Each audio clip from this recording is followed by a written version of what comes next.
करताची आयचे प्रोग्राम शुरू करिया। सुरवेक गुरुचरणांक वंदन करताची मंगलाचरणम सांगचा कमी प्रारंभ करताची। सो मंगलम चरणम सांगचा हांव येतस हाजी नंतर गीता महात्म्य संगो गीता पै माताजी येतसची। सो मंगलाचरणम शुरू करता। ओम अन्त्यानतिमिरान्धस्य ज्ञानाञ्जनशलाकया चक्षुरुन्मीलितं येन तस्मै श्रीगुरुवे नमः।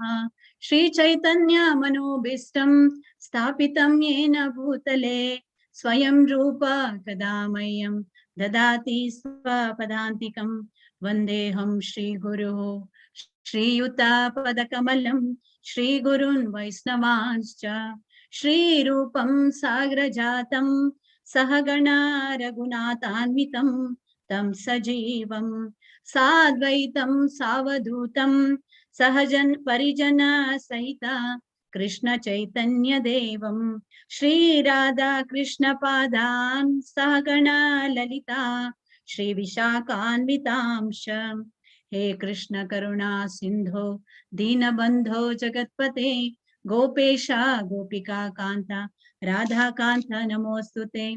तप्त कांचन गौरांगी राधे वृंदावनेश्वरी वृषभानुसुते देवी प्रणमामि हरिप्रिये।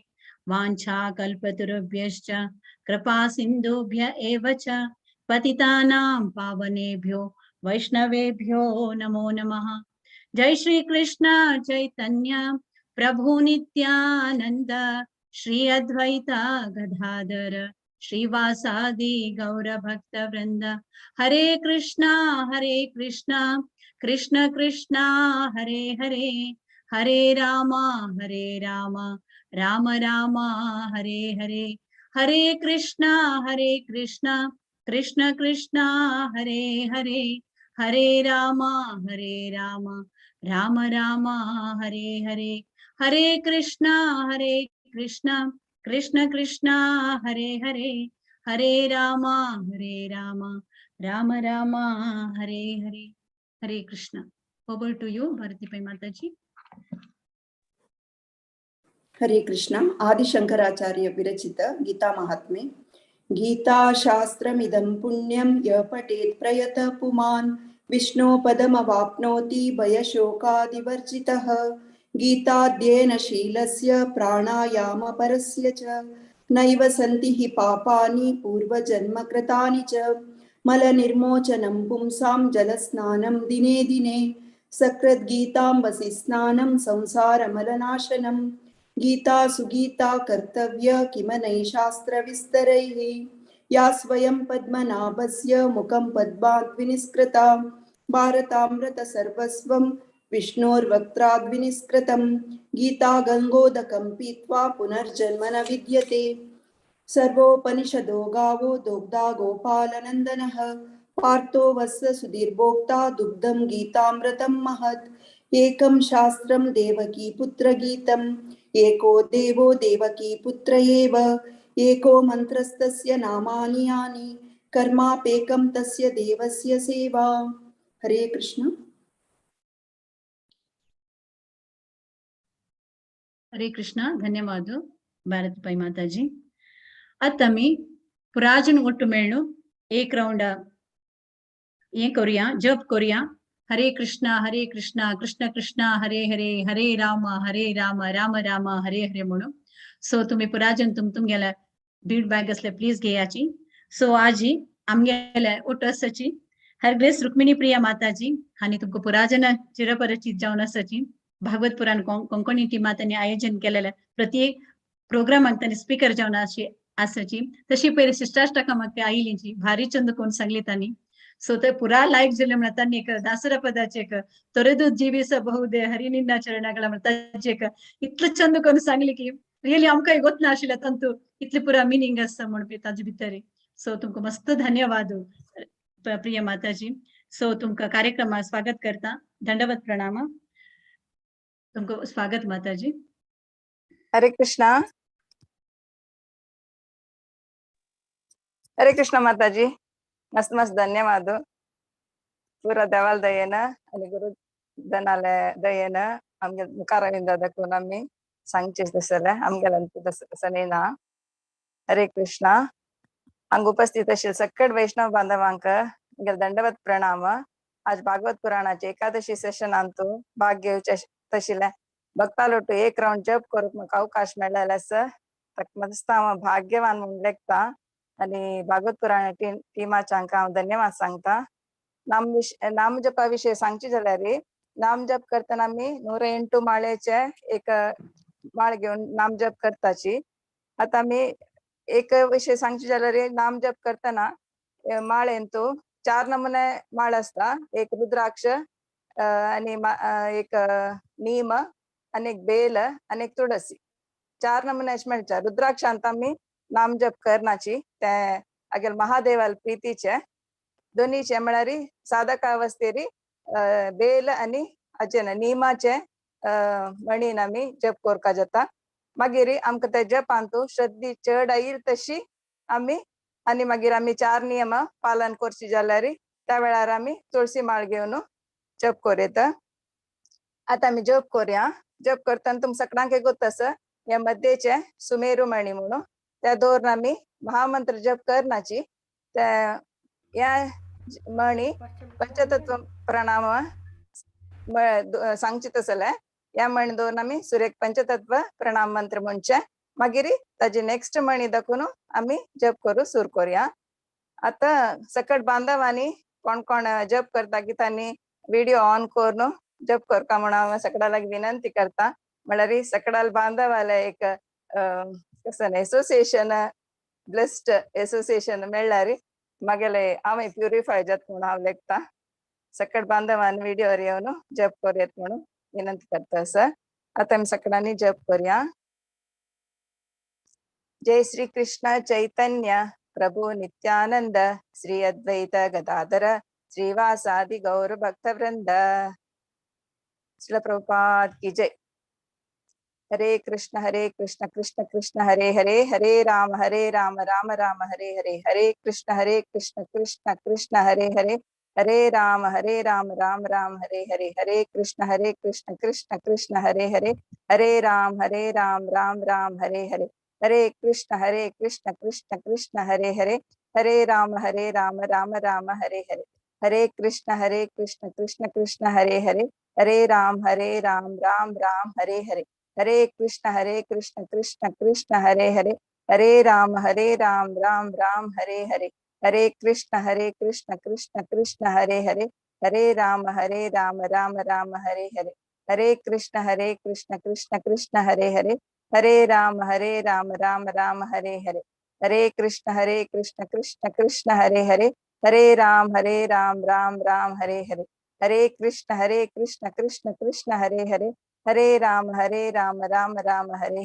हरे कृष्ण कृष्ण कृष्ण हरे हरे हरे राम राम राम हरे हरे. हरे कृष्ण कृष्ण कृष्ण हरे हरे हरे राम राम राम हरे हरे. हरे कृष्ण कृष्ण कृष्ण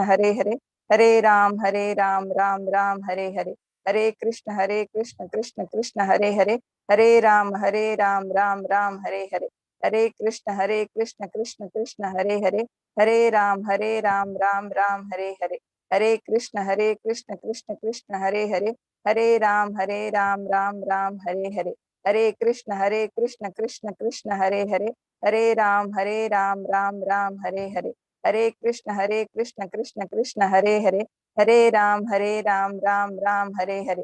हरे कृष्ण कृष्ण कृष्ण हरे हरे हरे राम राम राम हरे हरे. हरे कृष्ण कृष्ण कृष्ण हरे हरे हरे राम राम राम हरे हरे. हरे कृष्ण कृष्ण कृष्ण हरे हरे हरे राम राम राम हरे हरे. हरे कृष्ण कृष्ण कृष्ण हरे हरे हरे राम राम राम हरे हरे. हरे कृष्ण कृष्ण कृष्ण हरे हरे हरे राम राम राम हरे हरे. हरे कृष्ण कृष्ण कृष्ण हरे हरे हरे राम राम राम हरे हरे. हरे कृष्ण कृष्ण कृष्ण हरे हरे हरे राम राम राम हरे हरे. हरे कृष्ण कृष्ण कृष्ण हरे हरे हरे राम राम राम हरे हरे. हरे कृष्ण कृष्ण कृष्ण हरे हरे हरे राम राम राम हरे हरे. हरे कृष्ण कृष्ण कृष्ण हरे हरे हरे राम राम राम हरे हरे.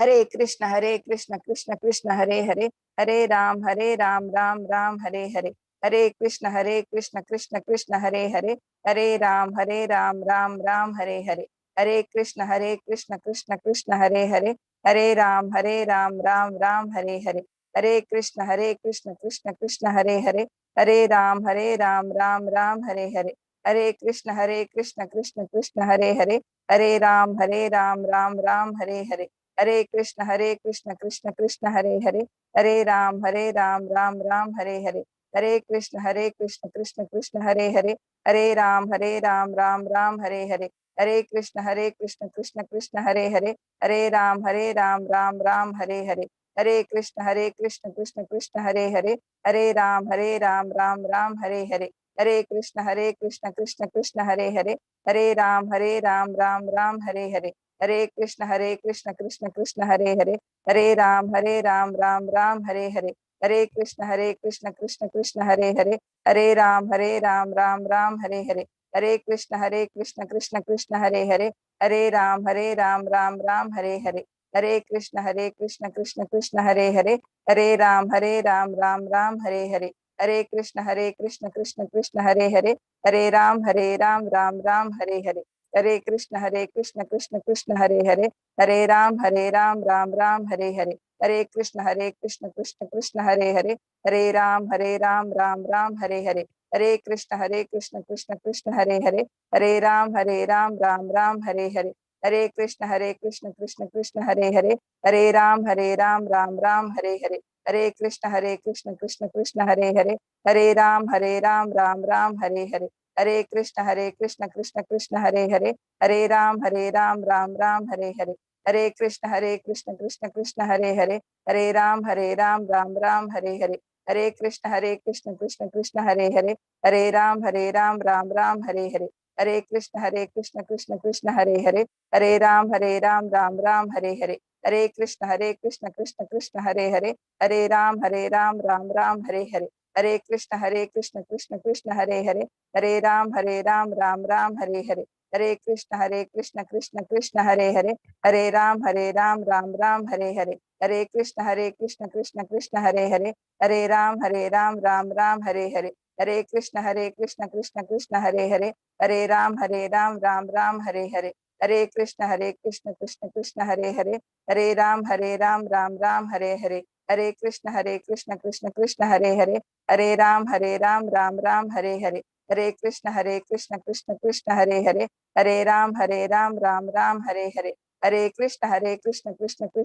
हरे, हरे राम राम राम हरे हरे, हरे कृष्ण कृष्ण कृष्ण हरे हरे, हरे राम राम राम हरे हरे, हरे कृष्ण कृष्ण कृष्ण हरे हरे, हरे राम राम राम हरे हरे, हरे कृष्ण कृष्ण कृष्ण हरे हरे, हरे राम राम राम हरे हरे, हरे कृष्ण कृष्ण कृष्ण हरे हरे, हरे राम राम राम हरे हरे, हरे कृष्ण कृष्ण कृष्ण हरे हरे, हरे राम राम राम हरे हरे, हरे कृष्ण कृष्ण कृष्ण हरे हरे, हरे राम राम राम हरे हरे, हरे कृष्ण कृष्ण कृष्ण हरे हरे, हरे राम राम राम हरे हरे, हरे कृष्ण कृष्ण कृष्ण हरे हरे, हरे राम राम राम हरे हरे, हरे कृष्ण कृष्ण कृष्ण हरे हरे, हरे राम राम राम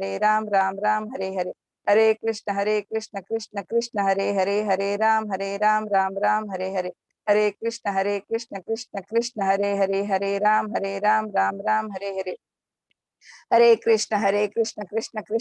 हरे, हरे कृष्ण कृष्ण कृष्ण हरे हरे, हरे राम राम राम हरे हरे, हरे कृष्ण कृष्ण कृष्ण हरे हरे, हरे राम राम राम हरे हरे, हरे कृष्ण कृष्ण कृष्ण हरे हरे, हरे राम राम राम हरे हरे, हरे कृष्ण कृष्ण कृष्ण हरे हरे, हरे राम राम राम हरे हरे, हरे कृष्ण कृष्ण कृष्ण हरे हरे, हरे राम राम राम हरे हरे, हरे कृष्ण कृष्ण कृष्ण हरे हरे, हरे राम राम राम हरे हरे, हरे कृष्ण कृष्ण कृष्ण हरे हरे, हरे राम राम राम हरे हरे, हरे कृष्ण कृष्ण कृष्ण हरे हरे, हरे राम राम राम हरे हरे, हरे कृष्ण कृष्ण कृष्ण हरे हरे, हरे राम राम राम हरे हरे, हरे कृष्ण कृष्ण कृष्ण हरे हरे, हरे राम राम राम हरे हरे, हरे कृष्ण कृष्ण कृष्ण हरे हरे, हरे राम राम राम हरे हरे, हरे कृष्ण कृष्ण कृष्ण हरे हरे, हरे राम राम राम हरे हरे, हरे कृष्ण कृष्ण कृष्ण हरे हरे, हरे राम राम राम हरे हरे, हरे कृष्ण कृष्ण कृष्ण हरे हरे,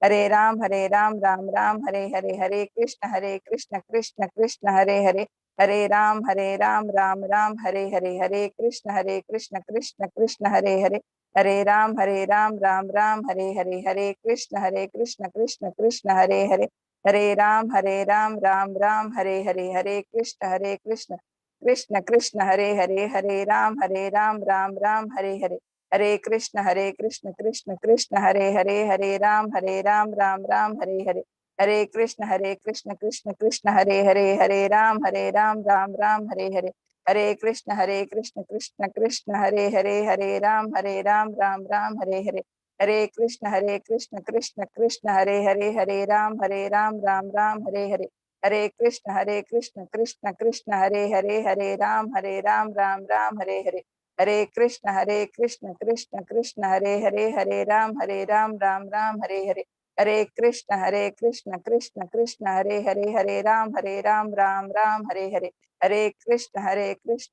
हरे कृष्ण कृष्ण कृष्ण हरे हरे, हरे राम राम राम हरे हरे, हरे कृष्ण कृष्ण कृष्ण हरे हरे, हरे राम राम राम हरे हरे, हरे कृष्ण कृष्ण कृष्ण हरे हरे, हरे राम राम राम हरे हरे, हरे कृष्ण कृष्ण कृष्ण हरे हरे, हरे राम राम राम हरे हरे, हरे कृष्ण कृष्ण कृष्ण हरे हरे, हरे राम राम राम हरे हरे, हरे कृष्ण कृष्ण कृष्ण हरे हरे, हरे राम राम राम हरे हरे,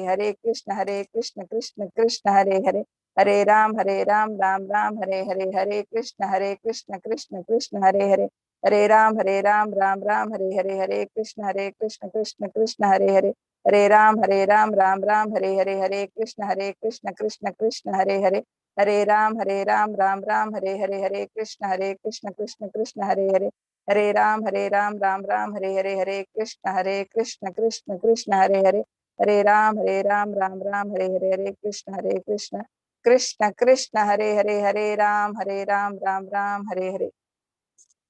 जय श्री कृष्ण चैतन्य प्रभु नित्यानंद श्री अद्वैत गदाधर श्रीवासादि गौर भक्त वृंद। श्रीमदेसी भक्ति वेदांत स्वामी श्रील प्रभुपाद की जय, गुरु महाराज की जय।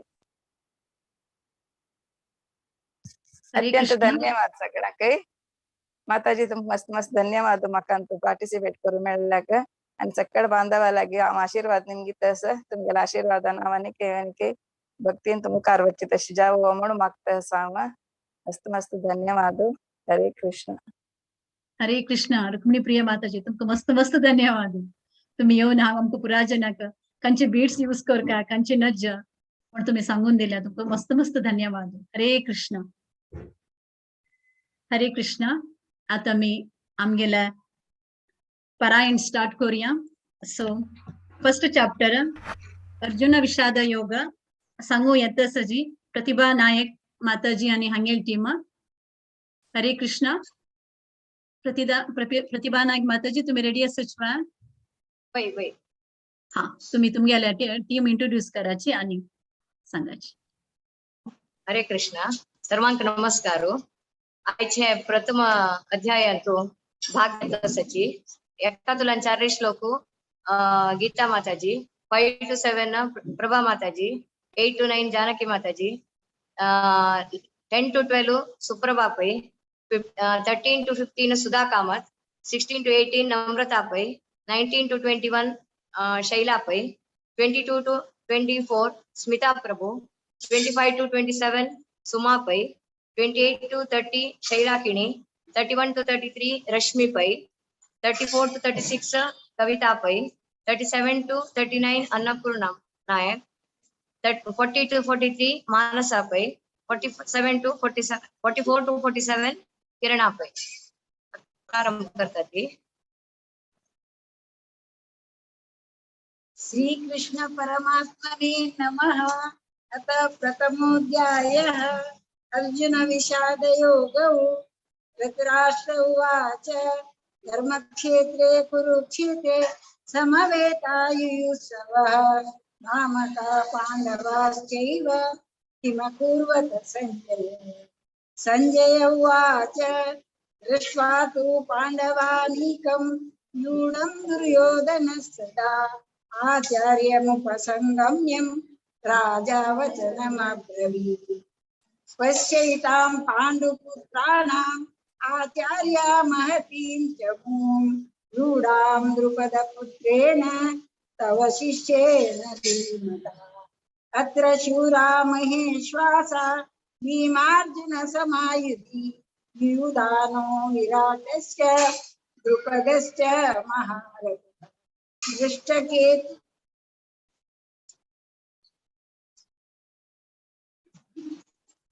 दृष्टकेतुश्चैकातानः काशीराजस्य वीर्यवान् पुरचित् कुन्तिभोजस्य शैब्यश्च नरपुङ्गवः युधामन्यश्च विक्रान्त उत्तमौजाश्च वीर्यवान् सौभद्रो द्रौपदेयाश्च सर्व एव महारथाः।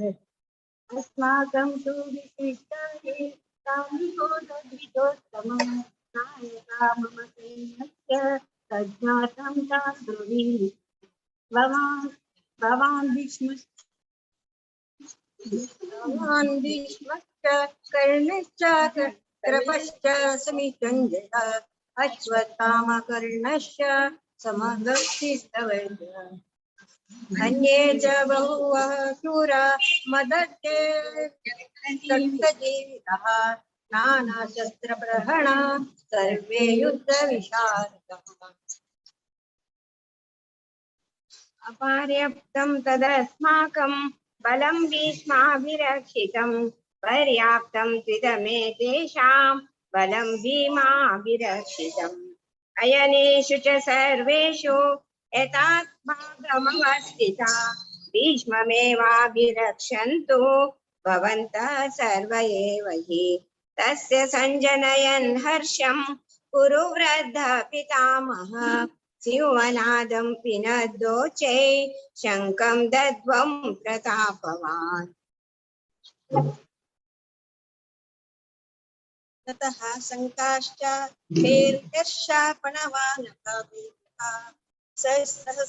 सहस्रैवाभ्यहन्यन्ता सा शब्दस्तु मुदोऽभवत्। ततः श्वेते हर्ये युक्ते महती स्कन्धने स्थितौ माधवः पाण्डवश्चैव दिव्यं शङ्खौ प्रदत्तौ पाञ्चजन्यं ऋषिकेशो देवदत्तं धनञ्जयः प्रौढं दत्तौ महाशङ्खं भीमकर्मावरभूत्। अनन्तविजयं राजा कुन्तीपुत्रो युधिष्ठिरः नकुलसहदेवश्च सुघोषो मणिपष्पकौ काश्यश्च परमेश्वासः शिखण्डी च महारथः दृष्टद्युम्नो विराटश्च सात्यकिश्चापराजितः द्रुपदो द्रौपदेयाश्च सर्वश पृथिवीपतेः सौभद्रश्च महाबाहुः शङ्खान् दद्मो पृथक्। घोषोधार्तराष्ट्राणां हृदयानि व्यधारयत् नभश्च प्रतिदीप्तैव कुमुनो व्यनुनादयन्। अथ व्यवस्थितान् दृष्ट्वा धार्तराष्ट्रान् प्रतिध्वजः प्रवृत्ते शस्त्रसम्पाते धनुरुद्यम्य पाण्डवः। ऋषिकेशं तदा वाक्यम् इदमाह महीपते। अर्जुन उवाच सेनयोरुभयोर्मध्ये रजनिकापयन्ति यावदेता निरीक्षेऽहं योद्धुकामानवस्थितान् कैर्मया सह योद्धव्यम् अस्मिन् रणसमुद्यमे।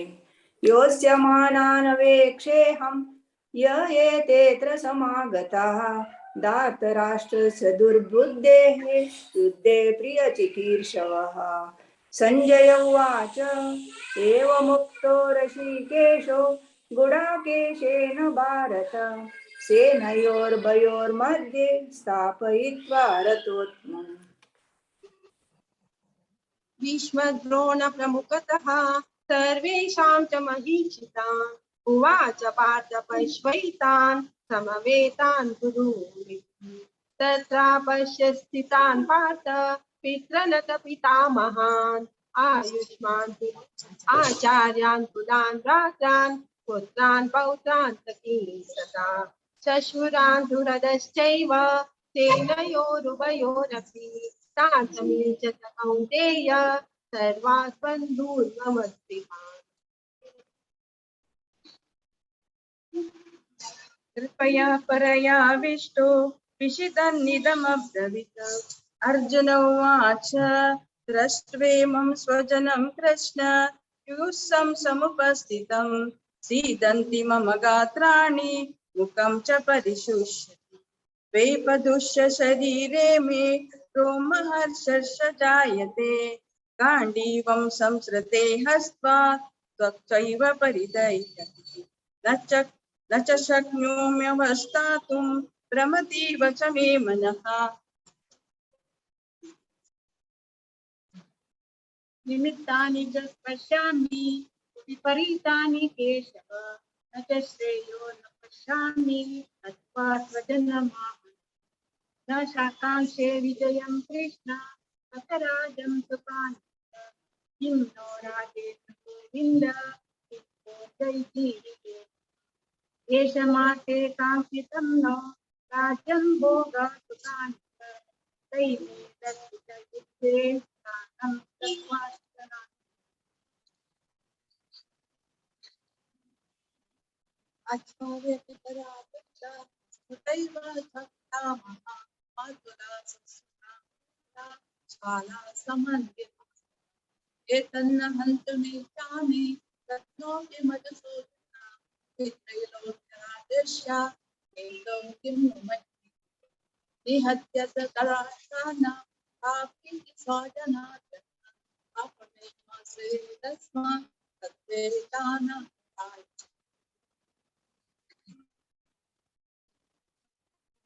तस्मान्नर्हवलयं हन्तुं धार्तराष्ट्रान् सम्भवात् स्वजनं हि कथं हत्वा सुखिनः स्यामः यद्यपेतेन पश्यन्ति लोभोपहतः चेतसः उदक्षया दोषं मित्रद्रोहे च पातु कथनं ज्ञेयमस्माभिः पापदास्मान् निवर्तितुं उदक्षया कृतं दोषं प्रपश्यति जनार्दन कुलक्षये प्रणश्यन्ति कुलधर्मा सनातनः कुलक्षये प्रणश्यन्ति कुलकर्मा सनातनाः धर्मे नष्टे कुलं कृष्ण अधर्मो विभवति अधर्मा विभवत् कृष्ण प्रद्युत्यन्ते कुलस्य यः स्त्रीषु दुष्टासु पार्ष्णेय जायते वर्णसङ्करः संकरो नरकायैव कुलज्ञानां कुलस्य च पतन्ति पितरो येषां सुप्तपिण्डोदकक्रिया दोषैरैते कुलज्ञानां वर्णसङ्करकारके उच्चादन्ते जातिधर्माः कुलधर्मास्य शाश्वताः उत्सन्नकुलधर्माणां मनुष्याणां जनार्दन नरके नियतं वासो भवतीत्यनुसुश्रुमा अहो बद महत्पापं कर्तुं व्यवसिता वयं यद्याज्य सुखलोभेन हन्तुं स्वजनमुच्यताः यदि मामप्रतीकारम् अशस्त्रं शस्त्रपाणयः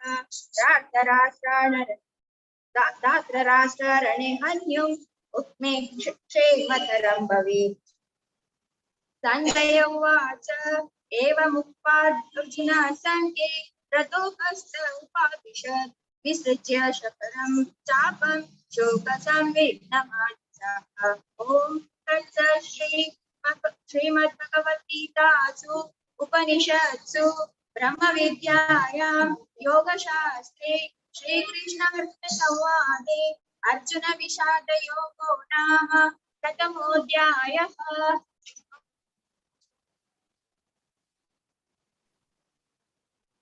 హరే కృష్ణ సర్వ మాతాజీ ఇంకా ధన్యవాదాలు. తక్షించి దున్యజ్ఞ యొక్క मंदाकिनी माता जी का हैंड ओवर. हरे कृष्ण माताजी, तुमको धन्यवाद भारी चंद कोण तुम्ही रिसाइड केले, तुम्ही टीमाचे ना, थँक्यू सो मच.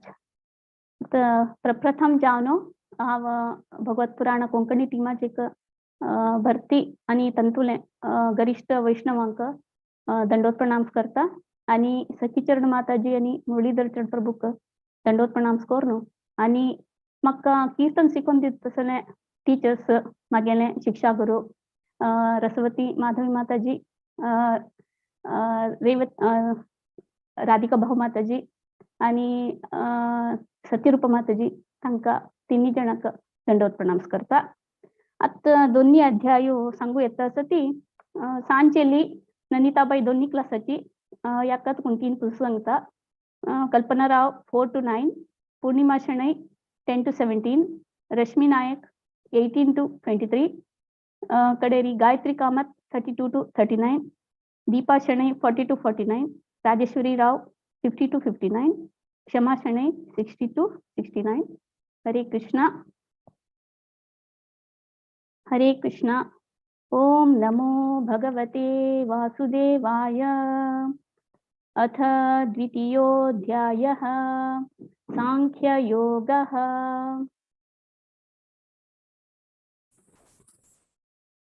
हरे कृष्ण. संजय उवाच तं तथा कृपयाविष्टम् अश्रुपूर्णाकुलेक्षणं विषीदन्तम् इदं वाक्यम् उवाच मधुसूदनः. श्रीभगवान् उवाच कुतस्त्वाकश्मलम् इदं विषमे समुपस्थितम् अनार्यजुष्टम् अस्वर्ग्यम् अकीर्तिकरमर्जुन. क्लैब्यमास्मकमः पार्थ नैतत्त्वयि उपपद्यते. क्षुद्रं हृदय दौर्बल्यं त्यक्त्वोत्तिष्ठ परन्तप. हरे कृष्ण. अर्जुन उवाच कथं भीष्ममहं संख्ये द्रोणं च मधुसूदन इषुभिः प्रतियोत्स्यामि पूजार्हा वरिसूदन. गुरून् हत्वा हि महानुभावान् श्रेयो भोक्तुं भैक्ष्यमपि लोके. हत्वार्थकामास्तु गुरूनिहैव भुञ्जीय भोगान् रुधिरप्रदिग्धान्. न चैतदिद्मः कतरन्नो गरियो यद्वा जयेम यदि वा नो जयेयुः. यानेव हत्वा न जिजीविषामः तेव स्थिता प्रमुखे धार्तराष्ट्राः. कार्पण्यदोषोपहत स्वभावः पृच्छामि त्वां धर्मसम्मूढचेताः. यच्छ्रेयः निश्चितं ब्रूहि तन्मे शिष्यस्तेऽहं शाधि मां त्वां प्रपन्नम्. न हि प्रपश्यामि ममापनुद्यात् यच्छोकमुच्छोषणमिन्द्रियाणाम्. अवाप्य भूमौ असपत्नं वृद्धं राज्यं सुराणामपि चाधिपत्यम्. संजय उवाच एवमुक्त्वा ऋषिकेशं गूढाकेशः परन्तप न योऽस्य इति गोविन्द मुक्त्वा तूष्णं बभूवः. हरे कृष्णा. तमुवाच ऋषिकेशः प्रहसन्निव भारत सेनयोरुभयोर्मध्ये विषीदन्तमिदं वचः. श्रीभगवानुवाच अशोच्यानन्वशोचस्त्वं प्रज्ञावादांश्च भाषसे गतासु न गतांशुश्च नानुशोचन्ति पंडिताः. न त्वेवाहं जातु नासं न त्वं नेमे जनाधिपाः. न चैव न भविष्यामः सर्वे वयमतः परम्. देहिनोऽस्मिन् यथा देहे कौमारं यौवनं जरा तथा देहान्तरप्राप्तिर्धीरस्तत्र न मुह्यति मात्रस्पर्शास्तु कौन्तेय शीतोष्णसुखदुःखदाः आगमापायिनो नित्याः शान्तितिक्षस्व भारत यं हि न व्यतयन्ते ते पुरुषं पुरुषर्षभ समदुःखसुखं धीरं सोमृतत्वाय कल्पते नासतो विद्यते भावो नाभावो विद्यते सतः उभयोरपि द्रष्टोऽन्तस्त्वनयोस्तत्त्वदर्शिभिः अविनाशि तु तद्विद्धि येन सर्वमिदं तथं विनाशमव्यसास्यस्य न कश्चित् कर्तुमर्हति। हरे कृष्ण। हरे कृष्ण।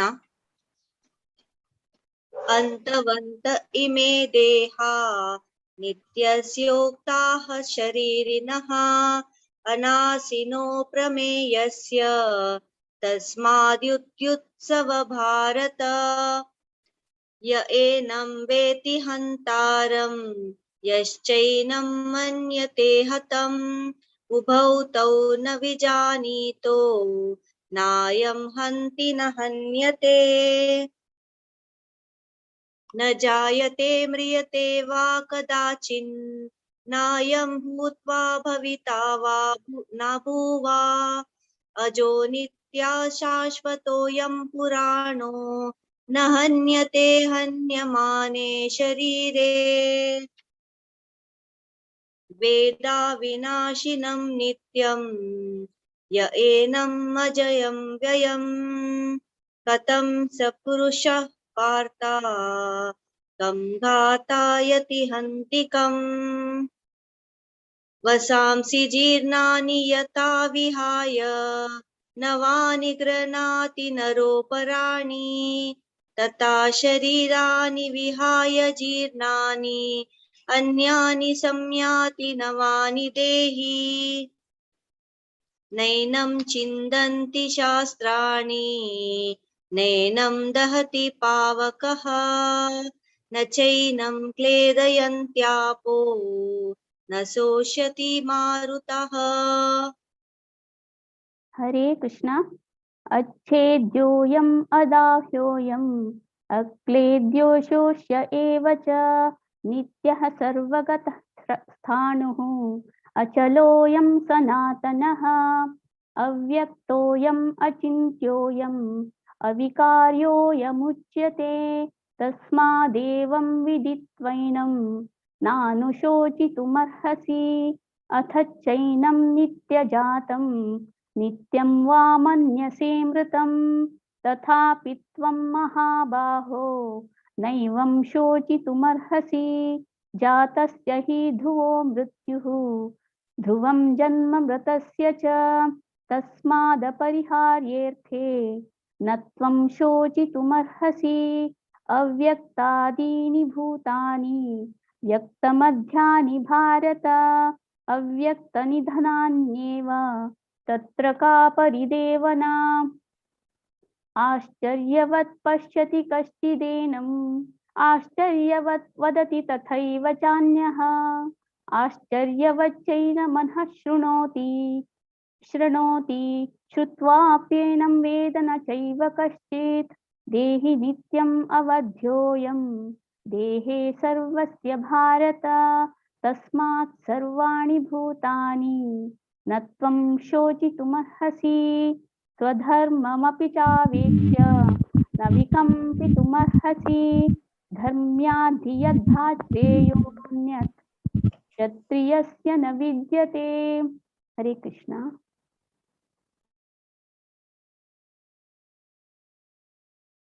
गायत्री माताजी तुम्ही म्यूटर असती। हरे कृष्ण।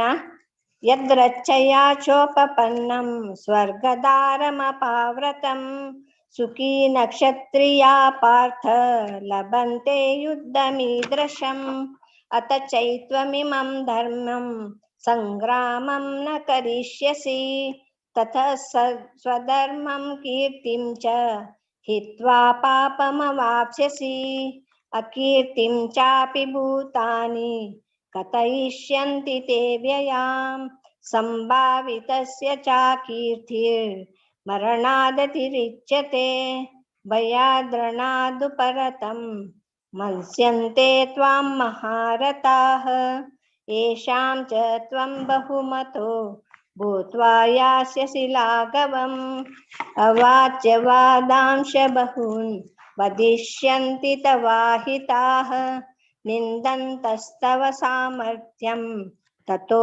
दुःखतरं नु किम् हतो वा प्राप्स्यसि स्वर्गं जित्वा वा भोक्ष्यसे महीम् तस्मादुत्तिष्ठ कौन्तेय युद्धाय कृतनिश्चयः सुखदुःखे समाय कृत्वा लाभालाभौ जयाजयौ ततो युद्धाय युज्यस्व नैवं पापमवाप्स्यसि एषा ते विहिता सांख्ये बुद्धिर्योगे त्विमां शृणु बुद्ध्या युक्तो यया पार्थ कर्मबन्धं प्रहास्यसि।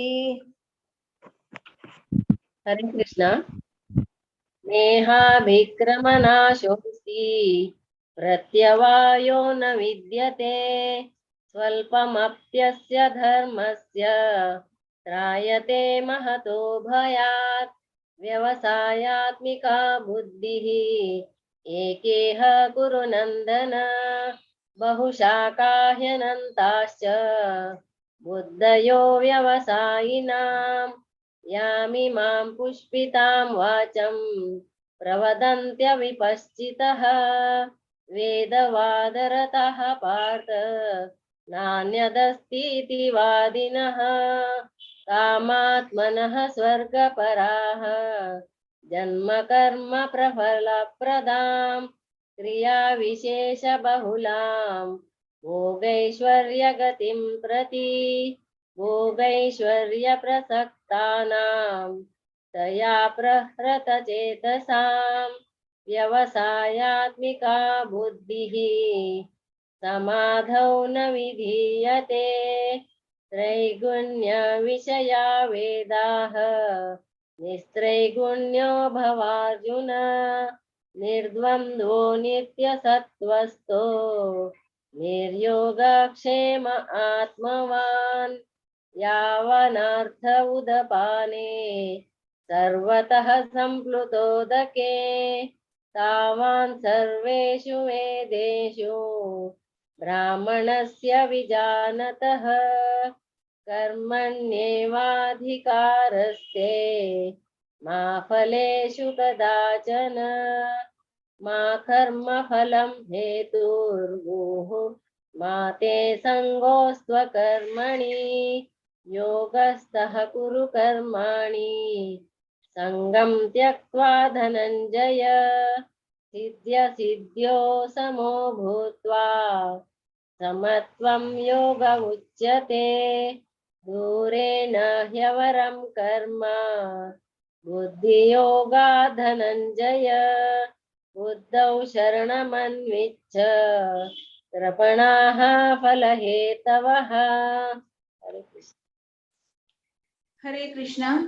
बुद्धियुक्तो जहातीह उभे सुकृत दुष्कृते तस्माद् योगाय युज्यस्व योग कर्मसु कौशलम् कर्मजं बुद्धियुक्ता हि फलं त्यक्त्वा मनीषिणः जन्मबन्ध विनिर्मुक्ताः पदं गच्छन्त्यनामयम् यदा ते मोहकलिलं बुद्धिर्व्यतितरिष्यति तदा गन्तासि निर्वेदं श्रोतव्यस्य श्रुतस्य च श्रुतिविप्रतिपन्ना ते यदा स्थास्यति निश्चला समाधावचला बुद्धिः तदा योगमवाप्स्यसि अर्जुन उवाच स्थितप्रज्ञस्य का भाषा समाधिस्तस्य केशव स्थितधीः किं प्रभाषेत किमासीत व्रजेत किम् श्रीभगवानुवाच प्रजहाति यदा कामान् सर्वान् पार्थमनोगतान् आत्मन्येवात्मना तुष्टः स्थितप्रज्ञस्तदोच्यते दुःखेष्वनुद्विग्नमनाः सुखेषु विगतस्पृहः वीतरागभयक्रोधः स्थितधीर्मुनिरुच्यते यः सर्वत्रानभिस्नेहः तत्तत्प्राप्य शुभाशुभम् नाभिनन्दति न द्वेष्टि तस्य प्रज्ञा प्रतिष्ठिता यदा संहरते चायम् कूर्मोऽङ्गानीव सर्वशः इन्द्रियाणीन्द्रियार्थेभ्यः तस्य प्रज्ञा प्रतिष्ठिता विषया विनिवर्तन्ते निराहारस्य देहिनः रसवर्जं रसोऽप्यस्य परं दृष्ट्वा निवर्तते। हरे कृष्ण।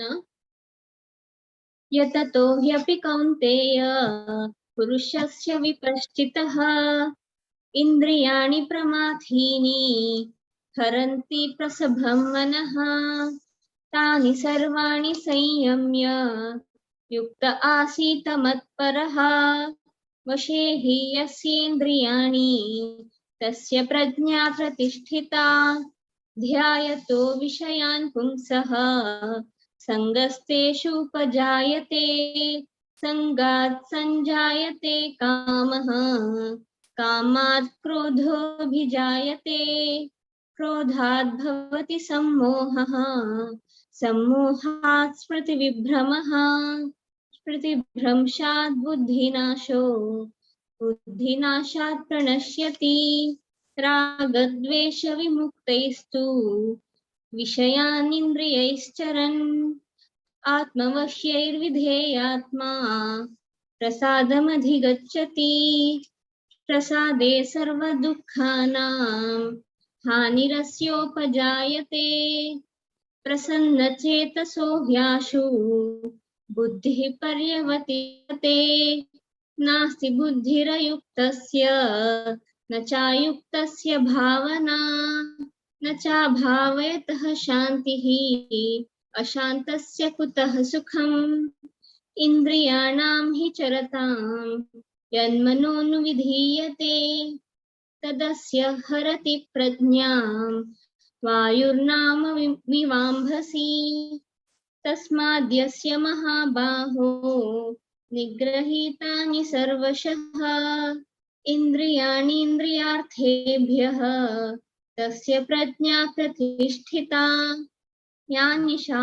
सर्वभूतानां तस्यां जागर्ति संयमी यस्यां जागृति भूतानि सा निशा पश्यतो मुनेः। हरे कृष्ण। आपूर्यमाणामचलं प्रतिष्ठं समुद्रमापः प्रविशन्ति यद्वत् तद्वत् कामायं प्रविशन्ति सर्वे स शान्तिमाप्नोति न कामकामी विहाय कामान्यः सर्वान् पुमांश्चरति निःस्पृहः निर्ममो निरहङ्कारः स शान्तिमधिगच्छति एषा ब्राह्मी स्थितिः पार्थ नैनां प्राप्य विमुह्यति स्थित्वा स्यामन्तकालेऽपि ब्रह्मनिर्वाणमृच्छति। ॐ तत्सत् इति श्रीमद्भगवद्गीतासु उपनिषत्सु ब्रह्मविद्यायां योगशास्त्रे श्रीकृष्णार्जुनसंवादे सांख्ययोगो नाम द्वितीयोऽध्यायः। हरे कृष्णा कृष्ण कृष्ण हरे हरे हरे राम राम राम हरे हरे। हरे कृष्णा। दोन्ही अध्याय पठण केलेले सर्वांक भक्ती नंदिता, कल्पना माताजी, पूर्णिमा माताजी, रश्मी माताजी, गायत्री माताजी, दीपा माताजी, राजेश्वरी माताजी, क्षमा माताजी, तुमक सर्वांक धन्यवाद. हरे कृष्ण. ओवर टू यू विद्या माताजी. हरि बोल. हरे कृष्ण. हरि बोल. मंदाकिनी माताजी तुमगे टीमाना भारी चंद कोण सांगल्या तशी फर्स्ट अध्याय अर्जुन विषादक भाग आंगेल्या प्रतिभा माताजी तांगेल्या टीम भारी चंद कोण सांगल्या. मस्त धन्यवाद तुमको पुराजनक अशी जी एवरी एकादशी एक चॅप्टर गे आणि पुराजनक तुमगेल्या या ट्रान्सफर हे करता शिकाय रबाची मस्त मस्त धन्यवाद मंदाकिनी माताजी तुमका खूप खूप धन्यवाद. आता तिन्ही अध्याय सांगू येत असची कर्मयोग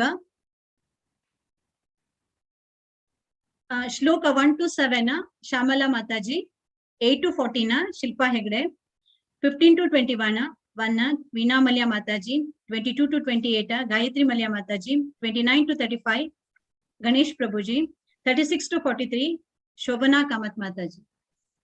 हरे कृष्ण. हरे कृष्ण. श्री परमात्मने नमः. अथ तृतीयोऽध्यायः कर्मयोगः. अर्जुन उवाच जायसी चेत् कर्मणस्ते मता बुद्धिर्जनार्दन तत्किं कर्मणि घोरे मां नियोजयसि केशव. व्यामिश्रेणेव वाक्येन बुद्धिं मोहयसीव मे तदेकं वद निश्चित्य येन श्रेयो अहमाप्नुयाम्. श्रीभगवान् उवाच लोकेऽस्मिन् द्विधा निष्ठा पुरा प्रोक्ता मया नघः. ज्ञानयोगेन सांख्यानां कर्मयोगेन योगिनां न कर्मणामनारम्भात् वैष्कर्म्य पुरुषोऽश्नुते न च सन्न्यसनादेव सिद्धिं समधिगच्छति. न हि कश्चित् क्षणमपि ज्ञातुतिष्ठत्यकर्मकत् कार्यते ह्यवशः कर्म सर्वप्रकृतिजैर्गुणैः. कर्मेन्द्रियाणि संयम्य य आस्ते मनसा स्मरन् इन्द्रियार्थान् विमूढात्मा मिथ्याचार स उच्यते. यस्विन्द्रियाणि मनसा नियम्य आरभतेऽर्जुन कर्मेन्द्रियै कर्मयोगम् असक्तः स विशिष्यते. हरे कृष्णा.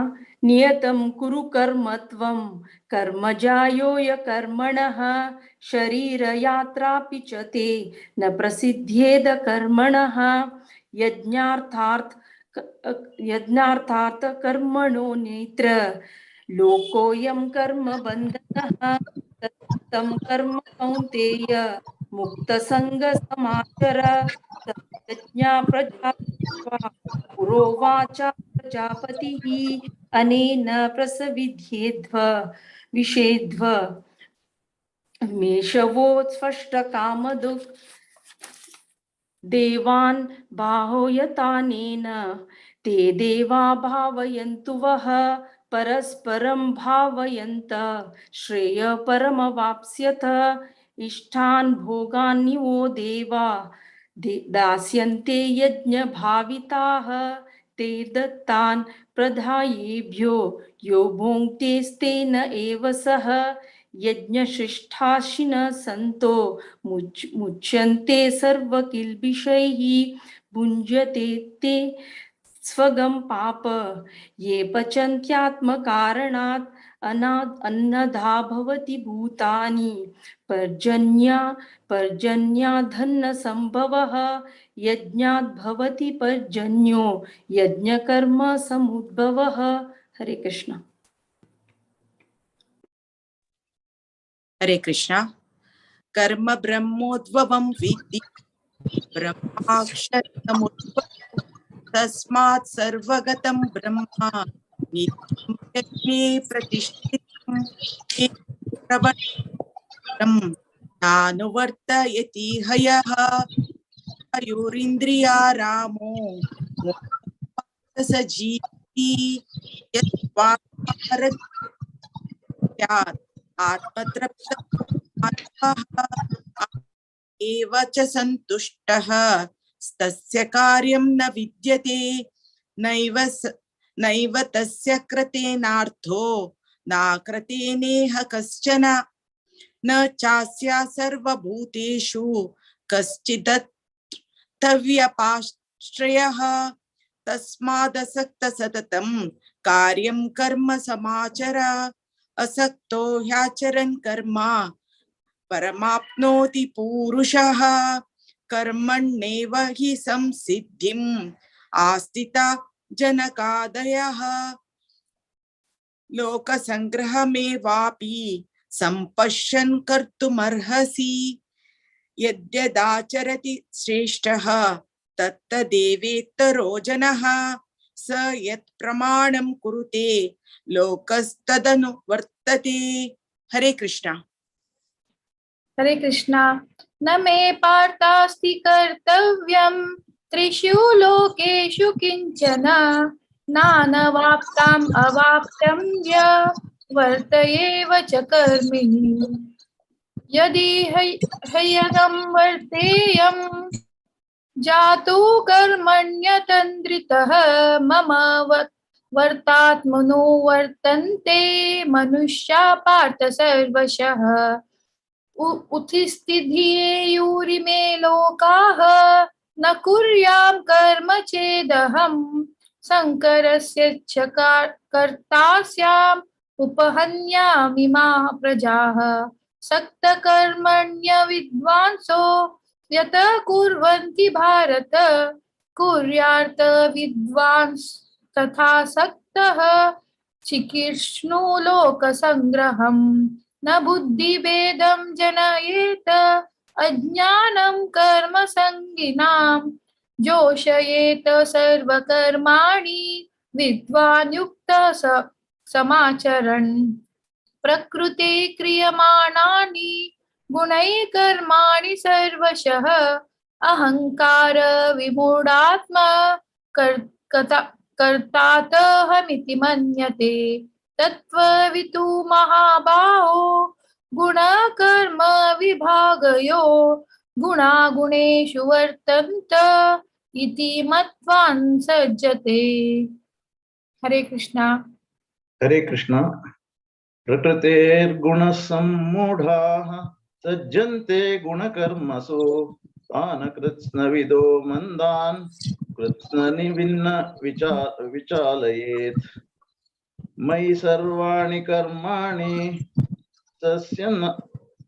सन्न्यस्याध्यात्मचेतसा निराशीर्निर्ममो भूत्वा यद्यस्व विगतज्वरः ये मे मतमिदं नित्यम् अनुतिष्ठन्ति मानवाः श्रद्धावन्तो न सूयन्तो मुच्यन्ते तेऽपि कर्मभिः ये त्वेतदभ्यसूयन्तो नानुतिष्ठन्ति मेत्मतं सर्वज्ञानविमूढास्तान् विद्धि नष्टान चेतसः सदृशं चेष्टते स्वास्याः प्रकृते ज्ञानवानपि प्रकृतिं यान्ति भूतानि निग्रहः किं करिष्यति इन्द्रियस्येन्द्रियस्यार्थो रागद्वेषौ व्यवस्थितौ तयोर्न वशमागच्छेत् तौ ह्यस्य परिपन्थिनौ श्रेयान् स्वधर्मो विगुणः परधर्मात् स्वनुष्ठितात् स्वधर्मे निधनं श्रेयः परधर्मो भयावहः। हरे कृष्ण। अर्जुनोवाच अथ केन प्रयुक्तोऽयं पापं चरति पुरुषः अधश्चानपि वष्णये बलादीव नियोजिता। श्रीभगवानुवाच काम एषा क्रोध एषा राजो गुणसमुद्भवा महाशनो महापाप विदेनामिह वैरिणम् धूमेन व्रियते वानिर् यथा दर्शनमलेन च यथोल्लण्ठो न वृतो गर्भा सदा तेन तमावृतम् आवृतं ज्ञानमेतेन ज्ञानिनो नित्यवैरिणा कामरूपेण कौन्तेय दुष्पुरेण नलेचना इन्द्रियाणि मनोबुद्धि प्रस्याधिष्ठानमुच्यते एतर्विमोहया तेषां ज्ञानं वर्तमो देहिनं तस्मात् इन्द्रियाणि तौ नियत्म्या वरद हर्षदा पापं प्रत्याहि विघ्नं ज्ञान विज्ञान नाशनम् इंद्रियाणि परण्याहु इंद्रियेभ्य परं मनसास्तु परा बुद्धिर् यो बुद्धिर्परतस्तु सा एवं बुद्धे परं बुद्ध्वा संस्थाप्यात् आत्मना जहि शत्रुं महाबाहो कामरूपं प्रासदम् इति श्रीमद्भगवद्गीतासु उपनिषत्सु ब्रह्म विद्यायां योगशास्त्रे श्रीकृष्णार्जुन संवादे कर्मयोगो नाम तृतीयोऽध्याय। कृष्णार्पणमस्तु। हरे राम राम राम हरे हरे, हरे कृष्णा कृष्ण कृष्ण हरे हरे। हरे कृष्णा. भारी चंदुकन पुराजनन सांगल्या श्यामला माताजी, शिल्पा हेगडे माताजी, वीणा मल्ल्या माताजी, गायत्री माताजी, गणेश किणी प्रभूजी आणि शोभना कामत माताजी. भारी चंदुकन सांगल्या अशी ये याची नवे श्लोक शिकून खाडाची. शिल्पा हेगडे माताजी, वीणा माताजी, तुम्ही पुरा नवे श्लोक खुशी जाता ऐकताना ये याची प्रति एकादशी का नवे श्लोक काढाची आणि ये याची चॅप्टर घ्यायची. सो श्यामला माताजी ऍज युजल तुम्ही भारी चंदुकन सांगला. गणेश प्रभू माताजी, तुम्ही शोभना माताजी, तुमको खूप खूप धन्यवाद. हरे कृष्णा. हरे कृष्ण. नेक्स्ट 4th चॅप्टर सांगू का, ध्यान कर्म संन्यास योगा. नागराज किणी प्रभूजी तुम्ही रेडी असावे तुमच्या टीम. हरे कृष्ण. हरे कृष्ण. हरे कृष्ण.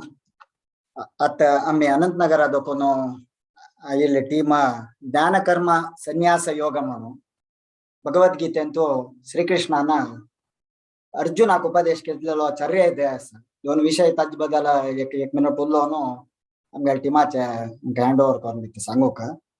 ಜ್ಞಾನ कर्म संन्यास योगांतो भगवंत कृष्णान अर्जुनाक कसान उपदेश केला म्हळ्यार तगेल त्या श्लोकाची परंपर सगळे कशे आयला म्हळ्यार उपदेश केला म्हळ्यार भगवंतान सूर्यदेवाक सांगून सूर्यदेवा नंतर तगेल पुत्ताक वैवस्वत म्हणून सांगितलो. विवस्वान मनवे मनु दोकून इक्ष्वाकू म्हळ्यार आमगेलो भगवान श्रीरामाल वंशज इक्ष्वाकू वंश म्हणटाची. त्या इक्ष्वाकू वंश तर जाल्लेलो व्हड परंपरा आसा ह्या अध्यायाक, त्या हाजी प्रस्ताविक. आणि ताजे नंतर भगवंतान तुमकां पुराजना ಗೊತ್ತಸಿलो विषयावरी केदना धर्मा ग्लानी जाता पळया तेदना खंडित हांव अवतार करून तुमगेल रक्षणे केता म्हणून ह्या अध्यायान तुजी सांगिला यदा अध्याय धर्मस्य श्लोकांतू. तशीची भगवंताक जन्म ना म्हणटाची, अज म्हणटाची. अज म्हळ्यार जन्म नातिलो. जन्म नातल्यार सहित ते तेगेले जन्म कर्म दिव्य अवतार येता, दिव्य म्हणटा ताका. दिव्य अवतारारी जन्म केलेलो आसा भगवंतान विविध रुपारी. राम जेवो, कृष्ण जेवो, परशुराम जेवो, नरसिंह देवाल रुपारी अवतार केलेले, जन्म कर्म दिव्य रुपार केलेलो आसा. तशीची हांतू चातुर्वर्ण्या विषयी सांगला भगवंतान. चातुर्वर्ण्य मया सृष्टम गुणकर्म म्हणून. तशीची मागीर मुखारसून ताणे कर्म ज्ञान आणि कर्म दोन्ही भगवंताल्या विषयार यथार्थ ज्ञान आसता. तशीची कर्म कर्म म्हळ्यार आमकां कसान कर्तव्य करता म्हळ्यार विषयारी मस्त तंतू 8-10 श्लोकांतू भगवंतान एक्सप्लेन केलेलो आसा. कसान कर्म करता कसान करून कशें आसता कर्म अकर्म विकर्म त्या कर्माची गती एक्सप्लेन करता गेल्यांची हांतो यांची अध्यायांतू मुखार वताना. तशीची आमगेला आहार पद्धती मुख्य जावन आहार पद्धती कशी आसता म्हळ्यार प्राण पान आमगेला कशी जाता पचन जाता क्रिये त्या विशयार भगवंतान हांतू सांगिल्लें आसता. प्राण पान व्यान उदान समान आमगेला पंचप्राणा विशयारी हांतू एक्सप्लेनेशन दिला भगवंतान.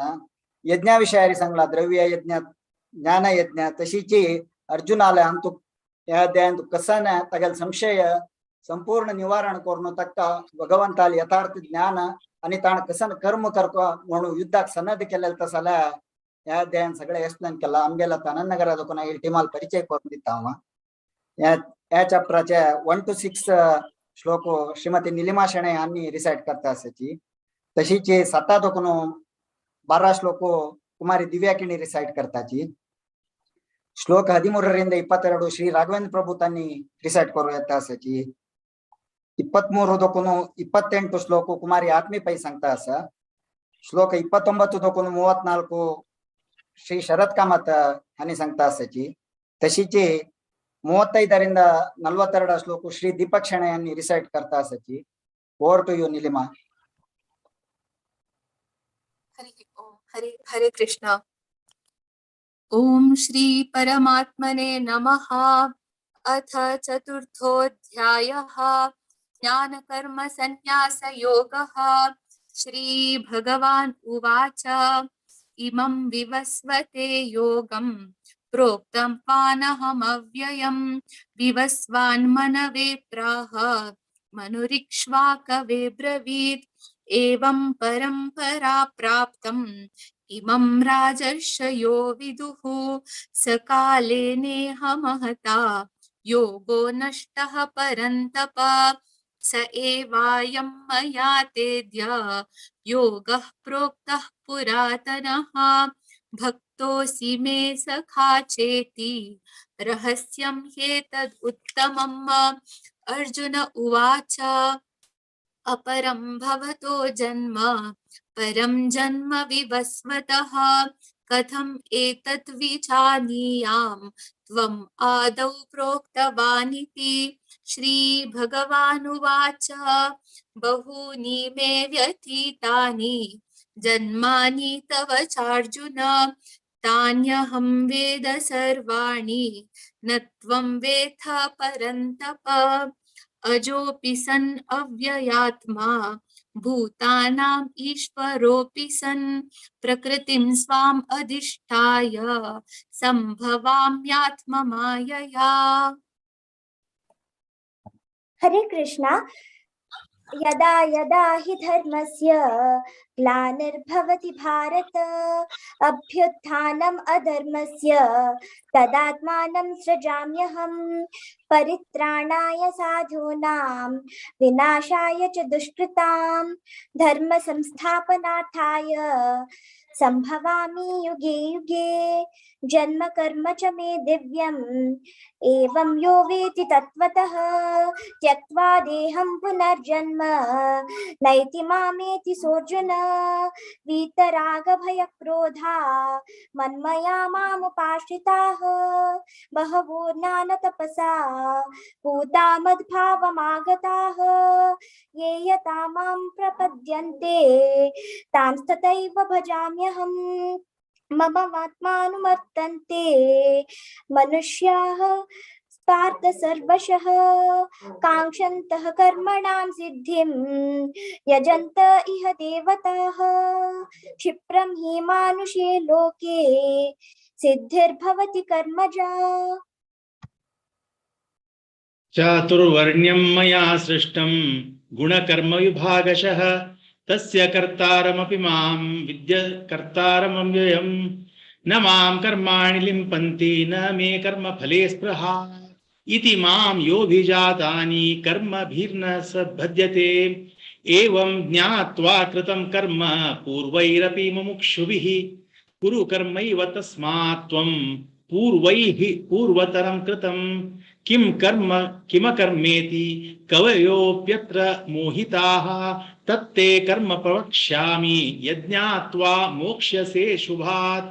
कर्मणो ह्यपि बोद्धव्यं बोद्धव्यं च विकर्मणः अकर्मणश्च बोद्धव्यं गहना कर्मणो गतिः. कर्मण्य कर्म यः पश्येद कर्मणि च कर्म यः स बुद्धिमान् मनुष्येषु स युक्तः कृत्सन्न कर्मकृत्.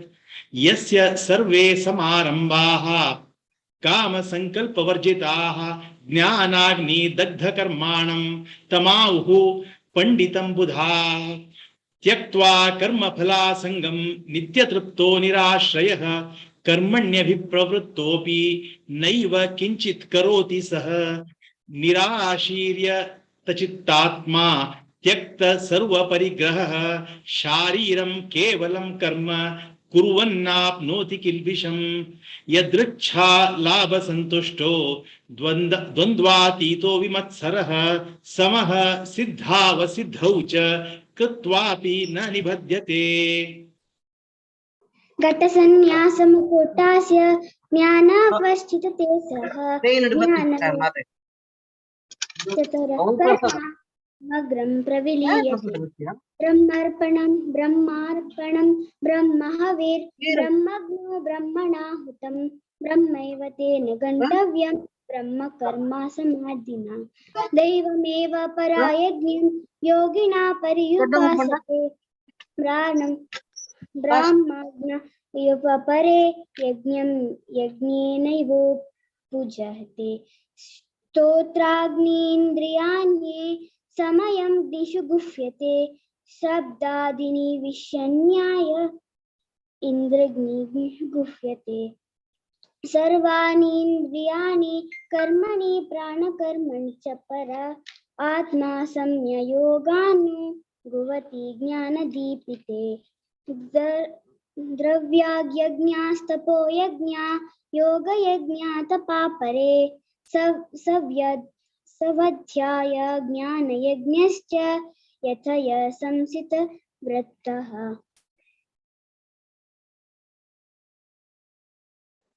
हरे कृष्ण।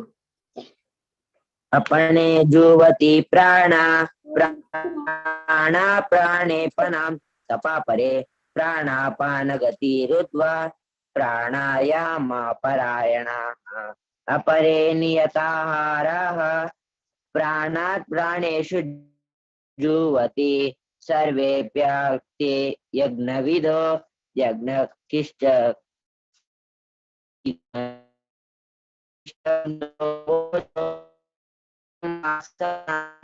न्यायं लोकस्य यज्ञस्य कुतोऽन्यः कुरु सत्तमा एवं बुद्धिविता यज्ञ वितता ब्रह्मणो मुखे कर्म ज्ञान विद्धि तस्य वर्णेवं ज्ञात विमोक्ष्यसे श्रेयं द्रव्य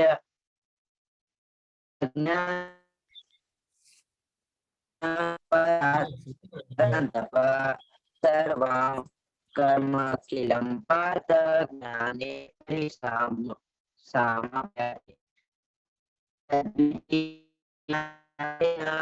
परिश्येन सेवया उपदेशन्ति ते ज्ञानं ज्ञानिस्तथा दर्शिनः।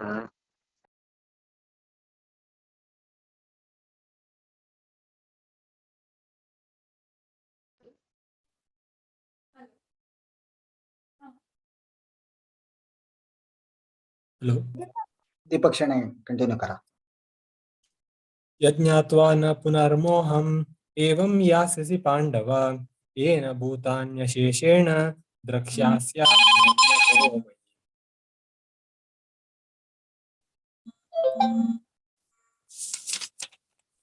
अपि चेदसि पापेभ्यः सर्वेभ्यः पापकृत्तमः सर्वं ज्ञानप्लवेनैव व्रजिनं सन्तरिष्यसि यथैधांसि समिद्धोऽग्निः भस्मासात् कुरुतेऽर्जुन ज्ञानाग्निः सर्वकर्माणि भस्मासात् कुरुते तथा न हि ज्ञानेन सदृशं पवित्रम् इह विद्यते तत्स्वयं योगसंसिद्धः कालेनात्मनि विन्दति। श्रद्धावान् लभते ज्ञानं तत्परः संयतेन्द्रियः ज्ञानं लब्ध्वा परां शान्तिम् अचिरेणाधिगच्छति।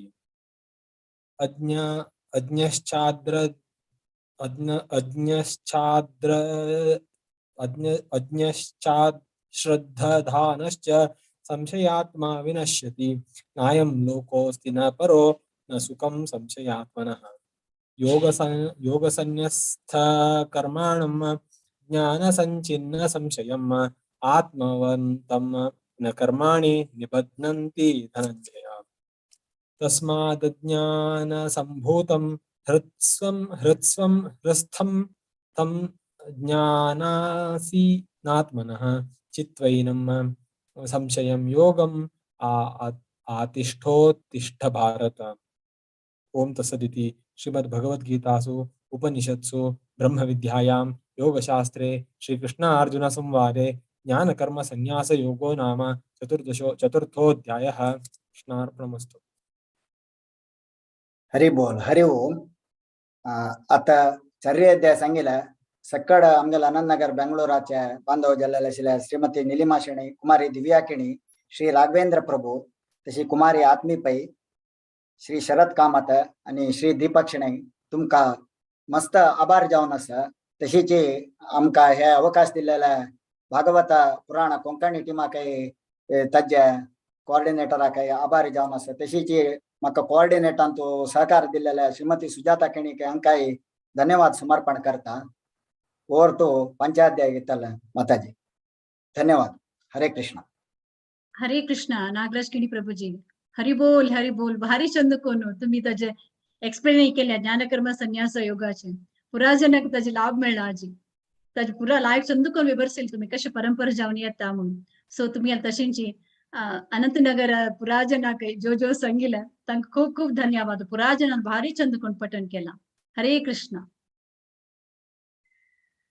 आता नेक्स्ट पंच अध्याय समूह यत्तासची कर्म संन्यास योगा 1 to 7 माया अरविंद माताजी, 8 to 15 प्रत्युषा किनी, 16 to 21 मंजुला शनई, 22 to 29 धन्य आचार्य. हरे कृष्णा. माया माताजी तुम्ही रेडी असावा. हरे कृष्ण. हरे कृष्ण. ओम श्री गुरुभ्यो नमः. ओम श्री परमात्मने नमः. अथ पंचमोऽध्यायः कर्म संन्यास योगः. अर्जुन उवाच संन्यासं कर्मणां कृष्ण पुनर्योगं च शंससि यच्छ्रेय एतयोरेकं तन्मे ब्रूहि सुनिश्चितम्. श्री भगवानुवाच संन्यास कर्मयोगश्च निःश्रेयसकरा उभौ तयोस्तु कर्म संन्यासात् कर्मयोगो विशिष्यते. ज्ञेय स नित्य संन्यासी यो न द्वेष्टि न काङ्क्षति निर्द्वन्द्वो हि महाभावो सुखं बन्धात् प्रमुच्यते. सांख्ययोगौ पृथक् बालाः प्रवदन्ति न पंडिताः एकमप्यास्थितः सम्यक् उभयो विन्दते फलम्. यत्साङ्ख्यै प्राप्यते स्थानं तद्योगैरपि गम्यते. एकं सांख्यं च योगं च यः पश्यति स पश्यति. संन्यासस्तु महाभावो दुःखमाप्तुमयो गतः. योगयुक्तो मुनिर्ब्रह्म न चिरेणाधिगच्छति. योगयुक्तो विशुद्धात्मा विजितात्मा जितेन्द्रियः. सर्वभूतात्मा भूतात्मा कुर्वन्नपि स लिप्यते. हरे कृष्ण. हरे कृष्ण. नैव किञ्चित् करोमीति युक्तो मन्येत तत्त्ववित्. पश्यन् शृण्वन् स्पृशन् जिघ्रन् अश्नन् गच्छन् स्वपन् स्वशन् प्रलपन् विसृजन् गृह्णन् उन्विशन् निमिषन्नपि इन्द्रियाणीन्द्रियार्थेषु वर्तन्त इति धारयन् ब्रह्मण्याधाय कर्माणि सङ्गं त्यक्त्वा करोति यः लिप्यतेन स पापेन पद्मपत्रविमाम्भसा. कायेन मनसा बुद्ध्या केवलैरिन्द्रियैरपि योगिनः कर्म कुर्वन्ति सङ्गं त्यक्त्वात्मशुद्धये. युक्तः कर्म फलं त्यक्त्वा शान्तिमाप्नोति नैष्ठिकीम्. अयुक्तः कामकारेण फले सक्तो निबध्यते.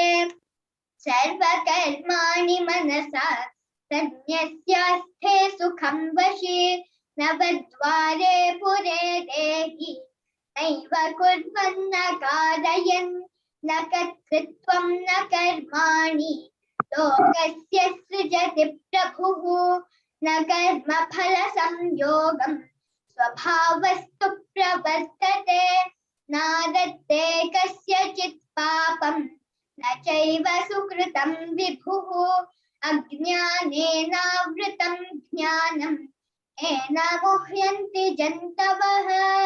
हरे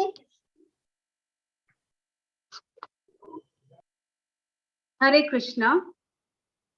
ध्यानेन तु तदध्यानम् ईशानाश्रितमात्मनः तेषामादित्यवज् प्रकाशयति तत्परम् तद्बुद्धयस्तदात्मानस्तन्निष्ठास्तत्परायणाः गच्छन्त पुनरावृत्तै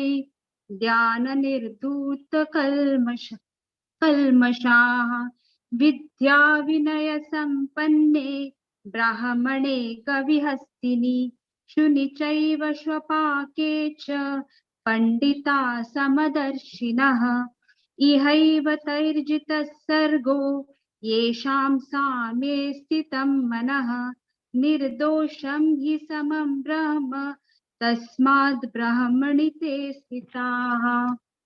न प्रहस्येत् प्रियं प्राप्य नो द्विचेत् प्राप्य चाप्रियं स्थिरबुद्धिरसम्मूढो ब्रह्मविद् ब्रह्मणि स्थितः बाह्यस्पर्शेष्वसक्तात्मा विन्दत्यात्मनि यत् सुखं सः ब्रह्मयोगयुक्तात्मा सुखमक्षयमश्नुते। हरे कृष्ण। हरे कृष्ण। ये हि संस्पर्शजा भोगा दुःखयोनय एव ते आद्यन्तवन्तः कौन्तेय न तेषु रमते बुधः शक्नोति हैव यः सोढुं प्राक्शरीरविमोक्षणात् कामक्रोधोद्भवं वेगं स युक्तः स सुखी नरः योऽन्तः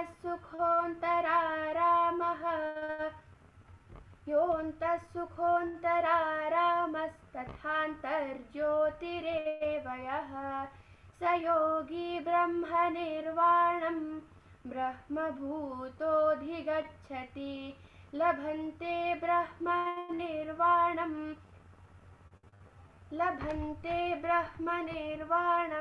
ऋषयः क्षीणकल्मषाः छिन्नद्वैधायतात्मानः सर्वभूतहिते रताः कामक्रोधवियुक्तानां यतीनां यतचेतसाम् अभितो ब्रह्मनिर्वाणं वर्तते विदितात्मनां स्पर्शान् कृत्वा बहिर्बाह्यांश्च चक्षुश्चैवान्तरे भ्रुवोः प्राणापानौ समौ कृत्वा नासाभ्यन्तरचारिणौ यतेन्द्रियमनोबुद्धिर्मुनिर्मोक्षपरायणः विगतेच्छाभयक्रोधो यः सदा युक्त एव सः भोक्तारं यज्ञतपसां सर्वलोकमहेश्वरः सुहृदं सर्वभूतानां ज्ञात्वा मां शान्तिमृच्छति। ॐ तत्सदिति श्रीमद्भगवद्गीतासु उपनिषत्सु ब्रह्मविद्यायां योगशास्त्रे श्रीकृष्णार्जुनसंवादे सन्न्यासयोगो नाम पंचमोऽध्यायः। ओम श्रीकृष्णार्पणमस्तु। हरे कृष्ण। हरे कृष्ण। हरी बोल. भारी चंदकोन सांगल्या माया माताजी, मंजुळा माताजी, तुम्ही दोग जणांनी भारी चंदको एकदम परफेक्ट, एकदम लयबद्ध जावन पुरा जणांनी धन्य आणि प्रत्युषा वंडी तुम्ही दोग जण भारी चंदकोन सांगल्या मा अशीच प्रति एकादशी येयाची पठन कराची पुरा जण खाऊन निवेदन करतसाची नवे नवे चॅप्टर घेयाची येयाची. हरे कृष्ण. खूप खूप धन्यवाद पुराजन. हरे कृष्ण. नेक्स्ट आता 6th चॅप्टर ध्यान योग सांगू येता असची 1 to 7 मीरा किनी, 8 to 15 डॉक्टर कामाक्षी किनी, 16 to 22 वीणा भट्ट माताजी, 23 to 29 कस्तूरी प्रभु माताजी, 30 to 36 रचना शर्मा, 37 to 42 जया शर्मा माताजी, 43 to 47 दीपा भट्ट माताजी. हरे कृष्णा. पुराजन रेडी असणार. हरे कृष्ण माताजी. हाँ मीरा गंडी स्टार्ट करें मां. अथ षष्ठोऽध्यायः श्रीभगवानुवाच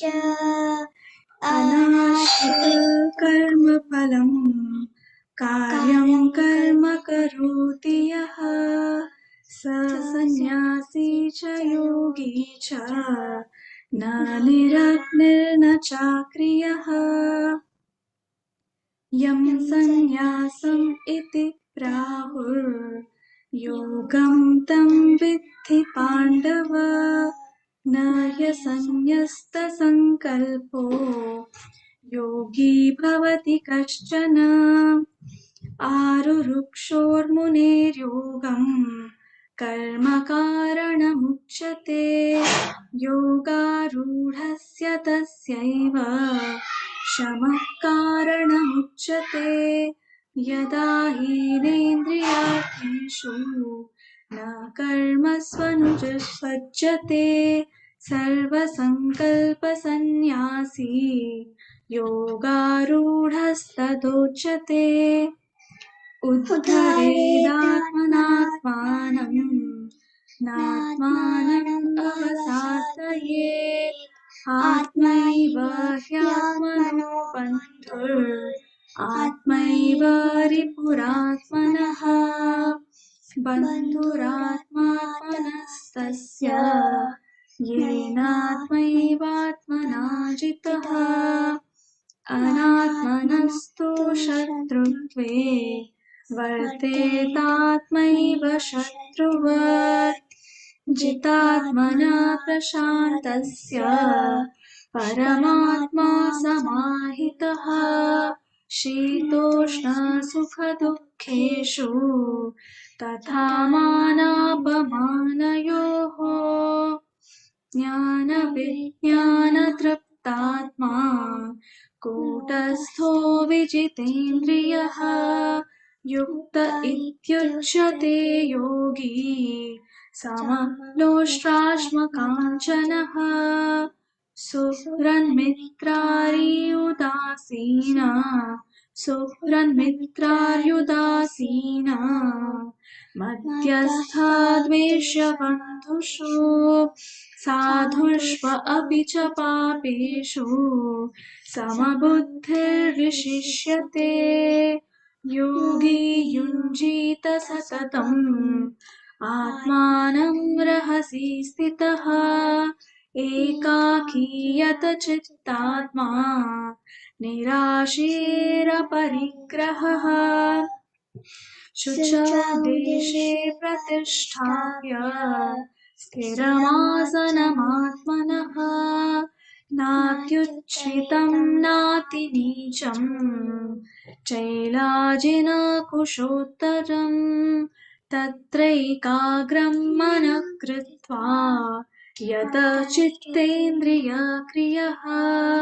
उपविश्यासने युञ्जात् योगमात्मा विशुद्धये. समं कायशिरो ग्रीवं धारयन्नचलं स्थिरः. सम्प्रेक्ष्य नासिकाग्रं स्वं दिशश्चानवलोकयन्. प्रशान्तात्मा विगतभेद ब्रह्मचारी व्रते स्थितः. मनः संयम्य मच्चित्तो युक्तासीत मत्परः. युञ्जनेवं सदात्मानं योगी नियतमानसः. शान्तिं निर्वाणपरमां मत्संस्थामधिगच्छति. हरे कृष्ण. हरे कृष्ण। नात्यश्नतस्तु योगोऽस्ति न चैकान्तमनश्नतः न चाति स्वप्नशीलस्य जाग्रतो नैव चार्जुन युक्ताहारविहारस्य युक्तचेष्टस्य कर्मसु युक्तस्वप्नावबोधस्य योगो भवति दुःखः यदा विनियतै चित्तम् आत्मन्येवावतिष्ठते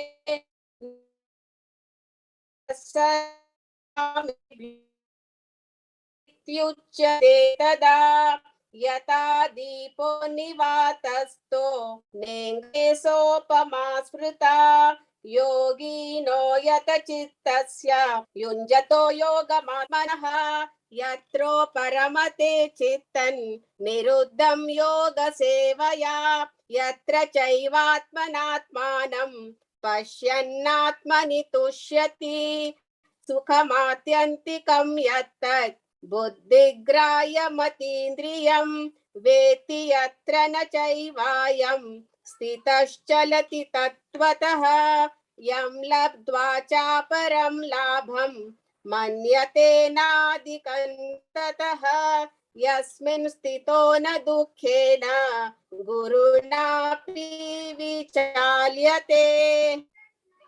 हरे कृष्ण।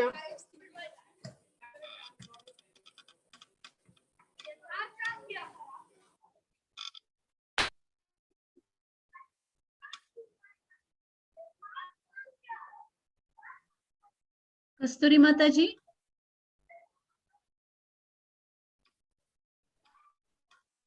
हरे कृष्ण विद्या ती बहुशः मेळ्ळी दिसता लिंक तिक कसं की प्रॉब्लेम असते नेटवर्क तू वाजी। अच्छा हाँ भारती भाई माता जी 3rd चैप्टर भाई भारती भाई माता जी। हरे कृष्ण। 23 to तम 29 विद्या दुःख संयोग वियोगम योग संनितं स निश्चयेन युक्तव्यो योगो निर्विण्ण चेतसा संकल्प प्रभवान कामान त्यक्त्वा सर्वान् शेषतः मनसैवेन्द्रिय ग्रामं विनियम्य समन्ततः शनैः शनैरुपरमे बुद्ध्याद्रति गृहीतया आत्मसंस्थं मनः कृत्वा न किंचिदपि चिन्तयेत् यतो यतो निश्चरति मनश्चञ्चलमस्थिरं ततस्ततो नियमैतत् आत्मनेव वशं नयेत् प्रशान्तमनसं ह्येनं योगिनं सुखमुत्तमम् उपैति शान्तरजसं ब्रह्मभूतमकल्मषं युञ्जन्नेवं सदात्मानं योगी विगतकल्मषः सुखेन ब्रह्म संपर्शम् अत्यंतं सुखमश्नुते। हरे कृष्ण विद्या कितले श्लोक म्यूट अस्विद्या 29 अनेक श्लोक। ओके। सर्वभूतस्थमात्मानं सर्वभूतानि चात्मनि ईक्षते योगयुक्तात्मा सर्वत्र समदर्शनः। हरे कृष्ण। हरे कृष्ण।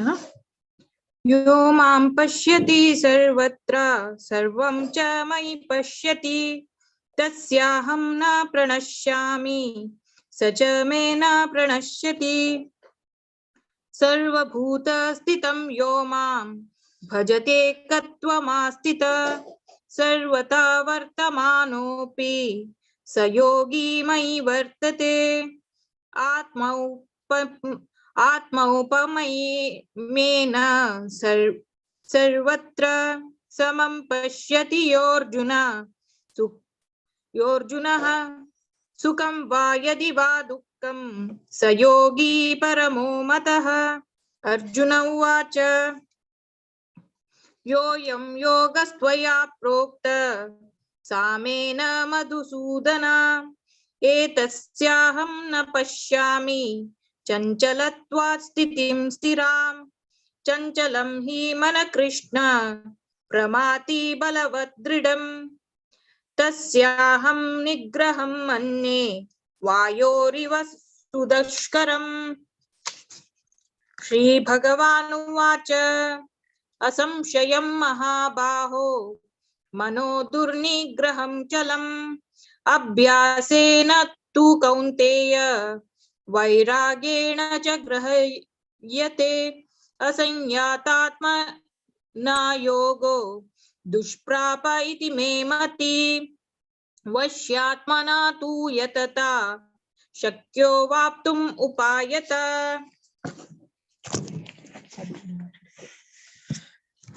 अर्जुन उवाच आयति श्रद्धयोपेतो योगाश्चलितमानस अप्राप्य योगसंसिद्धिं कां गतिं कृष्ण गच्छति कच्चिन्नो भयविभ्रष्ट चिन्नाभ्राम् इव नश्यति अप्रतिष्ठो महाभावो विमूढो ब्रह्मणापति एतन्मे संशयं कृष्णां चेतुं हर्हसि शेषतां तदन्या संशयस्वाशां चेतानावुपद्यते।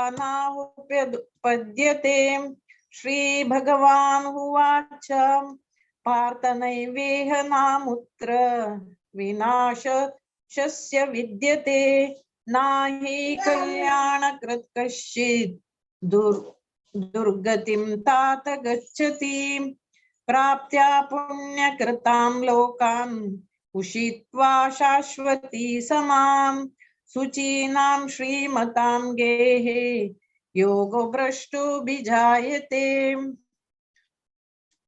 अथवा योगिनामेव कुले भवति धीमताम् एतद्धि दुर्लभतरं लोके जन्म यदीदृशं तत्र तं बुद्धिसंयोगं लभते पौरदेहिकं यतते च तो भूयां संसिद्धौ कुरुनन्दनां पूर्वाभ्यासेन तेनैव हीयते हव्यशोऽपि स जिज्ञासुरपि योगस्य शब्द ब्रह्माति वर्तते।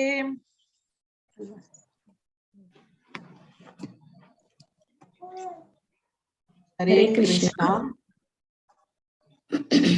प्रयत्नादत्यमानस्तु योगी संशुद्ध किल्बिषः अनेक जन्म संसिद्ध्यस्ततो याति परां गतिम् तपस्विभ्योऽधिको योगी ज्ञानिभ्योऽपि मतोऽधिकः कर्मिभ्यश्चाधिको योगी तस्माद्योगी भवार्जुन योगिनामपि सर्वेषां मद्गतेनान्तरात्मना श्रद्धावान् भजते यो मां समे युक्ततमो मतः। ओम तत्सदिति श्रीमद्भगवद्गीतासु उपनिषत्सु ब्रह्म विद्यायां योगशास्त्रे श्रीकृष्णार्जुन संवादे ज्ञानयोगो नाम षष्ठोऽध्यायः। हरे कृष्णा कृष्णा कृष्णा हरे हरे हरे राम राम राम हरे हरे। श्री कृष्णार्पणमस्तु। हरे कृष्ण। हरे कृष्णा। संच अध्यायो ध्यान योग भारी चंदकोन सांगले तुम्ही मीरा गोंडी भारी चंदकोन ऍज युजल अम्मा लोटू बैसून चंदकोन सांगलाय एव्हरी टाइम तशी अम्मा कामाक्षी माताजी तुम्ही भारी चंदकोन एकदम कसं म्हणताची एक नाही होत पण एकदम विदाउट साऊंड तशी एकदम शांत जाऊन एव्हरी टाइम कशी सांगतात की तशीची। थँक्यू सो मच कामाक्षी माताजी। वीणा भट माताजी तुम्ही भारी चंदकोन सांगलाय अशी ये याची एव्हरी एकादशी का पठन कोरचाक नवे नवे चॅप्टर घेऊन ये याची। हरे कृष्णा। रचना शर्मा माताजी आणि जया शर्मा माताजी तुम्ही भारी चंदकोन सांगलाय तुम्ही ये याची एव्हरी एकादशी का भाग्य याची आमका श्रवण करचे मौका दियाची पुरा। दीपा भट माताजी खूप खूप धन्यवाद प्रतिवेळा येताची अशींची ये याची आमका तुम्ही श्रवण करचे मौका दियाची। हरे कृष्णा। हरे कृष्ण। हरे कृष्णा। भारी चंदकोन 6th अध्याय तुम्ही पुराजनन सांगलाय आता 7th अध्यायाक वत्तसची सप्त अध्यायो ज्ञान विज्ञान संयुक्त सचिव कसे गोंधळ म्हाका पेटयला काय तुझे शिले हांव इतकी भूक घेऊन बसता हरे Krishna please I had sent this message on 22nd हरे कृष्णा हरे कृष्णा प्लीज म्यूट जतश्व हरे कृष्णा ओके धन्यवाद हाँ नेक्स्ट आता 7th चैप्टर संयुक्त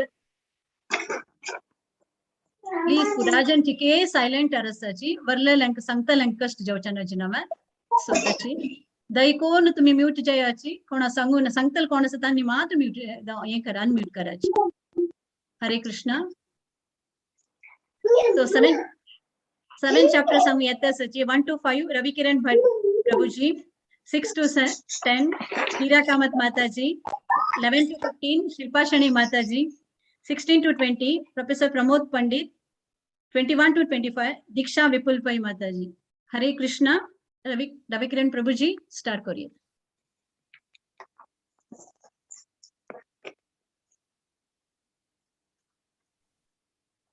रवि किरण प्रभु जी स्टार्ट करा तुम्ही हाँ ओम नमो भगवते वासुदेवाय अथ सप्तमो अध्यायः ज्ञान विज्ञान योगः श्री भगवान उवाच मय्या सक्तमनः पार्थ योगं युञ्जन मदाश्रयः असंशयं संग्रमं मां यथा ज्ञास्यसि तशृणु ज्ञानं तेहं सविज्ञानम् इदं वक्ष्यामि मयेष्यतः यज्ञात्वा नेह भूयोन्यच ज्ञातव्यं मम शिष्यते मनुष्याणां सहस्रेषु किश्चिददति सिद्धये यततामपि सिद्धानं कश्चिन्ममां वेति तत्त्वतः भूमिरापो नलो वायुः खं मनो बुद्धिरेव च अहंकार इति यं मे भिन्ना प्रकृतिरष्टधा अपरेयमितस्तान्मन्यां प्रकृतिं विधि मे परां जीवभूता महाबाहो ययेदं धार्यते जगत हरे कृष्णा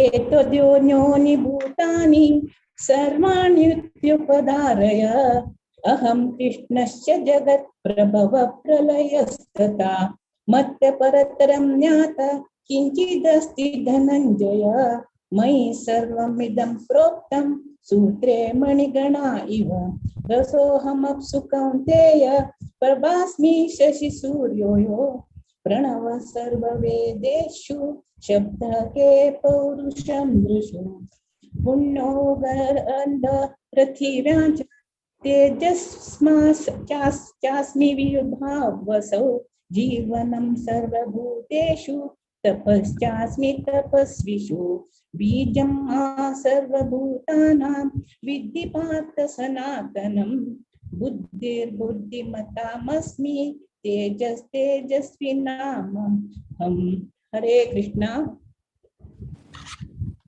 बलं बलवतं चाहं कामराग विवर्जितं धर्माविरुद्धो भूतेषु कामोऽस्मि भरतर्षभ ये चैव सात्विका भावा राजसास्तामसाश्च ये मत्तेवेति तान् विद्धि न त्वहं तेषु ते मयि त्रिभिर्गुणमयैर्भावैरेभिः सर्वमिदं जगत् मोहितं नाभिजानाति मामेभ्य परमव्ययम् दैवीहेषा गुणमयी मम माया दुरत्यया मामेव ये प्रपद्यन्ते मायामेतां तरन्ति ते न मां दुष्कृतिनो मूढः प्रपद्यन्ते नराधमाः मायया परतज्ञान आसुरं भवमाश्रितः चतुर्विधा भजन्ते मां जना सुकृतिनोऽर्जुन आर्तो जिज्ञासुरर्थार्थी ज्ञानी च भरतर्षभ तेषां ज्ञानी नित्ययुक्तानां युक्तः एकभक्तिर्विशिष्यते प्रियो हि ज्ञानिनोत्यर्थम् अहं स च मम प्रियः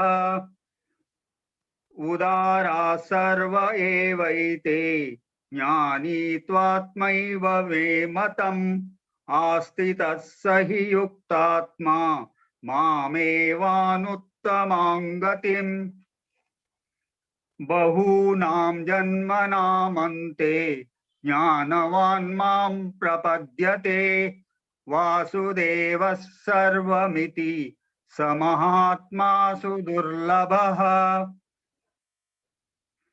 कामैस्तैस्तैर्हृतज्ञानाः प्रपद्यन्तेऽन्यदेवताः तं तं नियममास्थाय प्रकृत्या नियता स्वया। हरे कृष्ण। यो यं तनुं भक्त श्रद्धायार्चितुम् इच्छति तस्याचलं श्रद्धां तम् एव विदधाम्यहम् सताय श्रद्धाय युक्तास् तस्याराधनम् इहते लभते च तथा कामान् मायैव विहितां हितान् अन्तावत्तु फलं तेषां तद्भवति अल्पमेधासं देवान् देवयजो यन्ति मद्भक्तयन्ति माम् अपि अव्यक्तां व्यक्तिम् अपानं मान्यन्ते मम अबुद्धया परं भावम् अजानन्तो माम्यवम् अनुत्तमम् नहं प्रकाश सर्वस्य योगमाया समावृत मुदोऽयं नाभिजानति लोको मम अजाम् अव्ययाम्। हरे कृष्णा।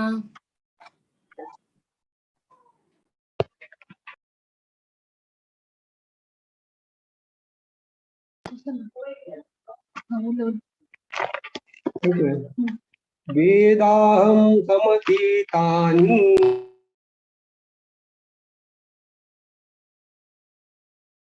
तुम्ही म्यूट చెల్లించి ప్రభుజీ वेद न कश्चन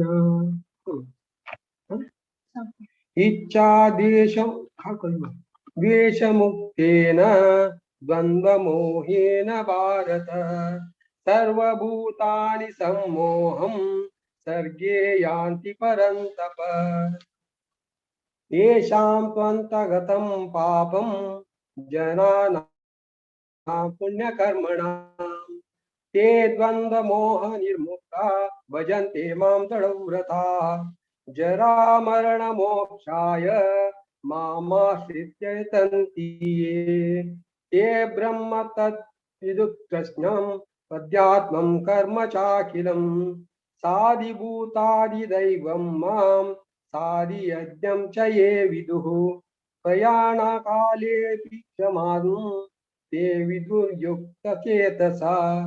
ओम तत्सदिति श्रीमद्भगवद्गीतासु उपनिषत्सु ब्रह्म विद्यायां योगशास्त्रे श्रीकृष्णार्जुन संवादे ज्ञान विज्ञान योगो नाम सप्तमोऽध्यायः। अतः श्री हरि कृष्णार्पणमस्तु। हरे कृष्ण. माफी करा जी सदाशिव कामत नाम प्रभुजी तुमगे नाव सांगच्या विसरली हांव. हरे कृष्ण. सो 7 अध्यायो ज्ञान विज्ञान योग पुराजन भारी चंदकोन सांगले रविकिरण प्रभुजी आणि अशी याची हरी एकादशी का तुमगे कसं नाही खाता ओपन जल म्हणून लेखतानी आणि प्रति एकादशी ये याची श्लोक पठन करचा का. हरे कृष्ण. हीरा कामत माताजी, शिल्पा शणै माताजी, प्रमोद पंडित प्रभुजी आणि दीक्षा विपुल पै भारी चंद कोण सांगल्या अशी याची प्रति एकादशी का पठन करचा का. हरे कृष्ण. नेक्स्ट 8 अध्याय दाखवनो भारती पै माताजी आता सजी. सो ओवर टू यू भारती. हरे कृष्ण. हरे कृष्ण. धन्यवाद विद्या माताजी. आता मी 8 अध्यायो अक्षर परब्रह्म योग संगुक एतस चमगलुटु 1 to 7 श्लोक प्रेमा पै माताजी, 8 to 28 श्लोक दीपा आचार्य माताजी, आर्या आचार्य आणि अचल आचार्य इंचेरडू तवळ दकून राखून बसलींची पळयतास स्टार्टिंग दकून. हरे कृष्ण. तुम्ही स्टार्ट करूयात. ओम परमात्मने नमः. अथ अष्टमोऽध्यायः अक्षर ब्रह्म योगः. अर्जुन उवाच किं तद्ब्रह्म किम् अध्यात्मं किं कर्म पुरुषोत्तम अधिभूतं च किं प्रोक्तम् अधिदैवं किमुच्यते अधियज्ञः कथं कोत्र देहेऽस्मिन् मधुसूदन प्रयाणकाले च कथं ज्ञेयोऽसि नियतात्मभिः. श्रीभगवानुवाच अक्षरं ब्रह्म परमं स्वभावोऽध्यात्ममुच्यते भूतभावोद्भवकरो विसर्ग कर्म संहितः. अधिभूतं क्षरो भावः पुरुषश्चादिदैवतम् अधियज्ञोऽहमेवात्र देहे देहभृतांवर. अंतकाले च मामेव स्मरन् मुक्त्वा कलेवरं यः प्रयाति समद्भावं याति नास्तस्य संशयः. यं यं वापि स्मरन् भावं त्यजन्त्यन्ते कलेवरं तं तमेवैति कौन्तेय सदा तद्भावभावितः. तस्मात् सर्वेषु कालेषु मामुनुस्मरयुध्य च मय्यर्पितमनो बुद्धिः मामे वैशेष्य संशयम्. ओम हरे कृष्ण. हरे कृष्ण. अभ्यासयोगयुक्तेन चेतसा नान्यगामिना परमं पुरुषं दिव्यं याति पार्थानुचिन्तयन्. कविं पुराणम् अनुशासितारम् अनुरणीयाम् अनुस्मरेद्यं सर्वस्य दातारं रूपं वर्णं तमसः परस्तात् प्रयाणकाले मनसाचलेन भक्त्या युक्तो योगबलेन चैव भ्रुवोर्मध्ये प्राणमावेश सम्यक् सतं परं पुरुषम् उपैति दिव्यम्. यदक्षरं वेदविदो वदन्ति विशन्ति यद्यतयो वीतरागाः यदिच्छन्तो ब्रह्मचर्यं चरन्ति तत्ते पदं संग्रहेण प्रवक्ष्ये. सर्वद्वाराणि संयम्य मनोहृदि निरुध्य च मूर्ध्याधायात्मनः प्राणम् आस्थितो योगधारणाम्. ओमित्येकाक्षरं ब्रह्म व्याहरान् मान्मनुस्मरन् यः प्रयाति त्यजन् देहं स याति परमां गतिम्. अनन्यचेतां सततं यो मां स्मरति नित्यशः तस्याहं सुलभः पार्थ नित्ययुक्तस्य योगिनः. हरे कृष्ण. हरे कृष्ण. मामुपेत्य पुनर्जन्म दुःखालयमशाश्वतम् नाप्नुवन्ति महात्मानः संसिद्धिं परमां गताः.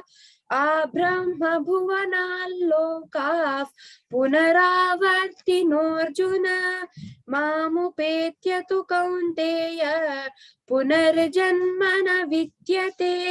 सहस्रयुगपर्यन्तम् अहर्यद्ब्रह्मणो विदुः रात्रिं युगसहस्रान्तान् ते होरात्रविदो जनाः.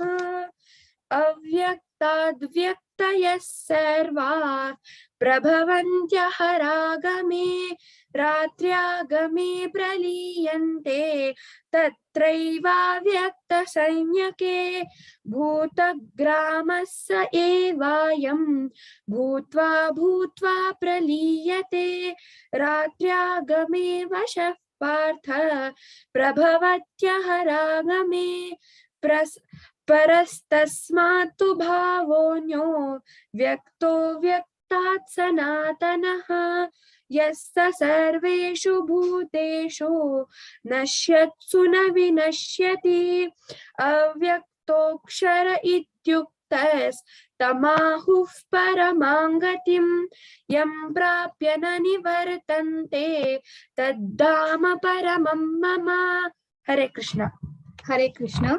पुरुषस्य परः पार्थ भक्त्या लभ्यस्त्वनन्यया यस्यान्तस्थानि भूतानि येन सर्वमिदं ततं यत्र काले त्वनावृत्ति मां वृत्तिं चैव योगिनः प्रयाता यान्ति तं कालं वक्ष्यामि भरतर्षभ।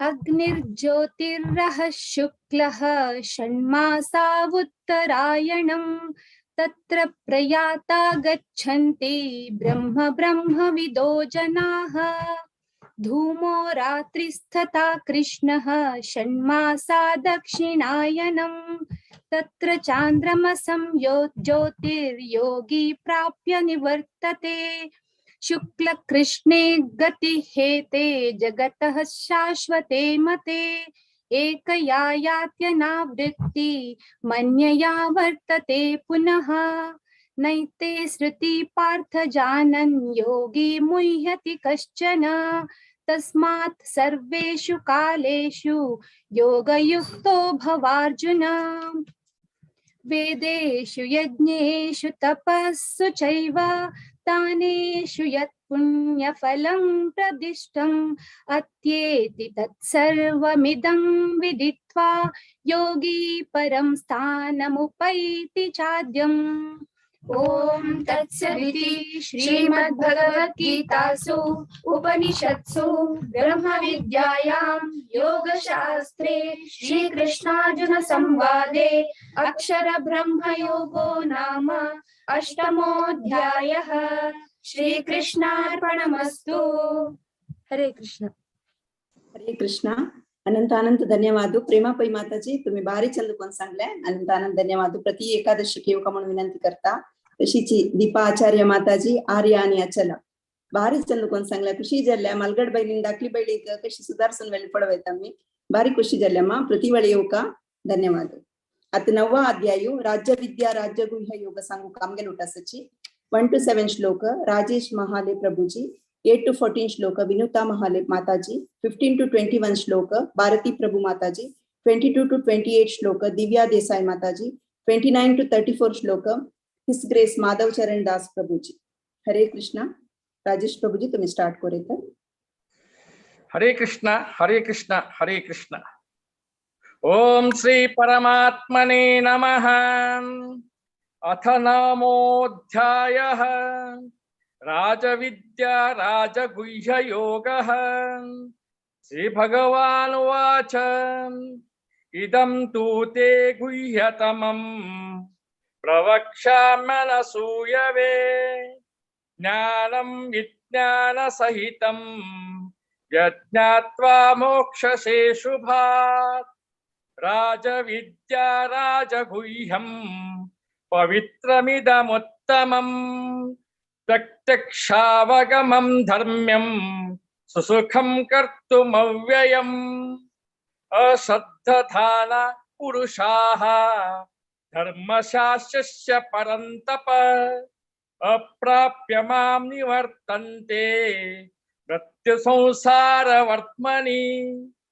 मया तदमिदं सर्वं जगदव्यक्तमूर्तिना मत्स्थानि सर्वभूतानि न चाहं तेष्वस्थितः न च मत्स्थानि भूतानि पश्य मे योगमेश्वरम्. भूतभ्रन्न च भूतस्थः ममात्मा भूतभावनः यथाकाशस्थितो नित्यं वायु सर्वत्र गो महान् तथा सर्वाणि भूतानि मत्स्थानित्युपधारय सर्वभूतानि कौन्तेय प्रकृतिं यान्ति मामिकाम् कल्पक्षये पुनस्तानि कल्पादौ विसृजाम्यहम्। हरि ओम हरे कृष्ण हरे कृष्ण हरे कृष्ण। ओम परमात्मने नमः। प्रकृतिं स्वामवष्टभ्य विसृजामि पुनः पुनः भूतग्राममिमं कृत्स्नम् अवशं प्रकृतिर्वशात् न च मां तानि कर्माणि निबध्नन्ति धनञ्जय उदासीनवदासीनम् असक्तं तेषु कर्मसु मयाध्यक्षेण प्रकृतिः सूयते सचराचरम् हेतुनानेन कौन्तेय जगद्विपरिवर्तते अवजानन्ति मां मूढाः मानुषीं तनुमाश्रितम्।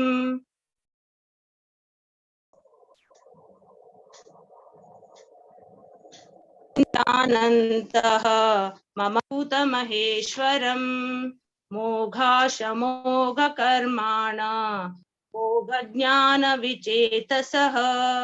राक्षसीमासुरीं चैव प्रकृतिं मोहिनीं श्रिताः महात्मानस्तु मां पार्थ दैवीं प्रकृतिमाश्रिताः भजन्त्यनन्यमनसः ज्ञात्वा भूतादिमव्ययम् सततं कीर्तयन्तो मां यन्तन्तश्च दृढव्रताः नमस्यन्तश्च मां भक्त्या नित्ययुक्त उपासते।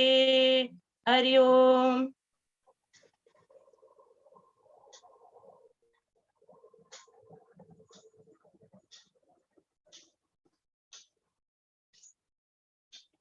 हरे कृष्णा। भारती प्रभु माता जी।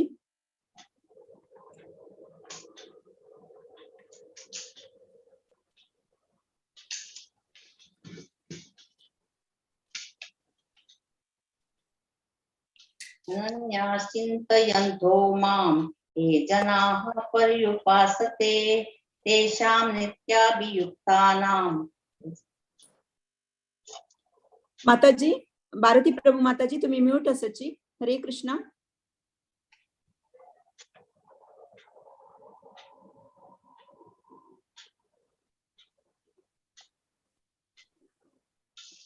भरत मैं म्यूट झाला। भारती माय म्यूट झाला म्यूट। ಅದು ಸುರೇಂದ್ರನ್ ಸಂಖ್ಯೆ 15 ದೋರ್ನು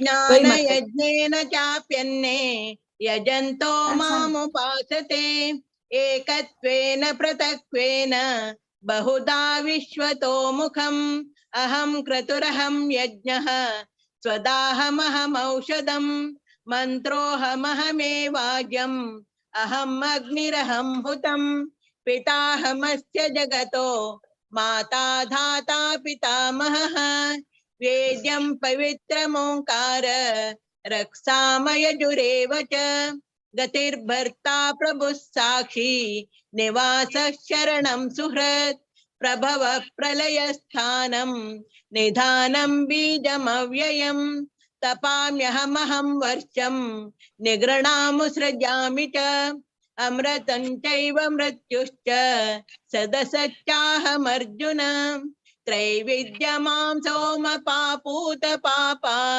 यज्ञैरिष्ट्वा स्वर्गतिं प्रार्थयन्ते ते पुण्यमासाद्य सुरेन्द्रलोकन् अश्नन्ति दिव्यान् दिवि देव भोगान् ते त्वं भुक्त्वा स्वर्गलोकं विशालम् क्षीणे पुण्ये मर्त्यलोकं विशन्ति एवं त्रयी धर्म मनोप्रपन्ना गतागतं काम कामा लभन्ते.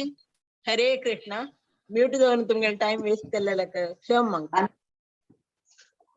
अनन्याश्चिन्तयन्तो माम् ये जनाः पर्युपासते तेषां नित्याभियुक्तानां योगक्षेमं वहाम्यहम्.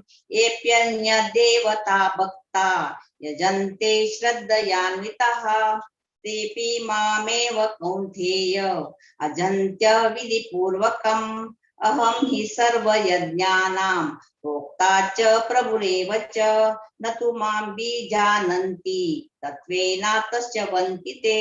यान्ति देवव्रता देवान् पितॄन् यान्ति पितृव्रतः भूतानि यान्ति भूतेजा यान्ति मद्याजिनोऽपि माम्. पत्रं पुष्पं फलं तोयं यो मे भक्त्या प्रयच्छति तदहं भक्त्युपरतम् अस्नामि प्रयत्तात्मनः. यत्करोषि यदस्नासि यज्जुहोषि ददासि यत् पश्यसि कौन्तेय तत्कुरुष्व मदर्पणम्. शुभाशुभफलैरेवं मोक्षस्य कर्मबन्धनै संन्यासयोगयुक्तात्मा विमुक्तो मामुपैष्यसि. हरे कृष्ण माता जी.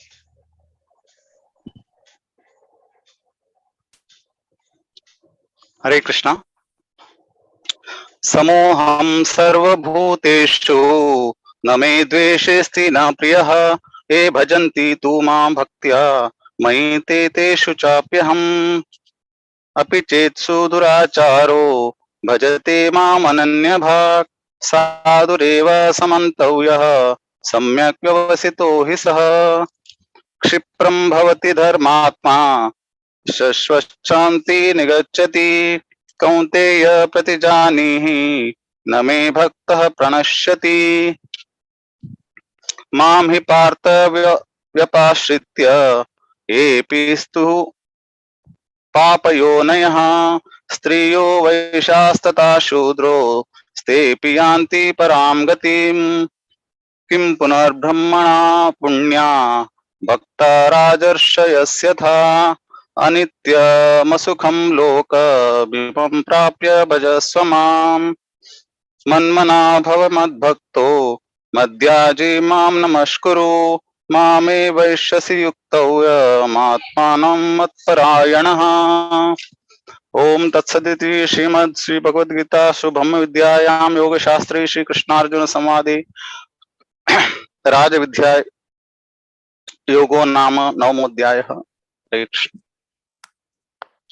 हरे कृष्ण. सत्तर जनांक अनंत अनंत धन्यवाद. राजेश प्रभुजी तुम्ही बारी स्पष्ट जाऊन बारी लायकोन सांगले धन्यवाद प्रभुजी. प्रतिवड येऊ का ऐकूच्या बारी खुशी झाले अनंत आनंद धन्यवाद. विनिता माताजी तुम्ही बारी चंदकोन सांगिल धन्यवाद माताजी.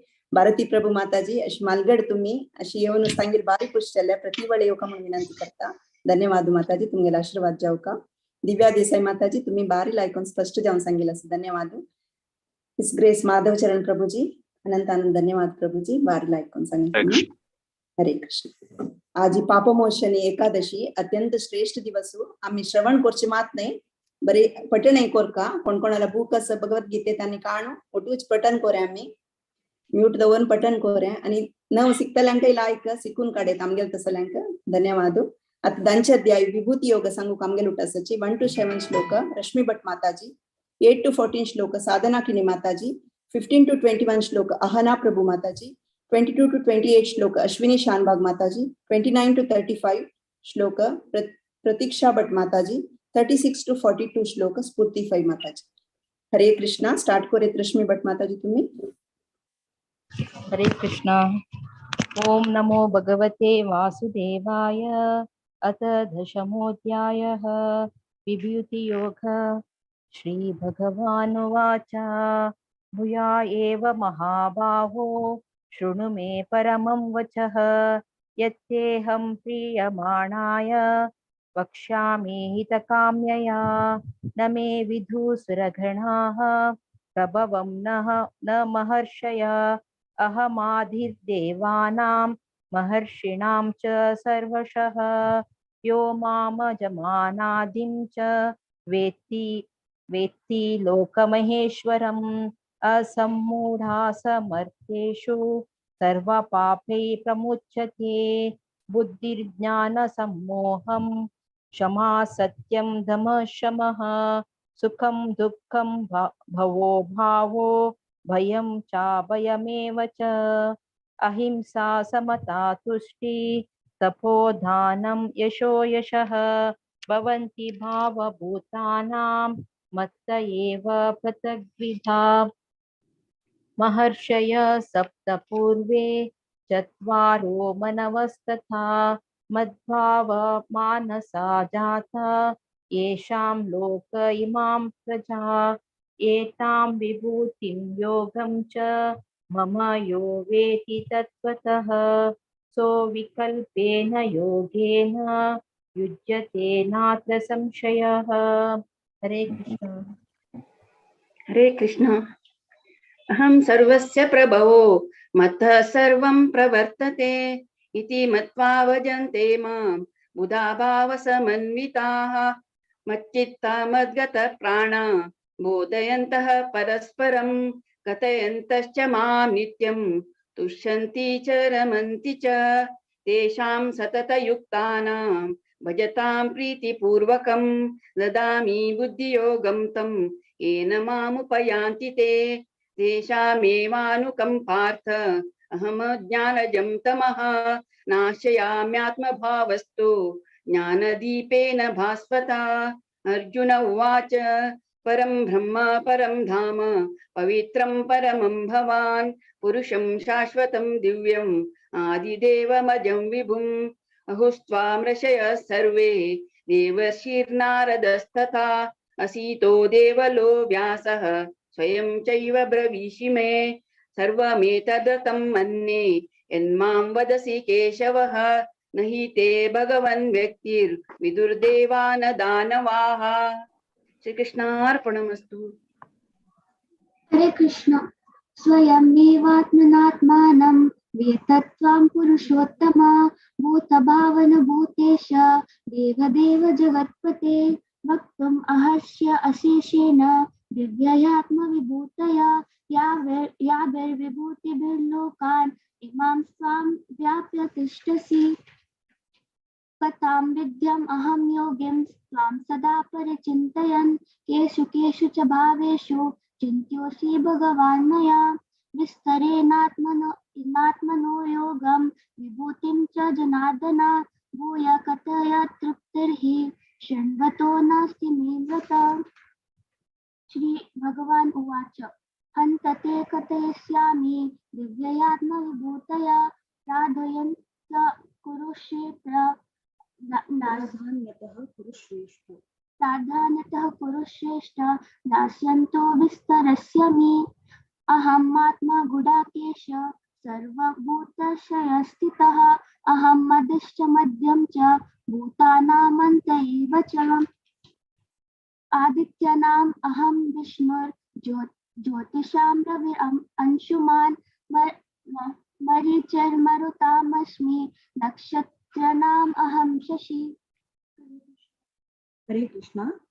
वेदानां सामवेदोऽस्मि देवानामस्मि वासवः इन्द्रियाणां मनश्चास्मि भूतानामस्मि चेतनां रुद्राणां शङ्करश्चास्मि वित्तेशो यक्षरक्षसां वसूनां पावकश्चास्मि मेरुः शिखरेणामहम् पुरोधसां च मुख्यं मां विद्धि पार्थ बृहस्पतिं सेनानीनामहं स्कन्दः सरसामस्मि सागरः महर्षीणां भृगुरहं गिरामस्मेकमक्षरं यज्ञानां जपयज्ञोऽस्मि स्थावराणां हिमालयः अश्वत्थः सर्ववृक्षाणां देवर्षीणां च नारदः गन्धर्वाणां चित्ररथः सिद्धानां कपिलो मुनिः उच्छे श्रवसमश्वानां विद्धि मामव्रतोद्भवम्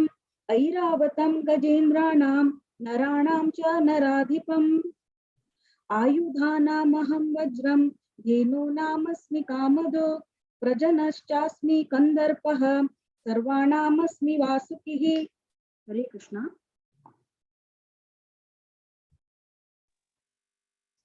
हरे कृष्ण। अनन्तश्चास्मि नागानां वरुणो यादसामहं पितॄणां मर्यमाश्चास्मि यमः संयमतामहं प्रह्लादश्चास्मि दैत्यानां कालः कलयातमहं मृगाणां च मृगेन्द्रोऽहं वैनतेयश्च पक्षिणां पवनः पवतास्मस्मि रामः शस्त्रभृतामहं जुषाणां मकरश्चास्मि स्रोतस्सामस्मि जाह्नवी सर्गाणामादिरन्तश्च मध्यं चैव महार्जुन अध्यात्मा विद्यानां वादः प्रवदतामहम् अक्षराणामकारोऽस्मि द्वन्द्वः सामसिकस्य च अहमेवाक्षयः कालो दाताहं विश्वतोमुखः मृत्युः सर्वहर्षाश्चाहम् उद्भवश्च भविष्यतां कीर्तिः श्रीवाक् च नारीणां स्मृतिर्मेधा धृतिः क्षमा बृहस्साम तथा साम्नां गायत्री छन्दसामहं मासानां मार्गशीर्षोऽहं ऋतूनां कुसुमाकरः। हरे कृष्ण। द्यूतं चलयतामस्मि तेजस्ते तेजस्विनामहं जयोस्मि व्यवसायोऽस्मि सत्वं सत्त्ववतामहं वृष्णीनां वासुदेवोऽस्मि पाण्डवानां धनञ्जयः मुनीनामप्यहं व्यासः कवीनामुशना कविः दण्डो दमयतामस्मि नीतिरस्मि जिगीषतां मौनं चैवास्मि गुह्यानां ज्ञानं ज्ञानवतामहं यच्छापि सर्वभूतानां बीजं तदहमर्जुन न तदस्ति विना यत् स्यात् मया भूतं चराचरं नान्तोऽस्ति मम दिव्यानां विभूतीनां परन्तप एष तुद्देशतः प्रोक्तः विभूतेर्विस्तरो मया यद्यद् विभूतिमत्सत्त्वं श्रीमधूर्जितमेव वा तत्तदेवावगच्छत्वं मम तेजोंशसम्भवम् अथवा बहुनैतेन किं ज्ञातेन तवार्जुन विष्टभ्याहमिदं कृत्स्नम् एकांशेन स्थितो जगत्। ओम तत्सत् इति श्रीमद्भगवद्गीतासु उपनिषत्सु ब्रह्म विद्यायां योगशास्त्रे श्रीकृष्णार्जुन संवादे विभूति योगो नाम 10मोऽध्यायः। हरे कृष्णा। हरे कृष्ण. धन्यवाद माताजी. रश्मि भट माताजी आणि तांगेल दुव प्रतीक्षा भट माताजी प्रतीक्षा भट बारी चंद कोण सांगले मतुवे अनंत अनंत धन्यवाद. प्रति वेळे शिव का नवे नवे श्लोक शिकून सांगू का म्हणा विनंती करता. तशी साधना किडी माताजी स्पष्ट जाऊन बार लायक कोण सांगितलं तुम्ही. धन्यवाद माताजी. अहना प्रभू सांचेली अश्विनी माताजी दूसरी दिसता बारी खुशी जाल्ल्या. प्रति करेक्ट एज चेडू आमगे या सकट शिकोचा म्हणून म्हाका दिसता. आमगे चेडू हॉट जाली त्यात ऐकनात शिक्षक करेक्ट एज म्हणून दिसता. धन्यवाद माताजी. प्रति वेळ तुमच्या चेडा तुम्ही पार्टिसिपेट करता. तशीची स्फूर्ती पै माताजी स्पष्ट जाऊन बार लायकोन सांगले माताजी. धन्यवाद माताजी. अति 11 अध्यायु विश्वरूप संदर्शन योग सांगू आमगे लुकटाची 1 to 7 श्लोक हर ग्रेस गौरी भट माताजी 1 to 14 श्लोक हर ग्रेस राधिका भाऊ माताजी आणि 15 to 21 श्लोक आशलता प्रभु माताजी 22 to 28 श्लोक प्रतिभा पै माताजी 29 to 35 श्लोक मालती कामत माताजी 36 to 42 श्लोक राजेश्वरी राव माताजी 43 to 49 श्लोक गीता शणै माताजी 50 to 55 श्लोक अर्जुन राव. हरे कृष्णा. तुम्ही स्टार्ट करूया गौरी भट माताजी. हरे कृष्ण. हरे कृष्ण. ओम श्री कृष्ण परमात्मने नमः। अथ विश्वरूप दर्शन योगो नाम एकादशोऽध्यायः। अर्जुन उवाच मदनुग्रहाय परमं गुह्यमध्यात्मसंज्ञितं यत्त्वयोक्तं वचस्तेन मोहोऽयं विगतो मम। भवाप्ययो हि भूतानां श्रुत्वो विस्मरशो मया त्वत्तः कमलपत्राक्ष महात्म्यामपि चाव्ययम्। एतमेतद्यदात्मा त्वमात्मानं परमेश्वरः द्रष्टुमिच्छामि ते रूपम् ऐश्वरं पुरुषोत्तम। मन्यसे यदि तच्चक्यं मया द्रष्टुमिति प्रभो योगेश्वर ततो मे त्वं दर्शयात्मनमव्ययम्। श्रीभगवानुवाच पश्य मे पार्थरूपाणि शतशोतसहस्रशः नानाविधानि दिव्यानि नानावर्णाकृतीनि च। पश्यादित्यान् वसून् रुद्रान् अश्विनो मरुतस्तथा बहून्यदृष्टपूर्वाणि पश्याश्चर्याणि भारत। इहैकस्थं जगत्कृत्स्नं पश्याद्य सचराचरं मम देहे गुडाकेश यच्चान्यद् द्रष्टुमिच्छसि न तु मां शक्यसे द्रष्टुम् अनेनैव स्वचक्षुषा। दिव्यं ददामि मे चक्षुः पश्य मे योगमैश्वरम्। संजय उवाच एवमुक्त्वा ततो राजन् महायोगेश्वरो हरिः दर्शयामास पार्थाय परमं रूपमैश्वरम्। अनेकवक्त्रनयनम् अनेकाद्भुतदर्शनम् अनेकदिव्याभरणम् दिव्यानौकद्युतायुधम् दिव्यमाल्याम्बरधरम् दिव्यगन्धानुलेपनम् सर्वाश्चर्यमयं देवम् अनन्तं विश्वतोमुखम्। दिवि सूर्यसहस्रस्य भवेद्युगपदुत्थिता यदि भासदृशी सा भासस्तस्य महात्मनः। तत्रैकस्थं जगन्कृष्णं प्रविभक्तमनेकदा अपश्य देवदेवस्य शरीरे पाण्डवस्तथा। ततः स विस्मयाविष्टो हृष्टरोमा धनञ्जय प्रणम्य शिरसा देवं कृताञ्जलिरभाषत। हरे कृष्ण। अर्जुन उवाच पश्यामि देवांस्तव देवदेहे सर्वांस्तथा भूतविशेषसङ्गान् ब्रह्माणमीशं कमलासनस्थं ऋषींश्च सर्वानुरगांश्च दिव्यान् अनेकबाहूदरवक्त्रनेत्रं पश्यामि त्वां सर्वतोऽनन्तरूपं नान्तन्न मध्यन्न पुनस्तवादिं पश्यामि विश्वेश्वर विश्वरूप। किरीटिनं गदिनं चक्रिणं च तेजो राशिं सर्वतो दीप्तिमन्तं पश्यामि तान् दुर्निरीक्ष्यं समन्ताद् दीप्तानलार्काद्युतिमप्रमेयम्।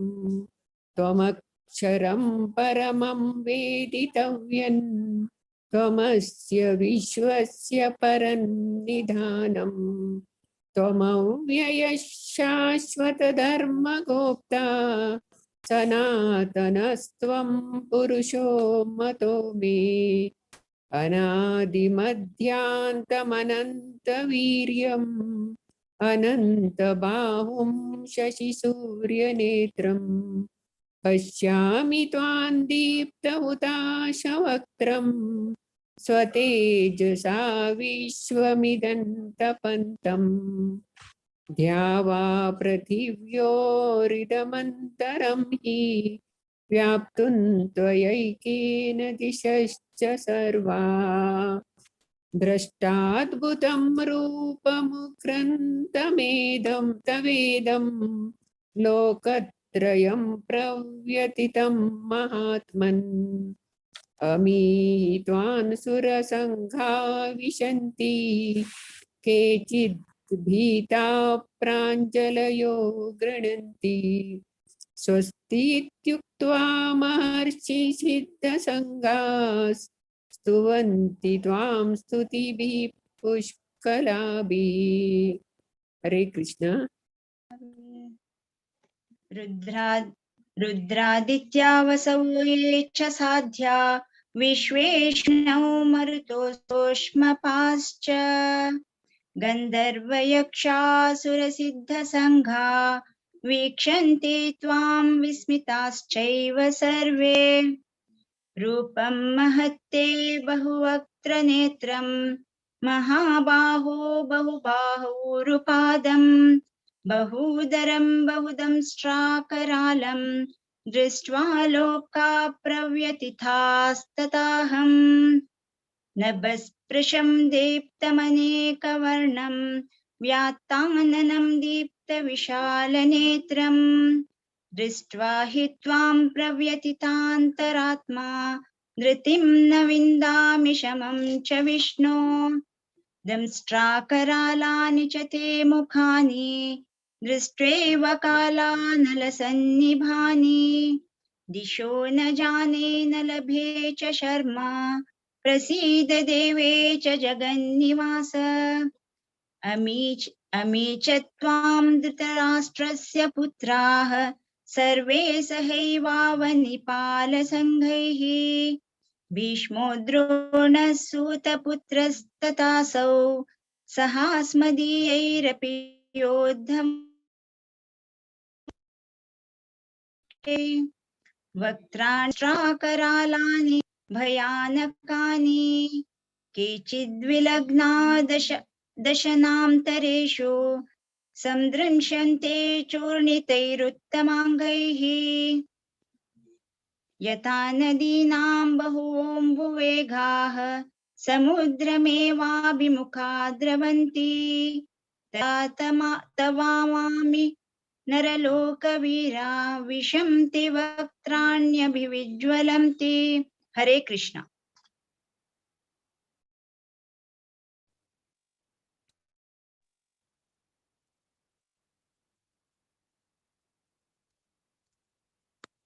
हरे कृष्ण माताजी, सांगवेत माताजी।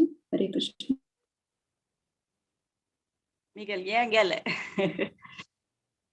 ऐकत ऐकत माताजी, ऐकत सांगवेत माताजी। हरे कृष्ण।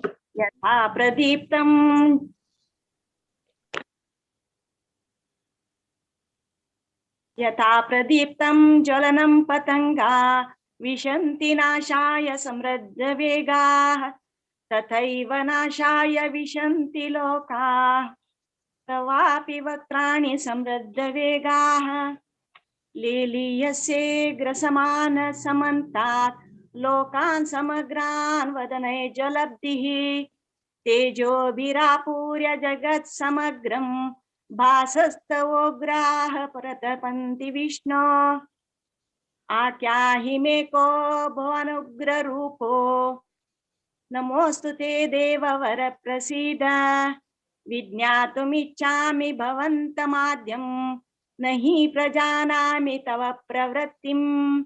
श्रीभगवानुवाच कालोऽस्मि लोकक्षयकृत् प्रवृद्धो लोकान् समाहर्तुम् इह प्रवृत्तः रतेऽपि त्वां न भविष्यन्ति सर्वे एव स्थिताः प्रत्यनीकेषु योधाः तस्मात् त्वमुत्तिष्ठ यशो लभस्व जित्वा शत्रून् भोक्ष्वं राज्यं समृद्धं मयैवैते निहता पूर्वम् एव निमित्तमात्रं भव सव्यसाचिन् द्रोणं च भीष्मं च जयद्रथं च कर्णं तथान्यानपि योधवीरान् मया हतांस्त्वं जहिमा प्रतिष्ठा व्यतिष्ठा युद्धस्वजेतासि रणे सपत्नान्। संजय उवाच एतच्छ्रुतं केशवस्य कृताञ्जलिर्वेपमान किरीटी नमस्कृत्वा भूय एवाह कृष्णं सगद्गदं भीत प्रणम्य। हरे श्री कृष्ण। अर्जुन उवाच स्थाने ऋषिकेश तव प्रकीर्त्या जगत्प्रहृष्यते प्रहृष्यत्यनुरज्यते च रक्षांसि भीतानि दिशो द्रवन्ति सर्वे नमस्यन्ति च सिद्धगङ्गाः संगाः तस्माच्च तेन न मेरन्महात्मन् गरीयसे ब्रह्मणोऽप्यादिकर्त्रे अनन्तदेवेश जगन्निवास त्वमक्षरं सदसत्तत्परं यत् त्वमादिदेव पुरुषः पुराणः परनिधानम्।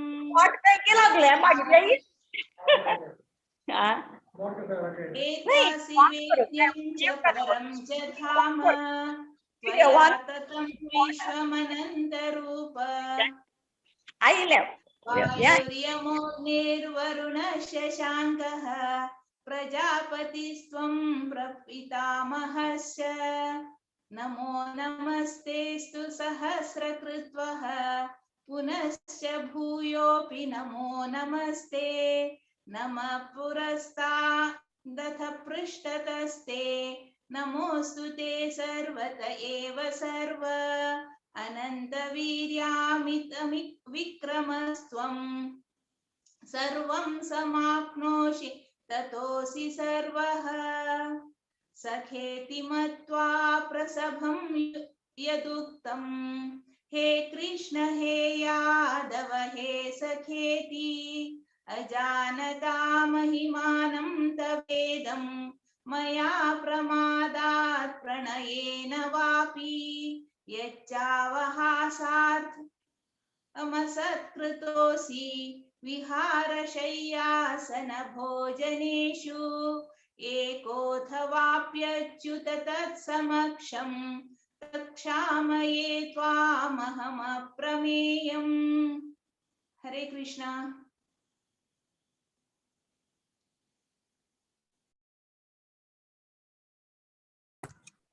हरे कृष्णा। गीता शणै माताजी। पितासि लोकस्य चराचरस्य त्वमस्य पूज्यश्च गुरुर्गरीयान् न त्वत्समोऽस्तव्यधिकः कोऽन्यो लोकत्रयेऽप्यप्रतिमप्रभाव तस्मात् प्रणम्य प्रणिधाय कायं प्रसादये त्वामहमीशमीड्यं पितेव पुत्रस्य सखेव सख्युः प्रियः प्रियायार्हसि देव सोढुम् अदृष्टपूर्वं हृषितोऽस्मि दृष्ट्वा भयेन च प्रव्यथितं मनो मे तदेव मे दर्शय देवरूपं प्रसीद देवेश जगन्निवास किरीटिनं गदिनं चक्रहस्त मिच्छामि त्वां द्रष्टुमहं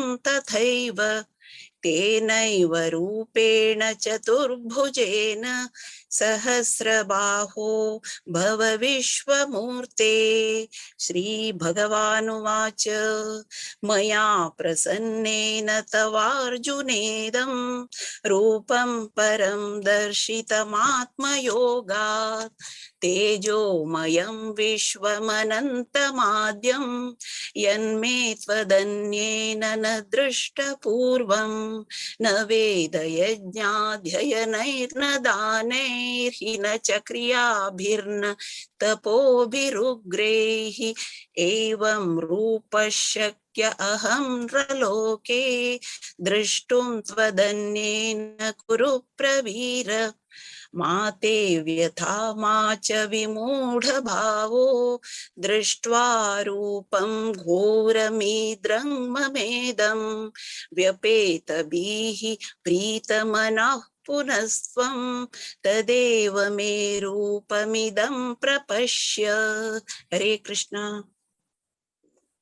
संजय उवाच इत्यर्जुनं वासुदेवस्तथोक्त्वा स्वकं रूपं दर्शयामास भूयः आश्वासयामास च भीतमेनं भूत्वा पुनः सौम्य वपुर्महात्मा।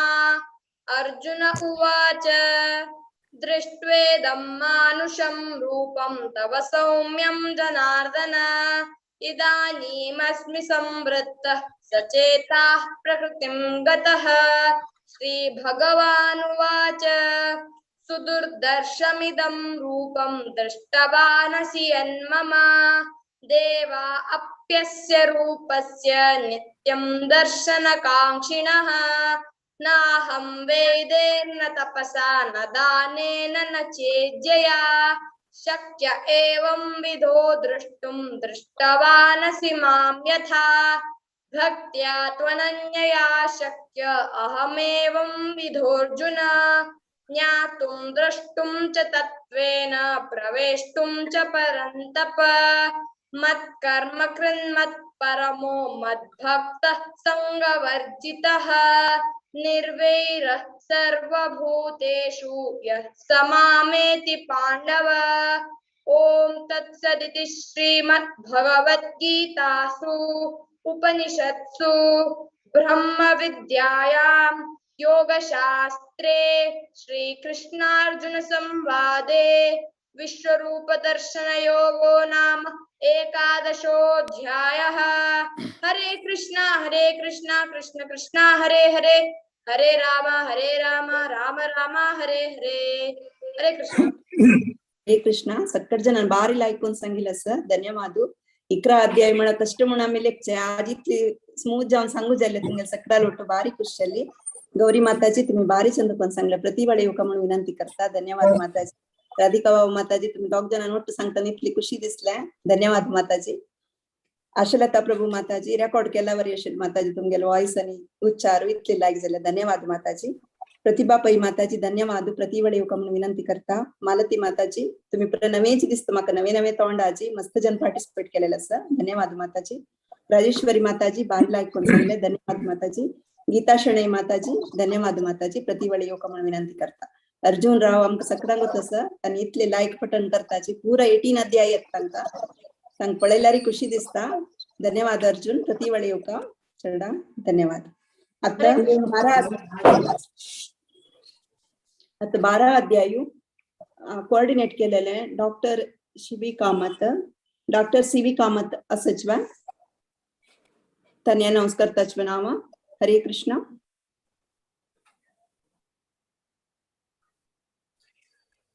हरे कृष्ण थँक यू। आमगे लुटात एक तुगोनु चार्य श्लोक संचे किशोर कामत सच्ची 5 तुगुनाट अंजलि कामत 9 to 12 गीता नायक 13 to 16 ज्योत्ना कामत 17 to 20 विनायक कामत आणि स्टार्ट कोच पुढे एक 2-3 पॉइंट्स 12th अध्याय ಬಗ್ಗೆ ಸಂಖ್ಯೆ ಮನಸ್ತವ 12th अध्याय भक्ति योग बारी एक सुलभ मार्ग देवालागी वचूक तंतु अर्जुन फस्ट कसं निम्गित म्हळ्यारी आकार आणि निर्विकार अंतू कंचे पूजे करूचे अंतू कंचे उत्तम म्हणून निम्गिता त्यातनं देव कसं म्हणजे म्हळ्यारी आकार पूजे करूचे बाली सुलभ मार्ग इता म्हळ्यार तुम्ही देवा पळोवन पूजे करीत निर्विकार करता जाल्यार बारी कष्टाचे मार्ग आसा तशें जाणू देव निर्विकार जाल्यार तुम्ही निर्विकार जन पूजे करूक बारी कष्ट आसा म्हणटा एक पॉइंट। सेकंड आम्ही मॅनेजमेंट अंतू आम्ही कॉम्पिटन्सी स्किल्स पुरे म्हणून आयकून आसताची केन्ना आत्ता हे 5000 years back श्रीकृष्ण कसं म्हणला म्हळ्यार 35 characters very important for the people to be successful म्हणून सांगला त्या हे अध्यायांत येता 1 to 35 तंतु कसले करू जायनी म्हण जाल्यार easiest path is devotional worship of God म्हणून सांगता। तुम्ही भक्ती करची कसं म्हळ्यार अमृता मनके अमृता समान असूचे भक्ती म्हणून देवंतु म्हणतास हे स्मॉल मಕ್ಕಳಲ್ಲಿ ಸಂಗ್ಲ ಹೆಸರು ತಪ್ಪಸ್ಲರಿ चुकेसलरी क्षमिसोक आणि ओवर टू 1 to 4 किशोर कामतक. थँक्यू विठ्ठलदास. बरीचंद करू जिस्ट तू सांगले बरीचंद होय. ओम नमो भगवते वासुदेवाय. श्रीमद् भगवद गीता अथ द्वादशोऽध्यायः भक्ति योगः. अर्जुन उवाच एवं सततयुक्ताये भक्ता स्वां पर्युपासते ये चाप्यक्षरमव्यक्तं तेषां के योगवित्तमा. श्रीभगवान् उवाच मय्यावेश्य मनो ये मां नित्ययुक्ता उपासते श्रद्धया परयोपेता ते मे युक्ततमा मता. यत्वेक्षरमनिर्देश्यम् अव्यक्तं पर्युपासते सर्वत्र गमचिन्त्यं च कूटस्थमचलं ध्रुवं. सन्नियम्येन्द्रियग्रामं सर्वत्र समबुद्धयः ते प्राप्नुवन्ति मामेव सर्वभूतहिते रता. हरे कृष्ण. क्लेशोऽधिकतरस्तेषाम् अव्यक्तासक्तचेतसाम् अव्यक्ता हि गतिर्दुःखं देहवद्भिरवाप्यते. ये तु सर्वाणि कर्माणि मयि सन्न्यस्य मत्परः नैनेव योगेन मां ध्यायन्त उपासते. तेषामहं समुद्धर्ता मृत्युसंसारसागरात् भवामि न चिरात् पार्थ मय्यावेशितचेतसाम्. मय्येव मन अर्धस्व मयि बुद्धिं निवेशय निवसिष्यसि मय्येव अत ऊर्ध्वं यः. अत चित्तं समाधातुं न शक्नोषि मयि स्थिरम्. अभ्यासयोगेन ततो मामिच्छाप्तुं न धनञ्जय. अभ्यासेऽप्यसमर्थोऽसि मत्कर्म परमो भव. मदर्थमपि कर्माणि कुर्वन् सिद्धिमवाप्स्यसि. अतैतदप्यशक्तोऽसि कर्तुं मद्योगमाश्रितः. सर्वकर्मफलत्यागं ततः कुरु यतात्मवान्. श्रेयो हि ज्ञानमभ्यासात् ज्ञानाध्यानं विशिष्यते. ध्यानात् कर्मफलत्यागः त्यागात् शान्तिरनन्तरम्. हरे कृष्ण. अद्वेष्टा सर्वभूतानां मैत्रः करुण एव च. निर्ममो निरहङ्कारः समदुःखः सुखक्षमी. सन्तुष्टः सततं योगी यतात्मा दृढनिश्चयः. मय्यर्पितमनो बुद्धिः यः मद्भक्तः स मे प्रियः. यस्मान्नो द्विजते लोकः लोकान्नो द्विजते च यः. हर्षामर्षभयोद्वेगै मुक्तो या स च मे प्रियः. अनपेक्षः शुचिर्दक्षः उदासीनो गतव्यतः. सर्वारंभ परित्यागी यो मद्भक्तः स मे प्रियः. हरि ओम्. हरि ओम्. यो न हृष्यति न द्वेष्टि न शोचित न काङ्क्षति शुभाशुभ परित्यागी भक्तिमानः स मे प्रियः. समः शत्रौ च मित्रे च तथा मानापमानयोः. शीतोष्ण सुख दुःखेषु समसंगविवर्जितः. तुल्यनिन्दास्तुतिर्मौनी सन्तुष्टो येन केनचित्. अनिकेतः स्थिरमति भक्तिमान् मे प्रियो नरः. एतु धर्मामृतमिदं यक्तुं पर्युपासते. श्रद्धदाना मत्परमा भक्तास्तेतीव मे प्रियः.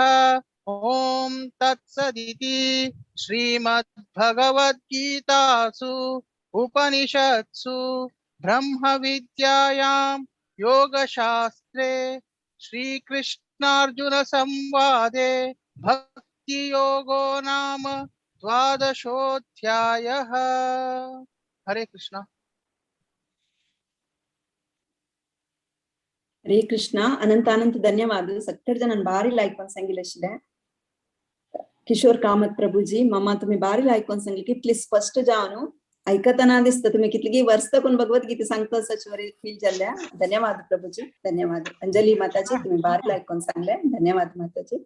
गीता नायक माताजी धन्यवाद. प्रतिवार पार्टिसिपेट करतो म्हणून विनंती करते सगळ्या जणांना. ज्योत्स्ना कामत माताजी धन्यवाद. विनायक कामत प्रभूजी बारी लायकोन स्पष्ट जाऊन सांगितलं असतं मी, धन्यवाद. प्रतिवार पार्टिसिपेट करायची म्हणून विनंती करतो गेलागी. प्रति एकादशी का चैप्टर 13 क्षेत्र क्षेत्रज्ञ विभाग योग सांगूक आमगे लुटासाची 1 to 7 श्लोक हेमापई माताजी, 8 to 15 श्लोक रेणुका प्रभु माताजी, 16 to 21 श्लोक मुक्ता माताजी, 22 to 28 श्लोक जयलक्ष्मी महाले माताजी, 29 to 35 श्लोक अश्विनी प्रभु माताजी. हरे कृष्णा. हेमापई माताजी तुम्ही स्टार्ट करेत.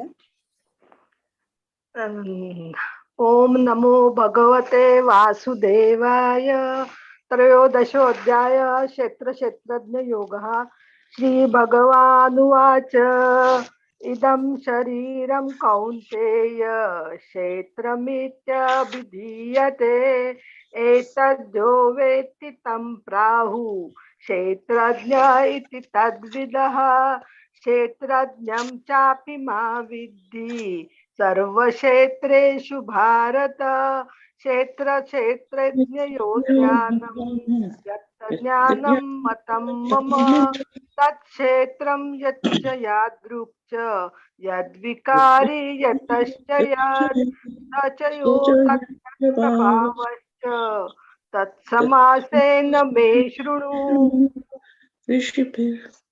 ऋषिभिः बहुधां गीतं छन्दोभिः विद्धे पृथक् ब्रह्मसूत्रपदैश्चैव हेतुमद्भिः विनिश्चिते. महाभूतान्यहंकारो बुद्धिरव्यक्तमेव च इन्द्रियाणि दशैकं च पंचचेन्द्रियगोचराः. इच्छा द्वेषं सुखं दुःखं संगाश्चेतना धृतिः. एतत् क्षेत्रं समासेन सविकारम् उदावृतम्. अमानित्वम् अदम्भित्वम् अहिंसा शान्तिरार्जवम् आचार्योपासनं शौचं स्थैर्यम् आत्मविनिग्रह. इन्द्रियार्थेषु वैराग्यम् अनहंकार एव च. जन्म मृत्यु जरा व्याधि दुःखदोषानुदर्शनम्. असक्तिर्नभिष्वङ्ग पुत्रद्वार गृहादिषु नित्यं च समाचित्वम् इष्टानिष्टोपपीतिषु. मयि चानन्ययोगेन भक्तिरव्यभिचारिणी. विविक्तदेशस्व विविक्त्व अरतिर्जन संसिद्धि. अध्यात्मज्ञाननित्यत्वं तत्त्वज्ञानार्थदर्शनम्. यतत् ज्ञानमिति प्रोक्तम् अज्ञानं यदतोऽन्यथा. येन यतत् प्रवक्ष्यामि यज्ञात्वामृतम् अश्नुते. अनादिमत्परं ब्रह्म न सत्तन्न सत् उच्यते. सर्वतः पाणिमादं तत्त्वसर्वोतक्षिरोमुखम्. सर्वतः श्रुतिमल्लोके सर्वमावृत्य तिष्ठति. सर्वेन्द्रियगुणाभासं सर्वेन्द्रियविवर्जितम्. असक्तं सर्वभृच्चैव निर्गुणगुणभोक्तु च.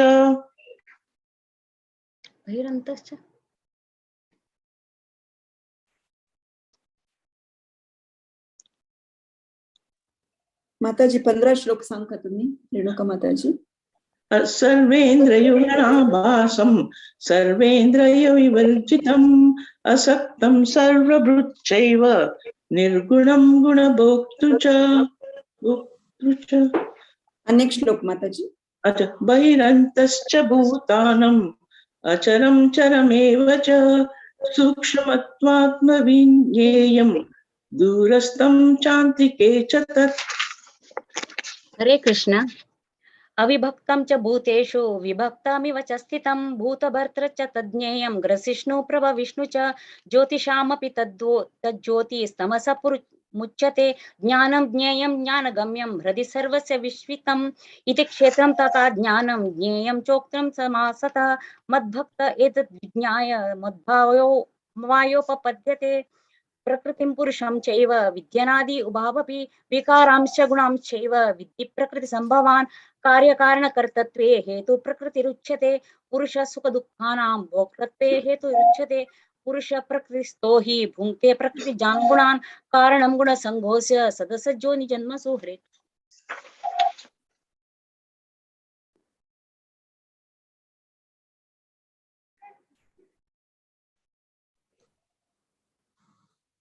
जय लक्ष्मी माताजी।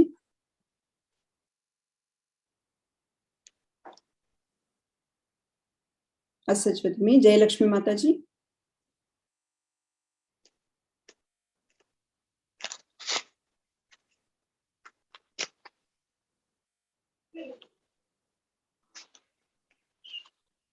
तने नांच मुंदिस्ता हेमा माताजी तुम्ही सांगता वय सांगेच हेमा माताजी कितली ते सांगचे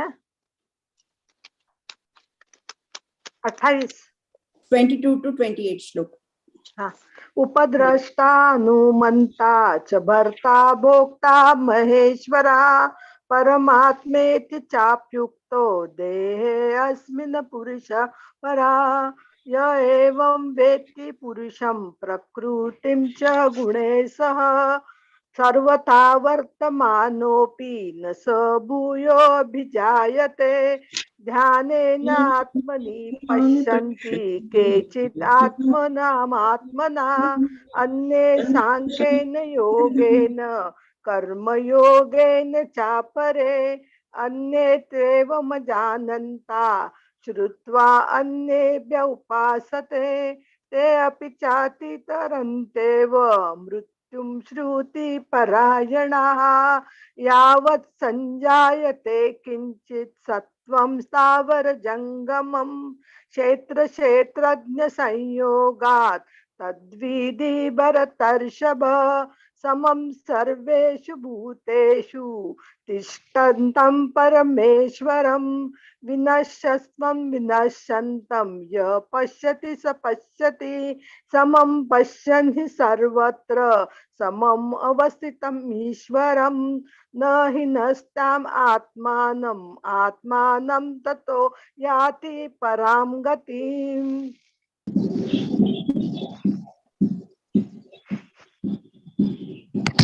हरे कृष्ण। प्रकृत्यैव च कर्माणि क्रियमाणानि सर्वशः यः पश्यति यथात्मानम् अकर्तारं स पश्यति यदा भूतपृथग्भावम् एकस्थम् अनुपश्यति तत एव च विस्तारं ब्रह्म सम्पद्यते तदा अनादित्वान् निर्गुणात्वात् परमात्मायमव्ययः शरीरस्थोऽपि कौन्तेय न करोति न लिप्यते यथा सर्वगतं सौक्ष्म्यात् आकाशं नोपलिप्यते सर्वत्रावस्थितो देहे तथात्मानो लिप्यते यथा प्रकाशयत्येकः कृत्स्नं लोकमिमं रविः क्षेत्रं क्षेत्री तथा कृत्स्नं प्रकाशयति भारत क्षेत्र क्षेत्रज्ञयोरेवम् अंतरं ज्ञान चक्षुषा भूत प्रकृति मोक्षं च ये विदुर्यान्ति ते परम्। ओम तत्सदिति श्रीमद्भगवद्गीतासु उपनिषत्सु ब्रह्म विद्यायां योगशास्त्रे श्री कृष्णार्जुन संवादे क्षेत्र क्षेत्रज्ञ विभाग योगो नाम त्रयोदशोऽध्यायः। हरे कृष्ण। हरे कृष्णा सगळ जणांक आनंद धन्यवाद। हेमाबाई माताजी बारी लायकून स्पष्ट जावन सांगले सगळं ऐकूच्या मना समाधान जाल्ले आणि एक absent आशिल तेव्हाही तुम्ही सांगले धन्यवाद माताजी धन्यवाद. त्यांनी ऑलवेज रेडी असताची एनी टाइम कसं नाही सांगू रेडी असताची पुरे त्याचं नॉलेज असला एक धन्यवाद माताजी. आणि रेणुका प्रभू माताजी तुम्ही बारी चंद कोण सांगले माताजी प्रतिवडे येवका म्हणून हांव विनंती करता. मुक्ता माताजी तुमकांही नवे नवे तोंड दिसतं साजी खुशी दिसतं असं प्रतिवडे येवका म्हणून विनंती करता माताजी. तशीची अश्विनी प्रभू माताजी तुम्ही तशीची मलगडी येवका म्हणून विनंती करता. आता 14 अध्याय सांगू आमगे लुटासाची गुणत्रय विभाग योग 1 to 7 श्लोक कलावती अवधानी माताजी 8 to 14 श्लोक सुगुणा भट माताजी 15 to 21 श्लोक पद्मा भट माताजी 22 to 27 श्लोक श्रीनिवास कामत प्रभुजी. हरे कृष्णा. कलावती माताजी तुम्ही स्टार्ट करेल. नमस्कार. ओम नमो भगवते वासुदेवाय. अथ चतुर्दशोऽध्यायः गुणत्रय विभाग योग. श्री भगवान् उवाच परं भूय प्रवक्ष्यामि ज्ञानानां ज्ञानमुत्तमं यज्ञात्वा मुनयः सर्वे परां सिद्धिमितो गताः. इदं ज्ञानमुपाश्रित्य मम साधम्यमागताः. सर्गेऽपि नोपजायन्ते प्रलयेन विरन्ति च. मम योनिमहद्ब्रह्म तस्मिन् गर्भं ददाम्यहं. संभव सर्वभूतानां ततो भवति भारत. सर्वयोनिषु कौन्तेय मूर्तय सम्भवन्ति याः तासां ब्रह्म महद्योनिः अहं बीजप्रदपिता. सत्त्वं रजस्तम इति गुणाः प्रकृतिसम्भवाः निबध्नन्ति महाबाहो देहि देहिनमव्ययम्. तत्र सत्त्वं निर्मलत्वात् प्रकाशकमनामयम्. सुखसंज्ञेन बध्नाति ज्ञानसंज्ञेन चानघ. हरे. रजोरागात्मकं विद्धि तृष्णासङ्गसमुद्भवम्. तन्निबध्नाति कौन्तेय कर्मसंज्ञेन देहिनम्. हरे.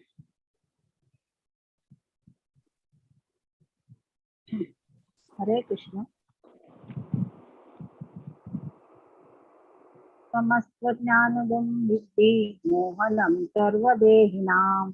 प्रमादालस्य निद्राभि तन्निबध्नाति भारत. सत्त्वं सुखे संजयति रजकर्मणि भारत. ज्ञानमावृत्य तु तम प्रमादे संजयत्युत. रजस्तमश्चाभिभूय सत्त्वं भवति भारत. रज सत्त्वं तमश्चैव तम सत्त्वं रजस्तथा. सर्वधा द्वारेषु देहेऽस्मिन् प्रकाश उपजायते. ज्ञानं यदा तदा विद्या विवृद्धं सत्त्वमिच्युत. लोभ प्रवृत्तिरारम्भ कर्मणामशमस्पृहा. रजसेतानि जायन्ते विवृद्धे भरतर्षभ. प्रकाशो प्रवृत्तिश्च प्रमादो मोह एव च. तमसेतानि जायन्ते विवृद्धे गुरुनन्दन. यदा सत्त्वे प्रवर्धेतु प्रलयं याति देहभृत्. तदोत्तमविदां लोका नमलान् प्रतिपद्यते. हरे कृष्णा.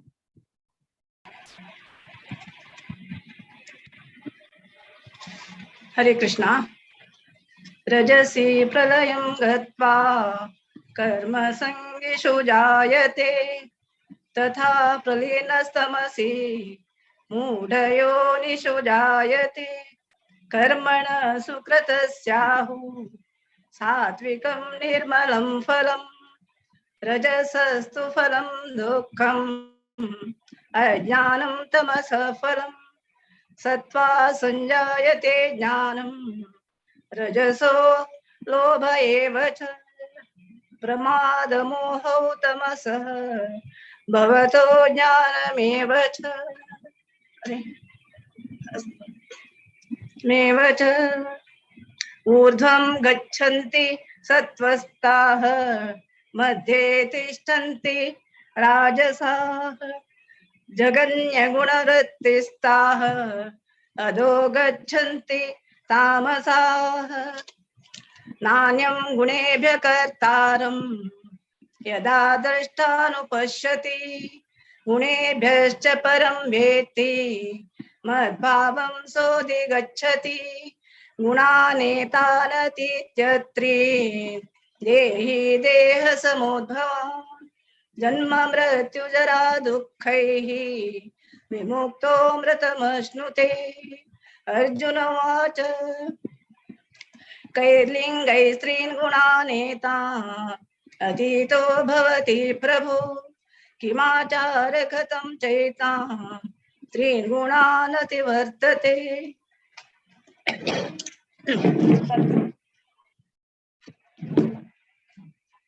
श्रीभगवानुवाच प्रकाशं च प्रवृत्तिं च मोहमेव च पाण्डव न द्वेष्टि सम्प्रवर्तानि न निवृत्तानि काङ्क्षति उदासीनवदासीनो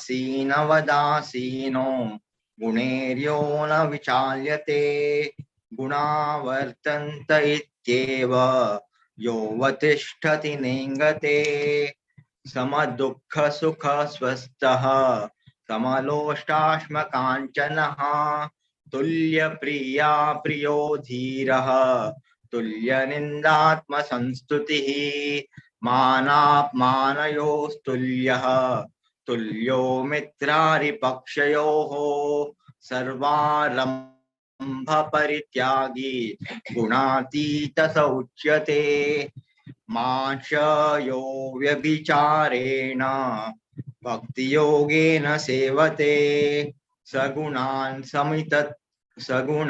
समतीत्येतान् ब्रह्म भूयाय कल्पते ब्रह्मणो हि प्रतिष्ठाहम् अमृतस्याव्ययस्य च शाश्वतस्य च धर्मस्य सुखसेकान्तिकस्य च ओम तत्सदिति श्रीमद्भगवद्गीतासु उपनिषत्सु ब्रह्म विद्यायां योगशास्त्रे श्रीकृष्णार्जुन संवादे गुणत्रय विभाग योगो नाम चतुर्दशोऽध्यायः। हरे कृष्णा।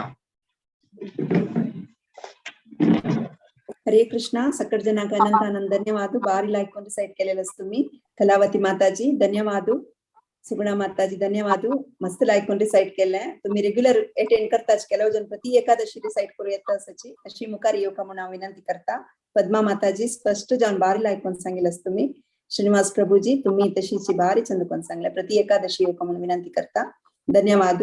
आता 15 अध्याय तकून माया माताजी हे करताची कोऑर्डिनेट करताची. माया माताजी ओव्हर टू यू माताजी. हरे कृष्ण. हरे कृष्ण. भारती माताजी विद्या माताजी दोघांनी ऐकून अँकरिंग केले. भारी छंद झालंय. 14 अध्याय ते 15 अध्याय आम्ही घेऊया. पुरुषोत्तम योग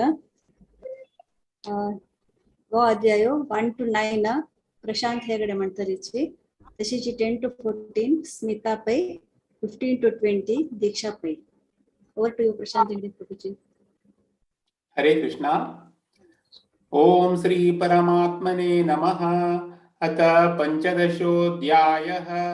श्री भगवानुवाच ऊर्ध्वमूलमधःशाखम् अश्वत्थं प्राहुरव्ययम् छन्दांसि यस्य पर्णानि यस्तं वेद स वेदवित् अधश्चोर्ध्वं प्रसृतास्तस्य शाखा गुणप्रवृद्धा विषयप्रवालाः अधश्च मूलान्यनुसन्ततानि कर्मानुबन्धीनि मनुष्यलोके न रूपमस्येह ततोपलभ्यते नान्तो न चादिर्न च सम्प्रतिष्ठा अश्वत्थमेनं सुविरूढमूलम् असङ्गशस्त्रेण दृढेन चित्वा ततः पदं तत्परिमार्गितव्यम् यस्मिन् गता निवर्तन्ति भूयः तमेव चाद्यं पुरुषं प्रपद्ये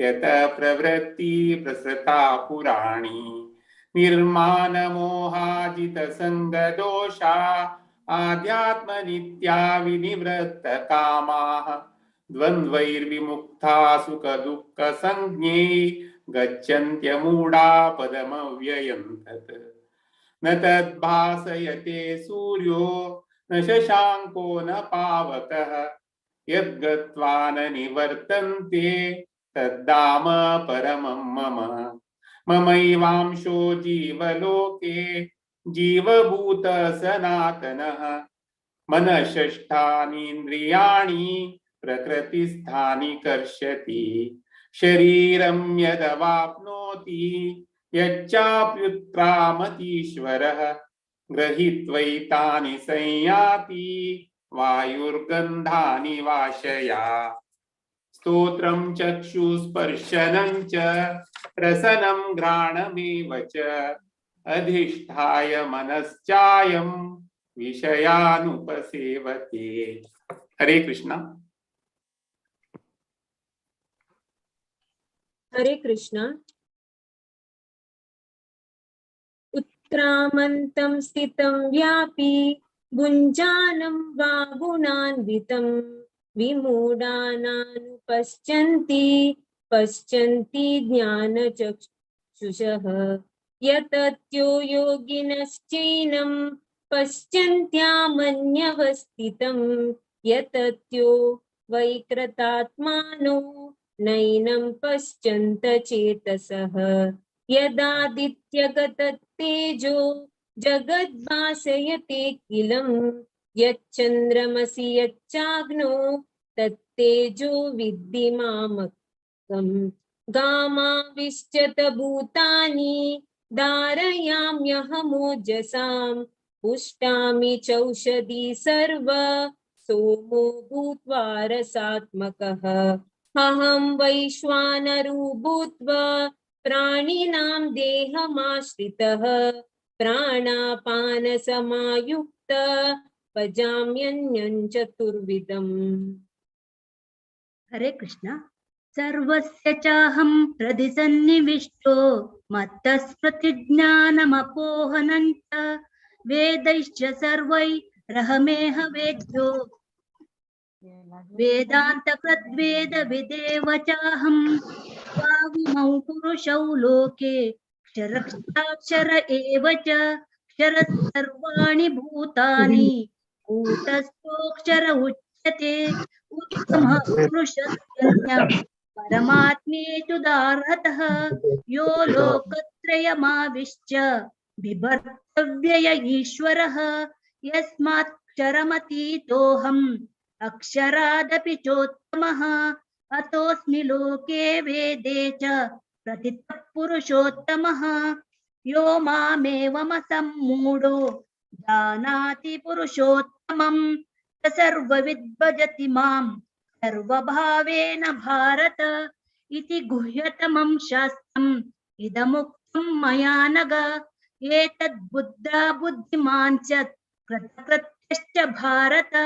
ओम तस्सदिति श्रीमद्भगवद्गीतासु उपनिषत्सु ब्रह्म विद्यायां योगशास्त्रे श्रीकृष्णार्जुन संवादे पुरुषोत्तम योगो नाम पंचदशोऽध्यायः। ओम श्री कृष्णार्पणमस्तु। हरे कृष्णा। लायकून म्हळ्या त्या जणांना प्रशांत हेगडे प्रभूजी भारी लायकून म्हळ्या तुम्ही तशीच स्मिता पै माताजी तुम्ही लायकून म्हळ्ळे दीक्षा पै माताजी भारी लायकून म्हळ्ळे अशीच तुम्ही केन्ना येवन आमगेले हंतू पार्टिसिपेट करता म्हणून हांव तुमकां रिक्वेस्ट करता। आता आमी मुखारचे 16th चॅप्टर वच्चा देवासुर संपद विभाग योग हे शिशीर शानभोग आनी हांगे फॅमिली पर ओटो म्हणटलींची तांणी नाव सांगतलींची कोण कोण म्हणटा म्हण सांगून over to you Shishir.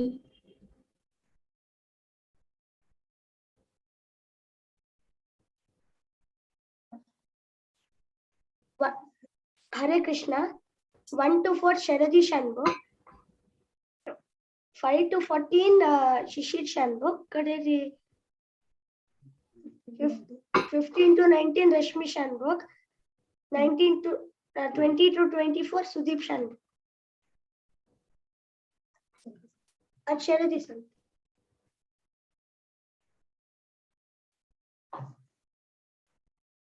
Hare Krishna. अथ षोडशोऽध्यायः दैवासुरसम्पद्विभागयोगः। श्रीभगवान् उवाच अभयं सत्त्वसंशुद्धिः ज्ञानयोगव्यवस्थितिः दानं दमश्च सातायस्तपरादरम् अहिंसा सत्यमक्रोधा त्यागशान्तिरपैतृनं दया भूतेश्वरोरुक्तं माघवं लीलतापरं तेजहत्वादितिसौदं हद्दोः नातिमानिता भवन्ति सम्पदं देवी अभिराजस्य भारता सम्बोधर्पो विमानस्त क्रोधप्रावृत्तमेव ता अज्ञानं च विराजस्य पादसम्पदमासुरी। हरे कृष्ण। दैवी सम्पद्विमोक्षाय निबन्धाय सुरीमता मा शुचः सम्पदं दैवीम् अभिजातोऽसि पाण्डव द्वौ भूतसर्गौ लोकेऽस्मिन् दैव आसुर एव च दैवो विस्तरशः प्रोक्तः आसुरं पार्थ मे शृणु प्रवृत्तिं च निवृत्तिं च जनान विदुरासुराः न शौचं नापि चाचारः न सत्यं तेषु विद्यते असत्यमप्रतिष्ठं ते जगदाहुरनीश्वरम् अपरस्परसम्भूतम् किमन्यत् कामहैतुकम् एतां दृष्टिमवष्टभ्य भ्रष्टात्मानोऽल्पबुद्धयः प्रभवन्त्युग्रकर्माणः क्षयाय जगतो हिताः काममाश्रित्य दुष्पूरम् दम्भमानमदान्विताः मोहात् गृहीत्वा सद्ग्राहान् प्रवर्तन्ते शुचिव्रताः चिन्तामपरिमेयां च प्रलयान्तामुपाश्रिताः कामोपभोगपरमाः एतावदिति विष्टिताः आशापाशशतैर्बद्धाः कामक्रोधपरायणाः ईहन्ते कामभोगार्थम् न्यायेनार्थसञ्चयान् हितमद्य मया लब्धम् त्वं प्राप्स्ये मनोरथम् हितमस्तीदमपि मे भविष्यति पुनर्धनम् असौ मया हतः शत्रुः मनिष्ये चापरानपि ईश्वरोऽहमहं भोगी सिद्धोऽहं बलवान् सुखी। हरे कृष्ण।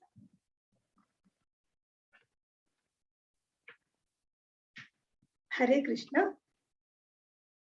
आढ्योऽभिजनवानस्मि कोऽन्योऽस्ति सदृशो मया यक्षे दास्यामि मोदिष्य इत्यज्ञानविमोहिताः अनेकचित्तविभ्रान्ताः मोहजालसमावृताः प्रसक्तः कामभोगेषु पतन्ति नरकेषु च आत्मसम्भाविताः स्तब्धाः धनमानमदान्विताः यजन्ते नाम यज्ञैस्ते दम्भेनाविधिपूर्वकम् अहङ्कारं बलं दर्पं कामं क्रोधं च संश्रिताः मामात्मपरदेहेषु अद्विषन्तोऽभ्यसूयकाः तानहं द्विषतः क्रूरान् संसारेषु नराधमान् क्षिपाम्यजस्रमशुभान् आसुरीं क्षेव योनिषु। हरे कृष्ण।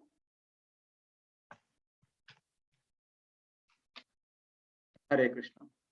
आसुरीं योनिमापन्नाः मूढा जन्मनि जन्मनि मामप्राप्यैव कौन्तेय ततो यान्त्यधमां गतिं त्रिविधं नरकस्येदं द्वारं नाशनमात्मनः कामः क्रोधस्तथा लोभः तस्मादेतत्त्रयं त्यजेत् एतैर्विमुक्तः कौन्तेय तमोद्वारैस्त्रिभिर्नरः आचरत्यात्मना श्रेयः ततो याति परां गतिम् यः शास्त्रविधिमुत्सृज्य वर्तते कामकारतः न स सिद्धिमवाप्नोति न सुखं न परां गतिम् तस्मात् शास्त्रं प्रमाणं ते कार्याकार्यव्यवस्थितौ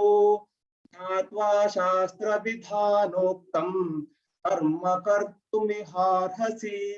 ओम तत्सदिति श्रीमद्भगवद्गीतासु उपनिषत्सु ब्रह्मविद्यायां योगशास्त्रे श्रीकृष्णार्जुन संवादे दैवासुर संपद्विभागयोगो नाम षोडशोऽध्यायः। श्रीकृष्णार्पणमस्तु। हरे हरी बोल हरी बोल हरी बोल हरी बोल. चारही जण भारी चंद सगळी फॅमिली मस्त खुशी झाली. सगळे फॅमिलीना एक इन्वॉल्व मिळाली. सगळ्यांनी एक शिकती तशी असं. शरदी बाबू भारी चंद पण म्हणले. बाबू कितली वर्ष तुका? शरदी बाबू कितली वर्षांना तू? हा 5 वा. अरे वा भारी चंद पण म्हणले.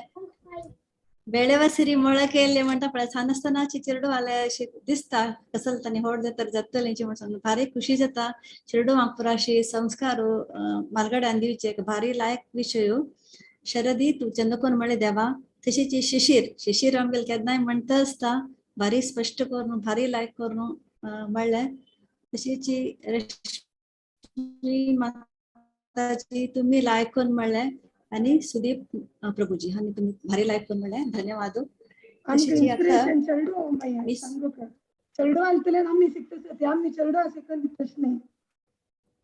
खुशी झाली. चरडू आणि शिकवच पण अनेक एक गोड विषय. भारी खुश झालं माताजी. हरे कृष्णा. केदना येऊ का तुम्ही आमगेला का पार्टिसिपेट कर का भाग घेऊ का? धन्यवाद.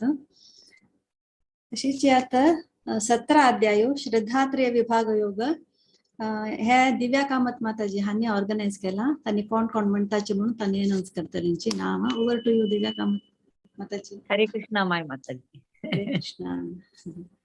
आता 17 अध्याय सांगू येत तसची. फर्स्ट 7 श्लोक हांव सांगतस. मागीर 7 श्लोक लक्ष्मी म्हळ्यार प्रतिभा नायक तांणी सांगतसची. मागीर 7 श्लोक त्यायनी भट म्हण यू नो. मागीर बरलेल 7 श्लोक आशा प्रभू म्हणून हानी सांगता असताची. आम्ही स्टार्ट करताची. ओम नमो भगवते वासुदेवाय. अतः सप्तदशोऽध्यायः श्रद्धात्रय विभाग योगः.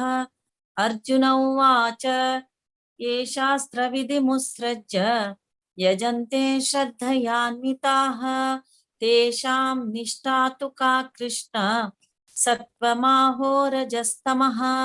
श्रीभगवानुवाच त्रिविधा भवति श्रद्धा देहिनां सा स्वभावजा सात्विकी राजसी चैव तामसी चेति तां शृणु.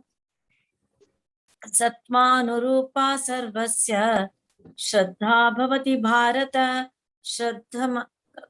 श्रद्धामयोऽयं पुरुषो यो यच्छ्रद्धा एव सः. यजन्ते सात्विका देवान् यक्षरक्षांसि राजसाः. प्रेतान् भूतगणाश्चान्ये यजन्ते तामसा जनाः. अशास्त्रविहितं घोरं तप्यन्ते ये तपो जनाः. दम्भाहंकारसंयुक्ताः कामरागबलान्विताः कर्षयन्तः शरीरस्थं भूतग्राममचेतसः. मां चैवान्तः शरीरस्थं तान् विद्यासुरनिश्चयान् आहारस्त्वपि सर्वस्य त्रिविधो भवति प्रियः यज्ञस्तपस्तथा दानं तेषां वेदमिमं शृणु। हरे कृष्ण। हरे कृष्ण। लक्ष्मी। आयुस्सत्त्वबलारोग्य सुखप्रीतिविवर्धनाः रस्या स्निग्धा स्थिरा हृद्या आहारा सात्विकप्रियाः कट्वं ललवणात्युष्ण तीक्ष्णरूक्षविदाहिनः आहारा राजसस्येष्टा दुःखशोकामयप्रदाः यातयामं गतरसं ऊतिपर्युषितं च यत् उच्छिष्टमपि चामेध्यं भोजनं तामसप्रियम् अफलाकाङ्क्षिभिर्यज्ञो विधिद्रष्टो य युज्यते यष्टव्यमेवेति मनः समाधाय स सात्विकः अभिसन्धाय तु फलं दम्भार्थमपि चैव यत् युज्यते भरतश्रेष्ठ तं यज्ञं विद्धि राजसं विधिहीनमसृष्टान्नं मन्त्रहीनमदक्षिणं श्रद्धाविरहितं यज्ञं तामसं परिचक्षते देवद्विजगुरुप्राज्ञा पूजनं शौचमार्जवं ब्रह्मचर्यमहिंसा च शारीरं तप उच्यते। हरे कृष्ण। अनुद्वेगकरं वाक्यं सत्यं प्रियहितं च यत् साध्ययाभ्यसनं चैव वाङ्मयं तप उच्यते मनःप्रसादः सौम्यत्वं मौनमात्मा विनिग्रह भाव संशुद्धिरित्येतत् तपोमानसमुच्यते श्रद्धया परया तप्तं तपस्मृतिविदं नरैः अफलाकाङ्क्षिभिर्युक्तैः सात्विकं परिचक्षते सत्कारमानपूजार्थं तपोधम्बेन चैव यत् क्रियते तदिहं प्रोक्तं राजसं चलमध्रुवं मूढग्राहेणात्मनो यत् पीडया क्रियते तपः परस्योत्सादनार्थं वा तत्थामसमुदाहृतं धातव्यमिति यद्धानं दीयतेनुपकारिणे देशे काले च पात्रे च तद्दानं सात्विकं स्मृतं यत्तु प्रत्युपकारार्थं फलम् उद्दिश्य वा पुनः दीयते च परिक्लिष्टं तद्धानं राजसंस्मृतं। हरे कृष्ण।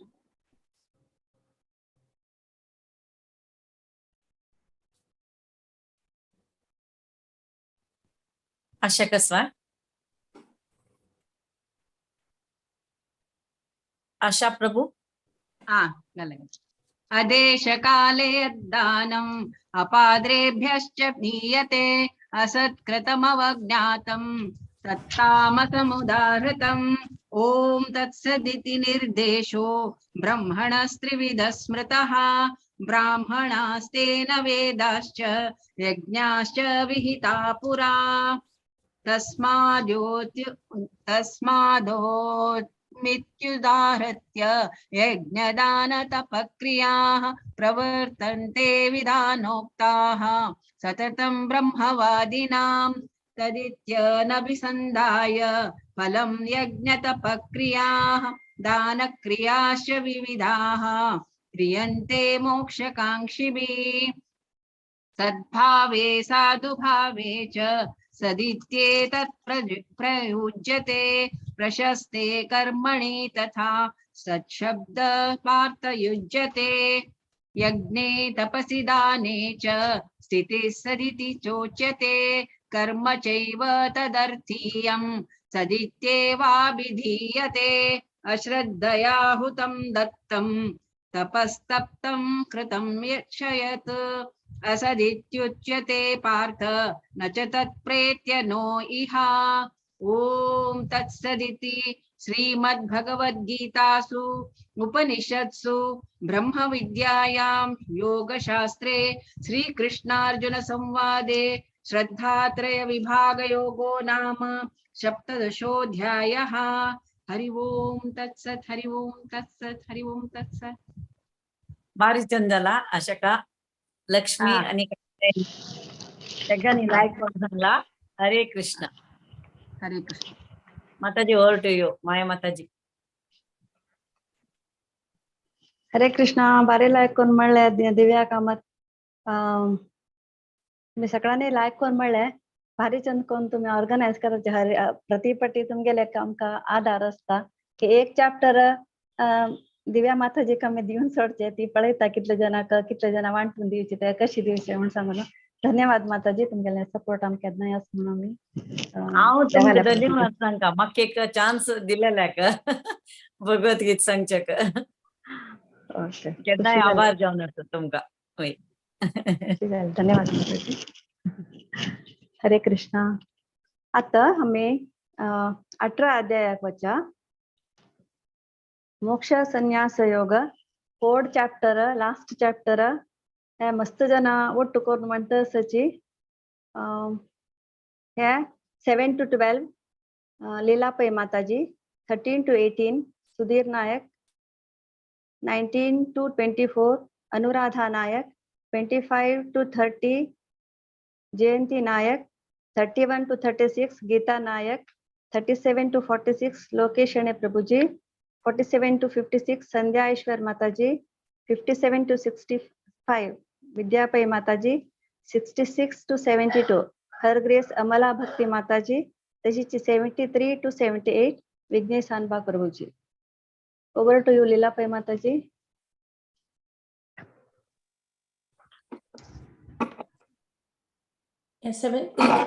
सेवन टू 12 1 to 6 सांगची मॅ. 1 to 6 हांव सांगता सर. एक मिनिट कोणाल की नाव मिस केलं. वय स्नेहा पै तुम्ही सांगा नी. हा स्नेहा पै. I am very sorry. हा असो साडी.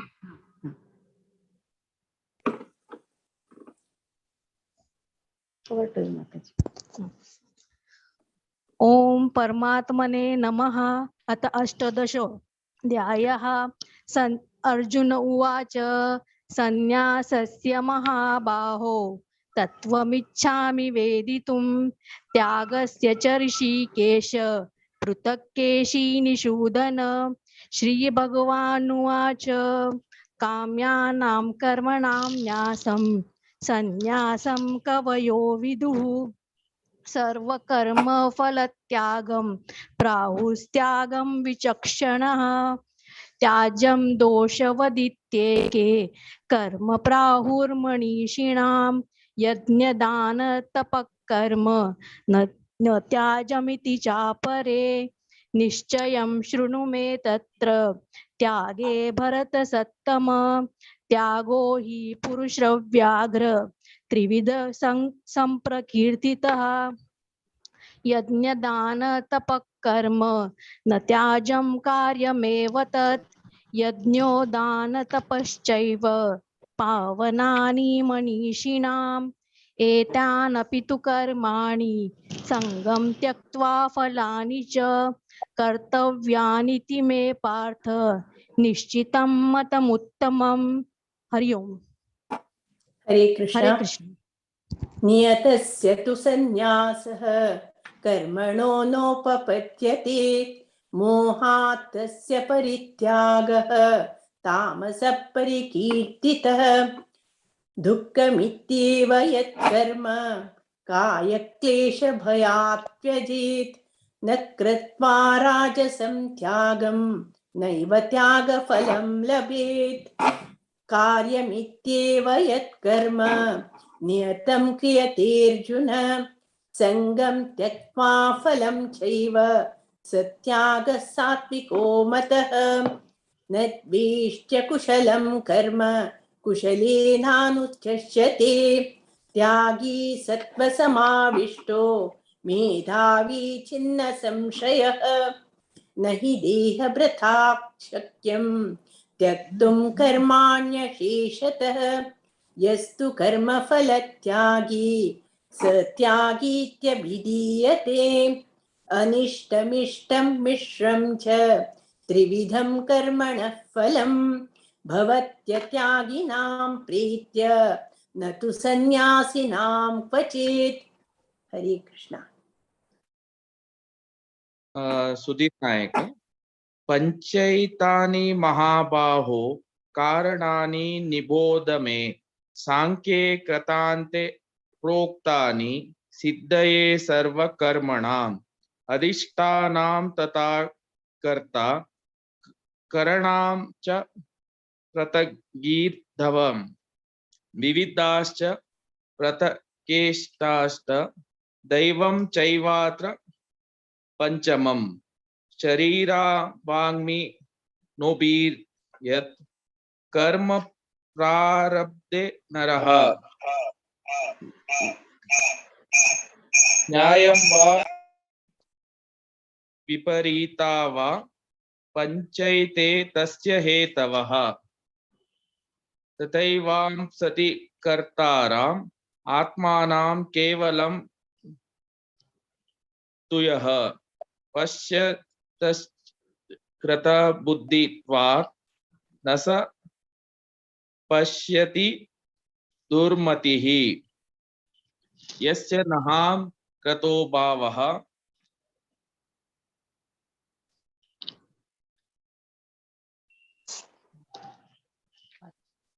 बुद्धि यस्य न लिप्यते रत्वापि न स इमालोकान् नहन्ति न बध्यते ज्ञानं ज्ञायेन परिज्ञातः त्रिविधा कर्म चोदना करणां कर्म कृतेर्ते त्रिविधः कर्म संग्रह। हरे कृष्ण।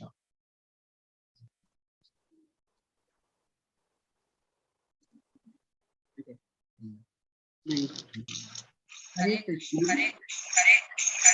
ज्ञानं कर्म च कर्ता च त्रिधैव गुणभेदतः प्रोच्यते गुणसङ्ख्याने यथावत् शृणुतान्नपि सर्वभूतेषु येनैकं भावमव्यवनिक्षते अविभक्तं विभक्तेषु तज्ज्ञानं विद्धि सात्विकं पृथक्त्वेन तु यज्ञानं नानाभावान् पृथग्विधान् वेत्ति सर्वेषु भूतेषु तज्ज्ञानं विद्धि राजसं यत्तु कृत्सवदेकस्मिन् कार्ये सक्तमहैतुकम् अतत्वार्थवदल्लं च तत्तामसमुदाहृतं नियतं संगदरहितम् अरागद्वेषतः कृतम् अफलप्रेप्लुना कर्म यत्तत् सात्विकमुच्यते यत्तु कामेप्सुना कर्म साहंकारेण वा पुनः क्रियते बहुलायासं तद्राजसमुदाहृतम्। हरे कृष्ण।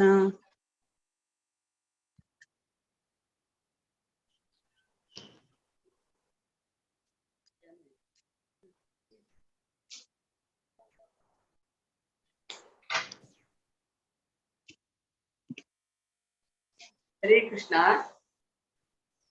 अनुबन्धं क्षयं हिंसाम् अनवेक्ष च पौरुषं मोहादारभ्यते कर्म यत्तामसमुच्यते मुक्तसङ्गो नहं वादी यत्युत्साहः समन्वितः सिद्ध्यसिद्ध्यो निर्विकारः कर्ता सात्विक उच्यते रागी कर्मफलप्रेप्सुः बुद्धो हिंसात्मको शुचिः हर्षशोकान्वितः कर्ता राजसः परिकीर्तितः नेक्स्ट कोण जाग्रतः स्तब्धः 25 to शटो नैष्प्रतिकोलसः विषादी दीर्घसूत्री च तत्ता तामस उच्यते बुद्धिर्वेदं गतेश्चैव गुणतस्त्रिविधं शृणु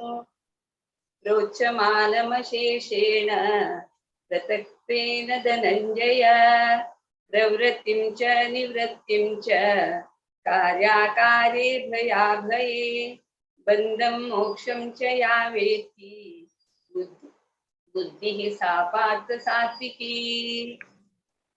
यया धर्मम् अधर्मं च कार्यं चाकार्यमेव च अयतावत् प्रवजानाति बुद्धि सा पार्थ राजसी अधर्मम् अधर्मं धर्ममतिया मन्यते तमसावृता सर्वार्थान् विपरीतैश्च बुद्धि सा पार्थ तामसी प्रत्यायया धारयते मन प्राणेन्द्रिया क्रियाः योगिनाव्यभिचारिण्या गतिः सा पार्थ सात्विकी यया तु धर्म कामार्थां गत्या धारयते अर्जुन प्रसंगेन फलाकांक्षी गतिः सा पार्थ राजसी यया स्वयं शोकं विषादं मदमेव च न विमुञ्चति दुर्मेधा सा पार्थ तामसी इदं विदानीं त्रिविधं शृणु मे भरतर्षभ अभ्यासाद्रमते यत्र कान्तं च निगच्छति। हरे कृष्ण। हरे कृष्ण। यत्तदग्रे विषमिव परिणामे मृतोपमं तत्सुखं सात्विकं प्रोक्तम् आत्मबुद्धिप्रसादजम् विषयेन्द्रियसंयोगात् यत्तदग्रे मृतोपमं परिणामे विषमिव तत्सुखं राजसंस्मृतम् यदग्रे चानुबन्धे च सुखं मोहनमात्मनः निद्रारस्य प्रमादोत्तं तत्तामसमुदाहृतम् न तदस्ति पृथिव्यां वा दिवि देवेषु वा पुनः सत्त्वं प्रकृतिजैर्मुक्तं यदेभिः स्यात्रिगुर्गुणैः ब्राह्मणक्षत्रियविशां शूद्राणां च परन्तप कर्माणि प्रविभक्तानि स्वभाव प्रभवैर्गुणैः शमोदमस्तपः शौचं क्षान्तिरार्जवमेव च ज्ञानं विज्ञानमास्तिक्यं ब्रह्मकर्म स्वभावजम् शौर्यं तेजो धृतिर्दाक्ष्यं युद्धे चाप्यपलायनं दानमीश्वर भावश्च क्षात्रं कर्म स्वभावजम् कृषिगौरक्षवाणिज्यं वैश्यकर्म स्वभावजम् परिचर्यात्मकं कर्म शूद्रस्यापि स्वभावजम् स्वे स्वे कर्मण्यविरतः संसिद्धिं लभते नरः स्वकर्म निरतः सिद्धिं ह्यथा विन्दति तच्छृणु यथा प्रवृत्तिभूतानां येन सर्वमिदं ततं स्वकर्मणा तमभ्यर्च्य सिद्धिं विन्दति मानवः। हरे कृष्णा। हरे कृष्णा। श्रेयान् स्वधर्मो विगुणः परधर्मात् स्वनुष्ठितात् स्वभावनियतं कर्म कुर्वन्नाप्नोति किल्बिषम् सहजं कर्म कौन्तेय सदोषमपि न त्यजेत् सर्वारम्भा हि दोषेण धूमेनाग्निरिवावृताः असक्त बुद्धिः सर्वत्र जितात्मा विगतस्पृहः नैष्कर्म सिद्धिं परमां संन्यासेनाधिगच्छति सिद्धिं प्राप्तो यथा ब्रह्म तथाप्नोति निबोध मे समासेनैव कौन्तेय निष्ठा ज्ञानस्य या परा बुद्ध्या विशुद्धया युक्तो धृत्यात्मानं नियम्य च शब्दादीन् विषयान् त्यक्त्वा रागद्वेषौ युधस्य च विविक्तसेवी लग्वाशी यतवाक्कायमानसः ज्ञानयोगपरो नित्यं वैराग्यं समुपाश्रितः अहङ्कारं बलं दर्पं कामं क्रोधं परिग्रहं विमुच्य निर्ममः शान्तो ब्रह्मभूयाय कल्पते ब्रह्मभूत प्रसन्नात्मा न शोचति न काङ्क्षति समः सर्वेषु भूतेषु मद्भक्तिं लभते पराम् भक्त्या माम् अभिजानाति यावान् यश्चास्मि तत्त्वतः ततो मां तत्त्वतो ज्ञात्वा विशते तदनन्तरम् सर्वकर्माण्यपि सदा कुर्वाणो मद्यपाश्रयः मत्प्रसादावाप्नोति शाश्वतं पदमव्ययम्। हरे कृष्ण। चेतसा सर्वकर्माणि मयि सन्न्यस्य मत्परः बुद्धियोगमुपाश्रित्य मच्चित्त सततं भव। मच्चित्त सर्वदुर्गाणि मत्प्रसादात् तरिष्यसि अतश्चेत्त्वा अहङ्कारात् न श्रोष्यसि विनङ्क्षसि। यदहङ्कारमाश्रित्य न योऽस्य इति मन्यसे मितेश व्यवसायस्ते प्रकृति स्वां नियोक्ष्यति। स्वभावजेन कौन्तेय निबद्धस्वेन कर्मणा कर्तुं नेच्छसि यन्मोहात् करिष्यस्य वशोऽपितात्। ईश्वरः सर्वभूतानां हृद्देशेऽर्जुन तिष्ठति भ्रामयन् सर्वभूतानि यन्त्ररूढानि मायया। तमेव शरणं गच्छ सर्वभावेन भारत तत्प्रसादात् परां शान्तिं स्थानं प्राप्स्यसि शाश्वतम्। इति ते ज्ञानमख्यातं गुह्याद् गुह्यतरं मया विमृश्यैतदशेषेण यथेच्छसि तथा कुरु। सर्वगुह्यतमं भूय शृणु मे परमं वचः इष्टोऽसि मे दृढमिति ततो वक्ष्यामि ते हितम्। मन्मना भव मद्भक्तो मध्याजी मां नमस्कुरु मामे वैश्यसि सत्यं ते प्रतिजाने प्रियोऽसि मे। हरे कृष्ण।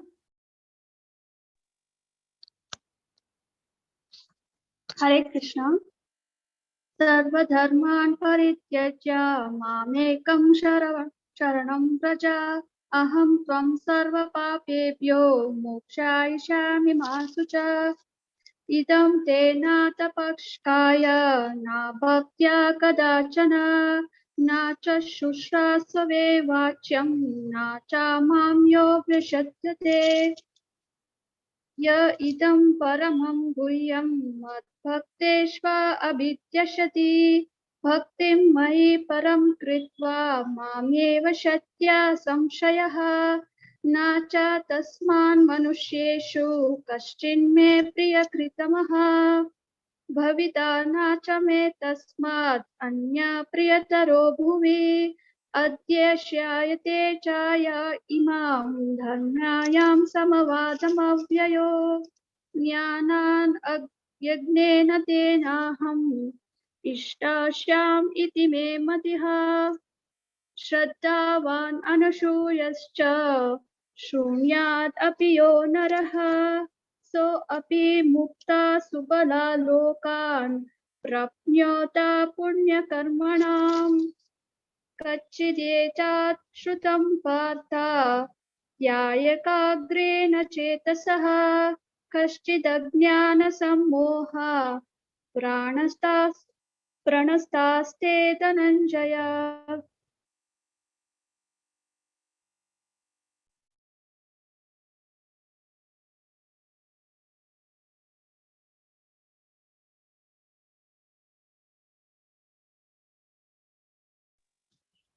विघ्नेश प्रभु जी हसवे तुम्ही। हरे कृष्णा।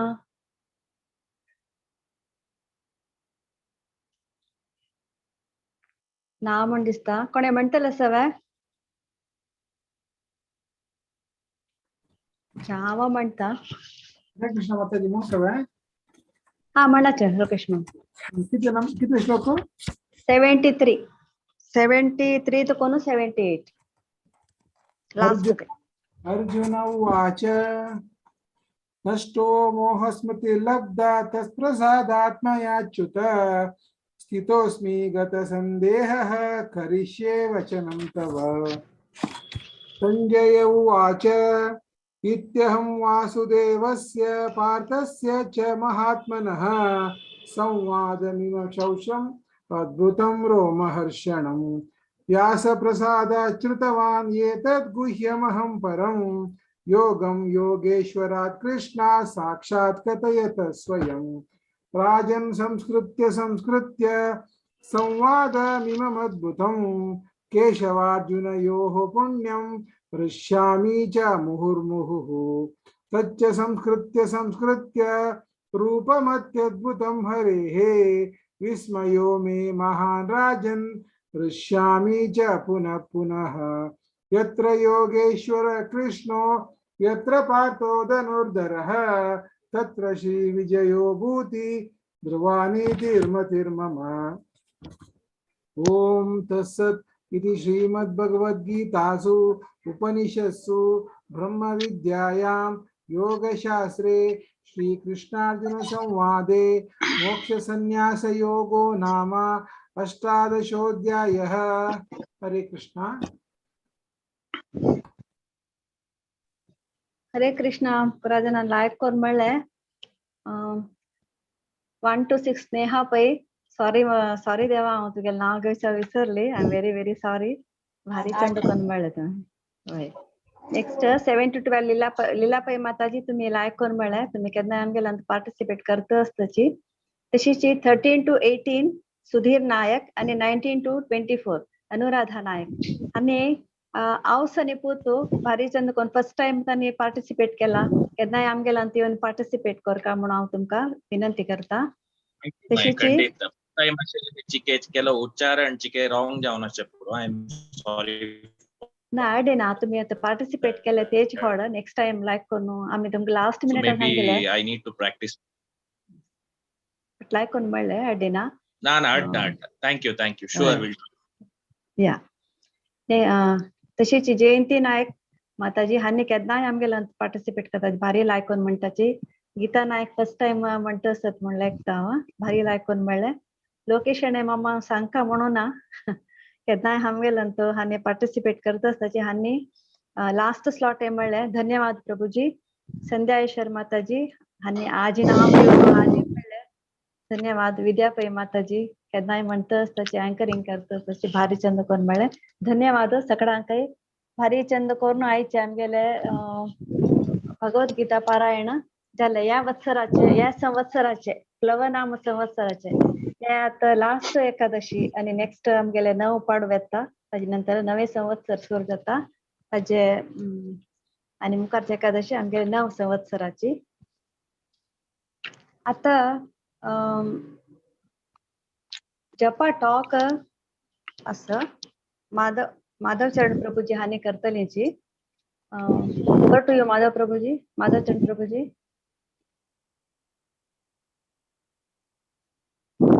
हरे कृष्णा. हरे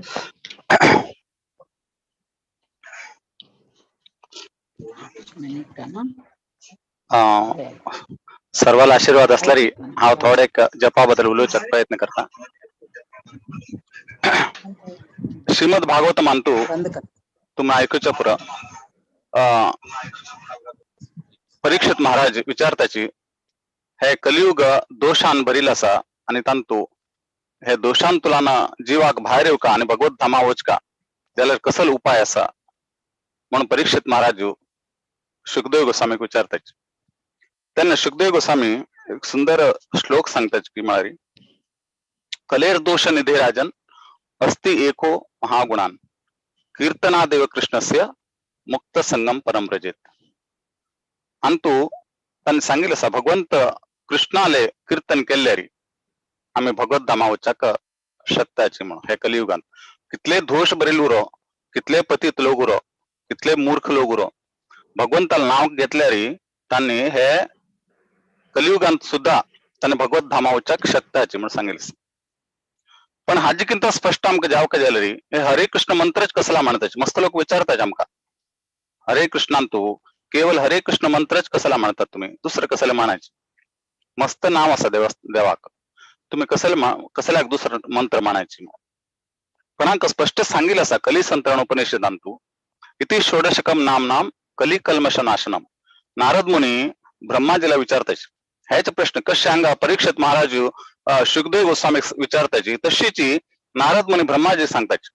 हे कलियुगांतू लोकाले भाग्य आणि लोकाल आयु सर्व क्षीण प्रायेण अल्पायुष्य कलेस्मिन युगे जना मंद सुमंद मतयो मंद भाग्य उपद्रता. भाग्य मंद, बुद्धी मंद आणि चांगले आयु अल्प आयु असेल अंतू त्याने भगवंताला भक्ती करचे आणि तप करचे हेव टू तपस्वी करचे आणि यज्ञ करचे याग करचे एवढं चांगलं साध्य ना. आणि तांका हे कलियुगांतू उद्धार करच्याक मार्ग कसलो म्हणून नारद मुनी ब्रह्माजीला विचारलं त्यांना ते कली संतरण उपनिषद त्या श्लोक बी दिल्ला असा. तांतो आणखीन स्पष्ट दिल्ला असा. इति षोडशकम नाम कली कल्मश नाशनम. ते नावांत कितले शब्द असायचे ते बी दिले. 16 अक्षराचे हे हरे कृष्ण मंत्रच म्हणका कलियुगांतू. आणि हे हरे कृष्ण मंत्रांतू भगवंतानी सर्व शक्ती घालला असा. शिक्षाक्षमांतू चैतन्य महाप्रभू स्वतः भगवंत कृष्ण चैतन्य महाप्रभू रूपात येताचे आणि त्यांनी सांगताचे हे नाव साधारण नाव नाही. हे आम्ही हरे कृष्ण मंत्र म्हणताची तांत भगवंतानी पूर्ण शक्ती घालला असा. नाम नाम कार्य बहुधा निज सर्व शक्ती. आणि त्या जगत रंगा नारद मुनी ब्रह्माजी सांगताची हे 16 अक्षर नाव इति षोडशकम नाम कली कल्मश नाशनम नार्तो परतरोपायो सर्व वेदेषु दृश्यते. सर्व वेदशास्त्र पुराण उपनिषद सर्व सांगताची हे 16 अक्षराचं नाव घेतले रे मात्र हे कलियुगातला उद्धाराचे साध्य असा. म्हणून हे इतले नाही. आम्ही पद्म पुराणांत गेले रे तांत एक श्लोक असा तांत आणखीन क्लिअर दिलं असा. पण आम्ही आता 3 हे बघितले पळले. एक श्रीमद भागवतम तांत इतले क्लिअर नाशिले. कली संतरण उपनिषद तो आणखीन जास्त क्लिअर झाले. त्याच्या नंतर आता पद्म पुराणावरचे आम्ही तांतू आणखीन क्लिअर दिलं असा. तांत एक श्लोक असा त्या श्लोकांतू कितले अक्षर आणि कितले शब्द आणि ते भगवंताला नाव हे घेतल्यानंतर त्याचे डेस्टिनेशन काही खरं वचन पावतो तो व्यक्ती म्हणून सांगितलं असा. आणि तसे सांगितलंस की मारी त्रिशदक्षरम मंत्रम नाम षोडशकन्वितम प्राजपन वैष्णव नित्यम राधा कृष्ण स्थलम लभेत. पण कितले सुंदर सांगितलं असा. आणि खरे वचन पावतो तो व्यक्ती हे हरे कृष्ण मंत्र म्हणल्यारी म्हणून कितले क्लिअर सांगितलं सगळे.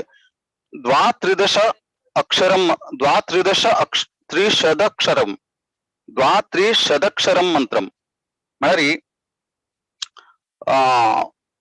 32 अक्षराचे हे नाव 32 अक्षर आणि 16 नावांचे हे नाव नाम षोडश कन्वितम. 16 शब्द नाव असायची आणि 32 अक्षर असायची. कितले क्लिअर दिले आपल्याला. नित्य जप केल्यारी राजपन वैष्णव नित्यम हे नित्य वैष्णव लोकांनी जप केल्यारी त्यांनी खंय वचून पावताची वैकुंठ लोक बी नाही सीधा राधाकृष्णाला गोलोका वचून पावताची.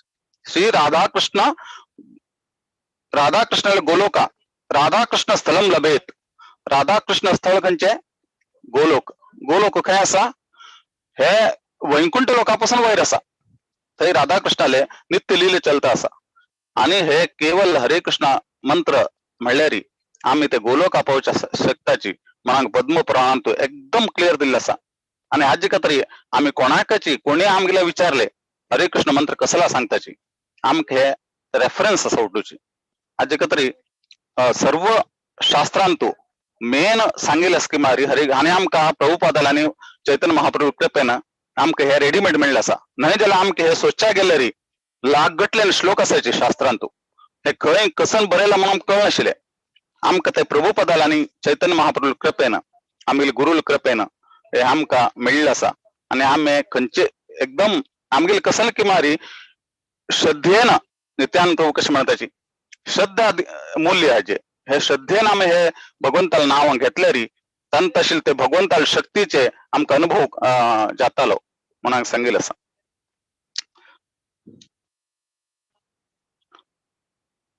हरे कृष्ण.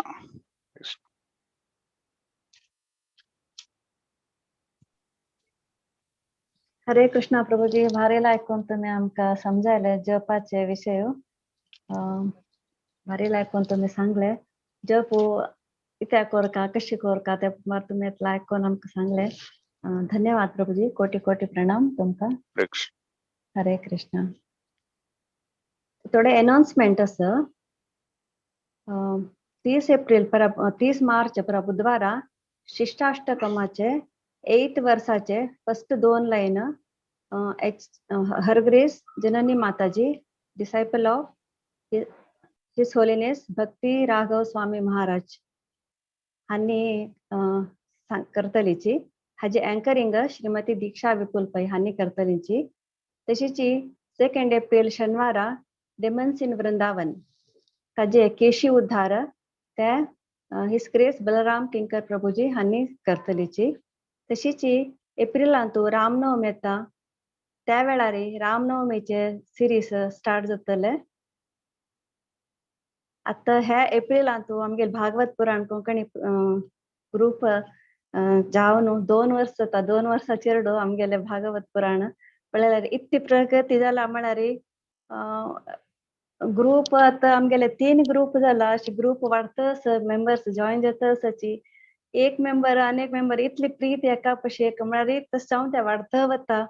अशी करतना एकल्यार एक सपोर्ट अशी म्हळ्यार भारी लागता. आमी एकल्या कोणाय पळयले ना एकला गुर्तू ना जाल्यार इतली प्रीती सगळ्याले आज ती पळयल्या कुशीत ऐकतले एक फॅमिली शी जाला. हाका देवाले एक कृपा दया आशीर्वाद आसा म्हणून अशी सांगता म्हणून ताजी प्रगती पळयल्यार भारी खुश जाता. आता 2 वर्ष जाता आमगेले भागवत पुराण ग्रुपाक.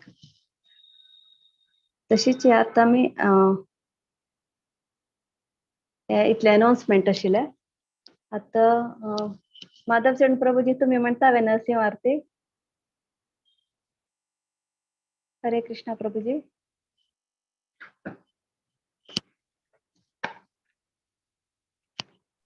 म्हणतावे प्रभुजी. हा ओके. श्री नरसिंहा जय नरसिंहा जय जय नरसिंहा. प्रह्लादेश जय पद्म मुख पद्म भृंगा. उग्रं वीरं महाविष्णुं ज्वलन्तं सर्वतोमुखं. नृसिंहं भीषणं भद्रं मृत्योर्नमाम्यहम्. नमस्ते नरसिंहाय प्रह्लादलाददायिने. हिरण्यकशिपुरक्षः शीलटङ्कानकालाय. इतो नरसिंहा परतो नरसिंहा. यतो यतो यामि ततो नरसिंहा. बाहिर्नरसिंहा हृदये नरसिंहा. नरसिंहं भजिं शरणं प्रपद्ये. तव करकमलवरेणकाम् अद्भुत शृङ्गाम्. दलिता हिरण्यकशिपु तनुभृङ्गा. केशवधृता नरहरिरूपा. जय जगदीश हरे जय जगदीश हरे जय जगदीश हरे. जय नरसिंहदेव नरसिंहदेव नरसिंहदेव जय नरसिंहदेव. जय नरहरि जय नरहरि नरहरि जय नरहरि. जय भक्त प्रह्लाद भक्त प्रह्लाद भक्त प्रह्लाद जय भक्त प्रह्लाद.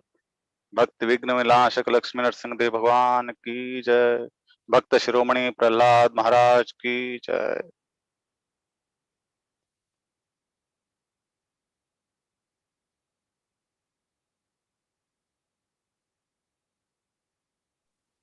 हरे कृष्णा. हांगा बेला आयचे सेशन आमी विराम देवया.